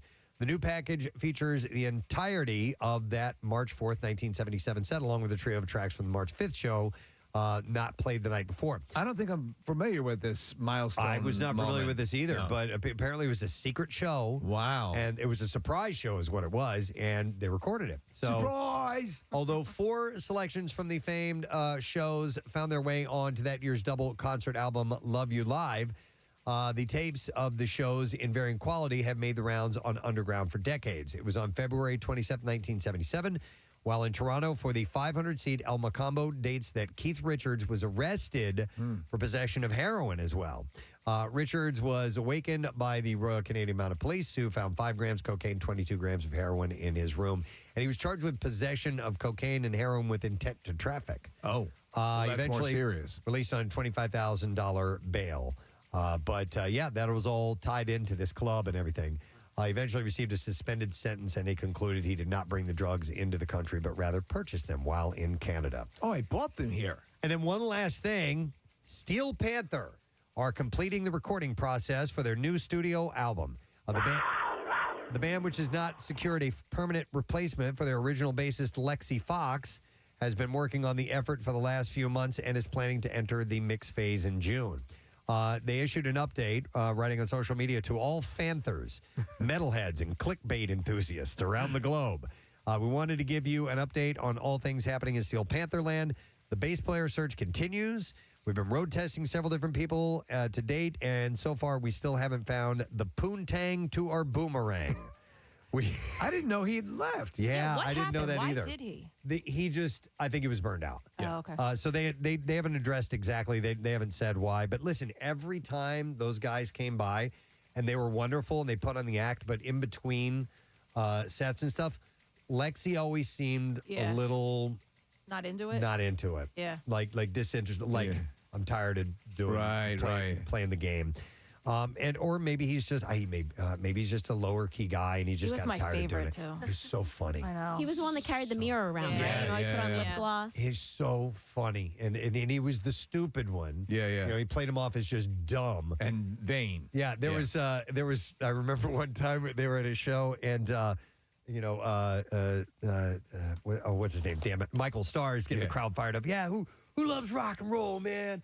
Who loves all this great music? You guys love that? And then Lexi gets up and goes, who likes going to the zoo? You know, I mean, it was so funny the way he played off that character. That's going to be a tough slot to fill. They said that we've spoken to a bunch of people. Some of you have seen and some of you haven't. And we won't rest until we find the next Steel Panther low-end maestro to complete us like Tom Cruise and Jerry Maguire. Until then, our good friend Spider is going to be filling in for us in Europe. We cannot wait to see you guys on the Res Erections Tour next month. And they said also, if you come to any of our shows over the past few weeks, the rumors are totally true. Not only is Stick Zadinia STD free, but we're also working hard on finishing up a new album. And we're planning to enter the mix phase in June, and we will be sharing more exciting news on that in the near future. They possess all a very sharp sense of humor. So you're not only looking for a competent musician, you're looking for someone who's a personality. Yeah, exactly. Who can play that role and get the humor of the band. So, but I can't wait till those guys make it through here again sometime. All right, that's it. Music news. We're going to take a break. We'll be back. You know what? Let me give away the last of my passes I have for Firestarter. The movie opens today, and you can find it in theaters and streaming. It'll be streaming on Peacock. It's rated R. So we'll take callers 8 and 9 at 215-263-WMMR, and we will give you a pair of Fandango passes to see Firestarter from Stephen King. We'll be right back.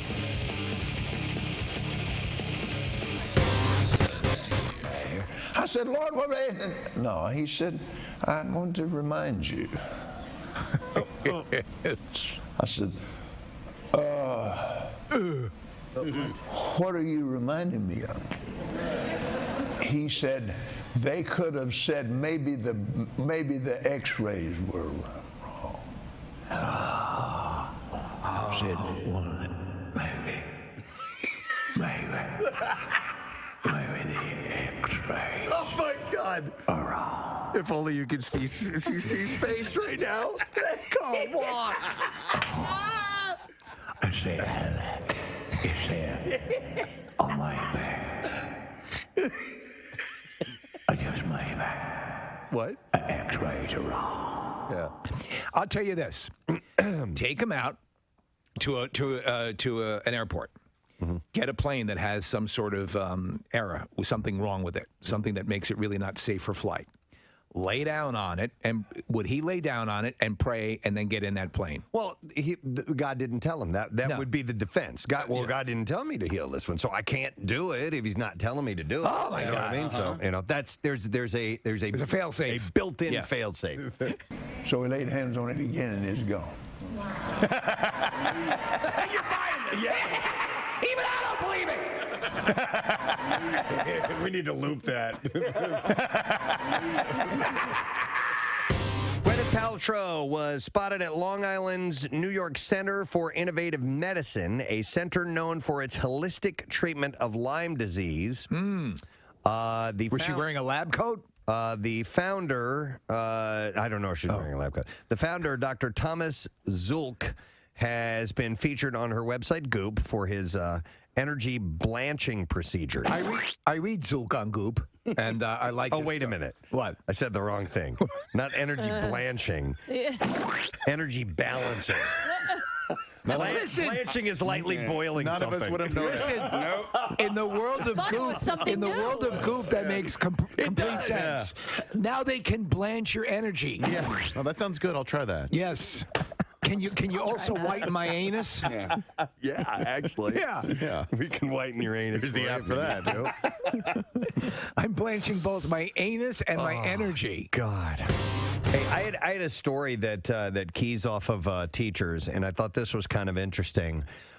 This is out of, where is this? Somewhere in the South. I think it's in the... is it Florida? No, it's North Carolina. The teacher at Northeast Carolina Preparatory School in Tarboro, North Carolina, had apparently punished one of their students.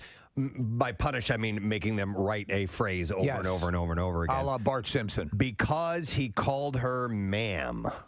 Ma'am? Yes, ma'am, and she didn't like it, and so he had to write the word ma'am numerous times. His teacher asked him to write it. He told his mother that he had to return this with the parent's signature after he repeatedly called her the word despite being told not to do so. Okay, well, if she told him not to, then... Yeah, he completed his assignment during class hours, which made his mom worry that maybe it had interfered with some of school, the schoolwork. Yes. According to the mom, Mrs. Wilson, the teacher also told the young boy that if she had something, she would have thrown it at him. I'm sorry, said to the boy. So if she would have had something, she would have thrown it at him. After the mom signed the paper, she had also had the boy write down the definition of ma'am, which is a term of respectful or polite address used for a woman, according to Oxford dictionaries. There's some people that hate being called ma'am, and I hate it. my wife uses ma'am as a sign of respect when she's on the phone with someone asking for help. Yes, ma'am. Yes, ma'am. Yes, Thank you, ma'am. It is, and especially as you start to go south, you're going to find it is a term. It is a respectful way to refer to people. Yeah. I would it's a weird thing, and I know, Preston, you're right. for ma'am to set someone off? Yeah, I don't know. I've always known it as a respectful way to refer to someone. Maybe she's younger and she doesn't want to feel old. Yeah, or something like that's that? how I see it. I see it as an older woman. So when somebody, I remember the first time somebody, he was a kid, probably a high school kid, called me ma'am, and I was like, oh my God. I mean, I didn't tell him, don't call me that, but it made me feel old. It's not. Did he just say ma'am? Yeah. Pretty much. Well, I never. Was it the word that set the teacher off, or was it the fact that the kid was repeating it over and over? I don't know. Well, it had to be the initial thing graded on her because she asked him to stop saying it. Yeah. But if he's used to saying it as a sign of respect to, you know, like somebody in an authoritative manner, like then you just got to get that flag out of your butt and get over it, right, Press? I would think so. Yeah, get the flag out of your butt. Yeah. Did I say that one day? Yeah. Okay. I was hiking around the area, maybe on Friday, said hello to this young feller, probably 13 or 14. How are you? How's it going? Very well, sir. I'm like, That's It's a title. It's a title. We're not this kid walking along. That you come with me. I want to show other people what you just did because it was so good. It's a title you've earned. I earned it. Hey, here's a text that says, women should know better than to call other women ma'am. I joke that they're traitors. And then she writes, it's well known that most women don't like it. What do you mean? How do you know that? Because that extensive survey she took. Yeah, exactly. Maybe amongst a handful of your friends or something. But what do you mean most women? Yeah, but I would agree with that. But how do you know most women? Because anybody, I mean, just anyone that I know, it's not like I took a survey, but anyone I know would agree. Then it's got to be everyone. Yeah, and you know what? Here's the thing, too. I think it's, no, but I do, like you said, it's regional. Do you know what I mean? It's I could see that. In the South, yes, they do that. They're here, not as much. But I'm born and bred at, Northeast, and ma'am to me was always a sign of respect. And I would say ma'am. Or maybe is it an older thing? Like it, I don't know. Like I don't know. I just. You keep going back to old. No, the standard thing would be pretty good, ma'am. Wouldst thou takest me? But here's the deal. I think it's all about intent. And if you hear someone saying it clearly as a sign of respect, you should understand that they're just being polite. Yes, of course. I'm not going to get mad at them, but it doesn't make me like it. It's still, right. I still think it's. I don't like it. Yeah, no, I don't. One gosh darn bit. I'm looking at my activities list. Oh, God. No, I listen, and if it rings to your ear and you don't like it, you can simply say, oh, it's okay. You don't have to call me ma'am or I'll punch you in the throat. Yeah. I would never read it as an insulting thing. That's a way to show respect. It's your own fault for being old. Jesus Christ. No, What's with you and that aging thing? It's not insulting. It's just. We just don't like it. And that's fine. But all right, it's your personal I don't preference. think somebody saying it to me is insulting me. All right, but what do you want your like server? What do you want your waiter or waitress to call you when they go up Sugar to your teas. Yeah. Young lady, maybe? I'm lady. Oh my God, she has to see my ID. Now we're living in a Now you're getting into pandering territory. I haven't been underage for 38 years. Wait, let me tell you something that happened on Saturday. I have to tell you this. So I went out for Preston. I went out for my birthday, and we went into the bar, and they were carding everyone as we were walking in. And me, I was with Elisa. We're both 40, and she goes, "Oh, let's see if we get carded." So we walk up to him, and we stand there, and he goes, "Hi." And so we were like, "Do you want to see your ID?" He goes, "Sure, if you want to hand it to me." See, he did. There is a crap job available in San Francisco that's a complete waste, but it pays up to $185,000 a year for those who are interested. The city where Tony Bennett left his heart has an enormous feces problem. There's a lot of poop there. That has gotten so bad. A lot of people are taking poops on the street. Officials decided to create a poop patrol to clean up the streets. Clean up the poop and the turds that are on the street that I love so dearly. I took a poop in San Francisco. Sing along if you know. The 5-member team now. I couldn't control it. Walk up and down San Francisco. Started with the shart and then I left my heart. There it is. In San Francisco. Left my shart. I took a shart. Then left my heart in San Francisco. So they are now cleaning up human feces and we're assuming other feces as well. Like and vomit. Animal feces, vomit. And piss. Yeah.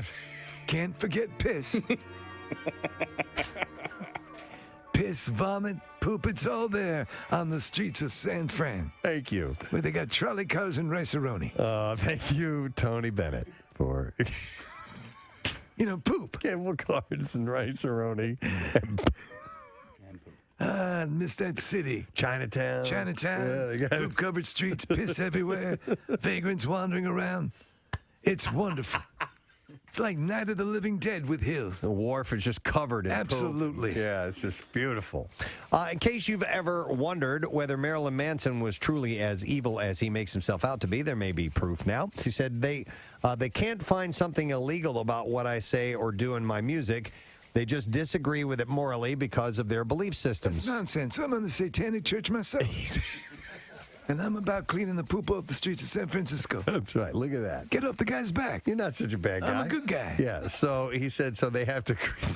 Just because I believe in the power of the Lord Satan doesn't mean you should think I'm evil.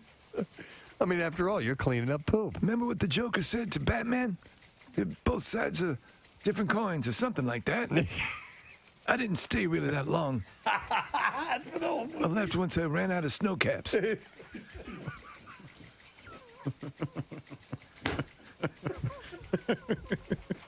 He bought the ticket, though. He bought the jumbo box, Yeah, it was too. there. I go through them a lot. I love those things. This is so weird.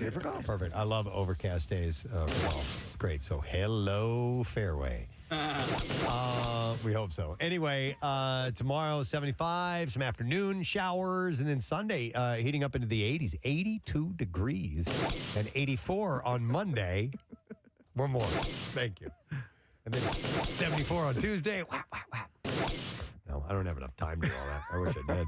You'd be divorced. I would be. Oh, my God. It's terrible. I would thank our guests, but the only guest we've had on the program has been you, Fred. Thank you for joining in, calling in, winning stuff, doing all that good stuff that we love any day of the week, especially on a Friday, and a Friday the 13th, turning it into something joyous instead of something to be feared. Speaking of being feared, the most feared man in radio just walked into the studio. Hell yeah. Hell yeah. Mother effer. Friday the 13th is always a very lucky day for me. I was saying the same thing. I've had some very wonderful things happen on Friday the 13th. The discussion earlier, but yeah, I think it's a great day. I'll hit a hole in one today. How I about think that? you will. Yeah. And I think you can. I hope so. So get out there and kick some balls. I will kick some balls. All right. It's a combination of soccer and golf. If you want, I'll come out and coach you. All right. I could use a good coach. Hit that ball. Ball kicking. Kick Address the that ball. Yeah. Good day. All right. Well, let's get right on the business. Are you ready, sir? Yep. Here we go. Preston and Steve on 93.3 WMMR. Now, the Daily Letter. All right. And the President and Steve Show is brought to you today by the letter D is in dirty. All right. Dirty. We'll take caller number 6 at 215-263 WMMR to win the prize. I saw you waving to Marissa, and I would like to thank Marissa Magnata for wearing multiple hats. Yeah. And more hats than usual. As Nick McElwain has been, has been out sick this week. So It's fun being in here. It's like going to a concert of your favorite band and like hoping they play your favorite song. Like I'm sitting in here and I'm like, oh, I get to be a part of the connoisseur today and like things like that. There you go. But we should mention, unfortunately, Nick had to postpone or cancel his event. yes. That was scheduled for Sunday. Once I Yes, find it. it was the excuse me, the walk and beer event that he had set for the Leukemia Lymphoma Society, and he had to cancel it because he's sick and he has COVID and he can't be, walking 20 miles and then hanging out with a group of people. So, and unfortunately, the way the dates work out for the event, he can't reschedule it because it's coming up soon. But you can donate, and that's what that fundraiser was all about. Anyway, it was the Hike and Beer fundraiser. We have a link to it. It's on WMMR.com or PrestonandSteve.com. Click on it. It'll tell you how to donate. If you can, please do that. We would appreciate it. So it would be wonderful. Let me see. We need to get our winner. We'll go to the calls right now. And it was number 6 we're looking for. That's Jody. Hi there, Jody. Good morning. Happy Friday. Happy Friday to you, Jody. So do you know the word of the week? Well, it's mashed less the E. M-A-S-H-D. Shazam! Shazam. That is right, Jody. And listen to this awesome prize you get. You get dinner for 10 at Nebraska. That's crazy. Yeah, Nebraska Brazilian Steakhouse, where you can eat as much as you want. It's crazy. And it's to celebrate the graduate in your life. 15 different cuts of meat and fish served right at your table, and a gourmet salad bar. It's a perfect place for your graduation celebration. Private rooms available. Parties of 16 or more. You can get information and reservations at Nebraska.com. So congratulations to you, Jody. Thank you so much. For the 13th is good. Excellent. There you go. Yeah. Proof yet again. All right. Hang on. We'll get your info. We'll take care of you, and you are all set. What's coming up on the program today, Pierre? Well, my last chance, as you just concluded your last chances for money giveaways, I will have 2 more opportunities, noon at 2, then Jackson at 4 and 6, and one more final one with Jackie at 8 p.m., concert cash, $500, and tickets for the MMRBQ, and that will be cool. And that's coming up. And also Smashing Pumpkins and Jane's Addiction tickets that I have to give away. Excellent. And I've got Workforce Blocks. It'll be a birthday party. I've got Steve Winwood for his birthday yesterday. Amazing. So I mean, so talented. What can you say? Yeah, Steve Winwood. And Talking Heads, David Byrne's birthday is tomorrow. Another one. And Dan Auerbach, his birthday tomorrow. So we'll do a block of the Black Keys and Talking Heads and Steve Winwood. That's going to be a great day musically. All right, I want to thank our sponsors, President Steve Show, brought to you today by Acme from City to Shore. Acme has everything that you need to prepare for this summer season. Acme, fresh foods, local flavors. Also brought to you by Coors Light, made to chill. Please enjoy responsibly. And also Trinity Rehab with locations all over. And now open in King of Prussia, trinity-rehab.com. Reminder, it is a karaoke, MMRBQ karaoke voting warm-up weekend. Yes. From Freedom, or be it Freedom Mortgage Pavilion. I got to get used to that. But our side stage is going to feature Froggy, Jackie Bam Bam, Party Deck, and the live band karaoke with Sidearm. And you can go to WMMR.com and vote for the videos of the singers. And 10 singers will be chosen to get up, and each gets 4 MMRBQ tickets as well. So listen for blocks of MMRBQ artists all weekend long. Next week on our program, Piff the Magic Dragon. Oh, my God. Will be in our studio. He's been here before. Piff is great. Yep.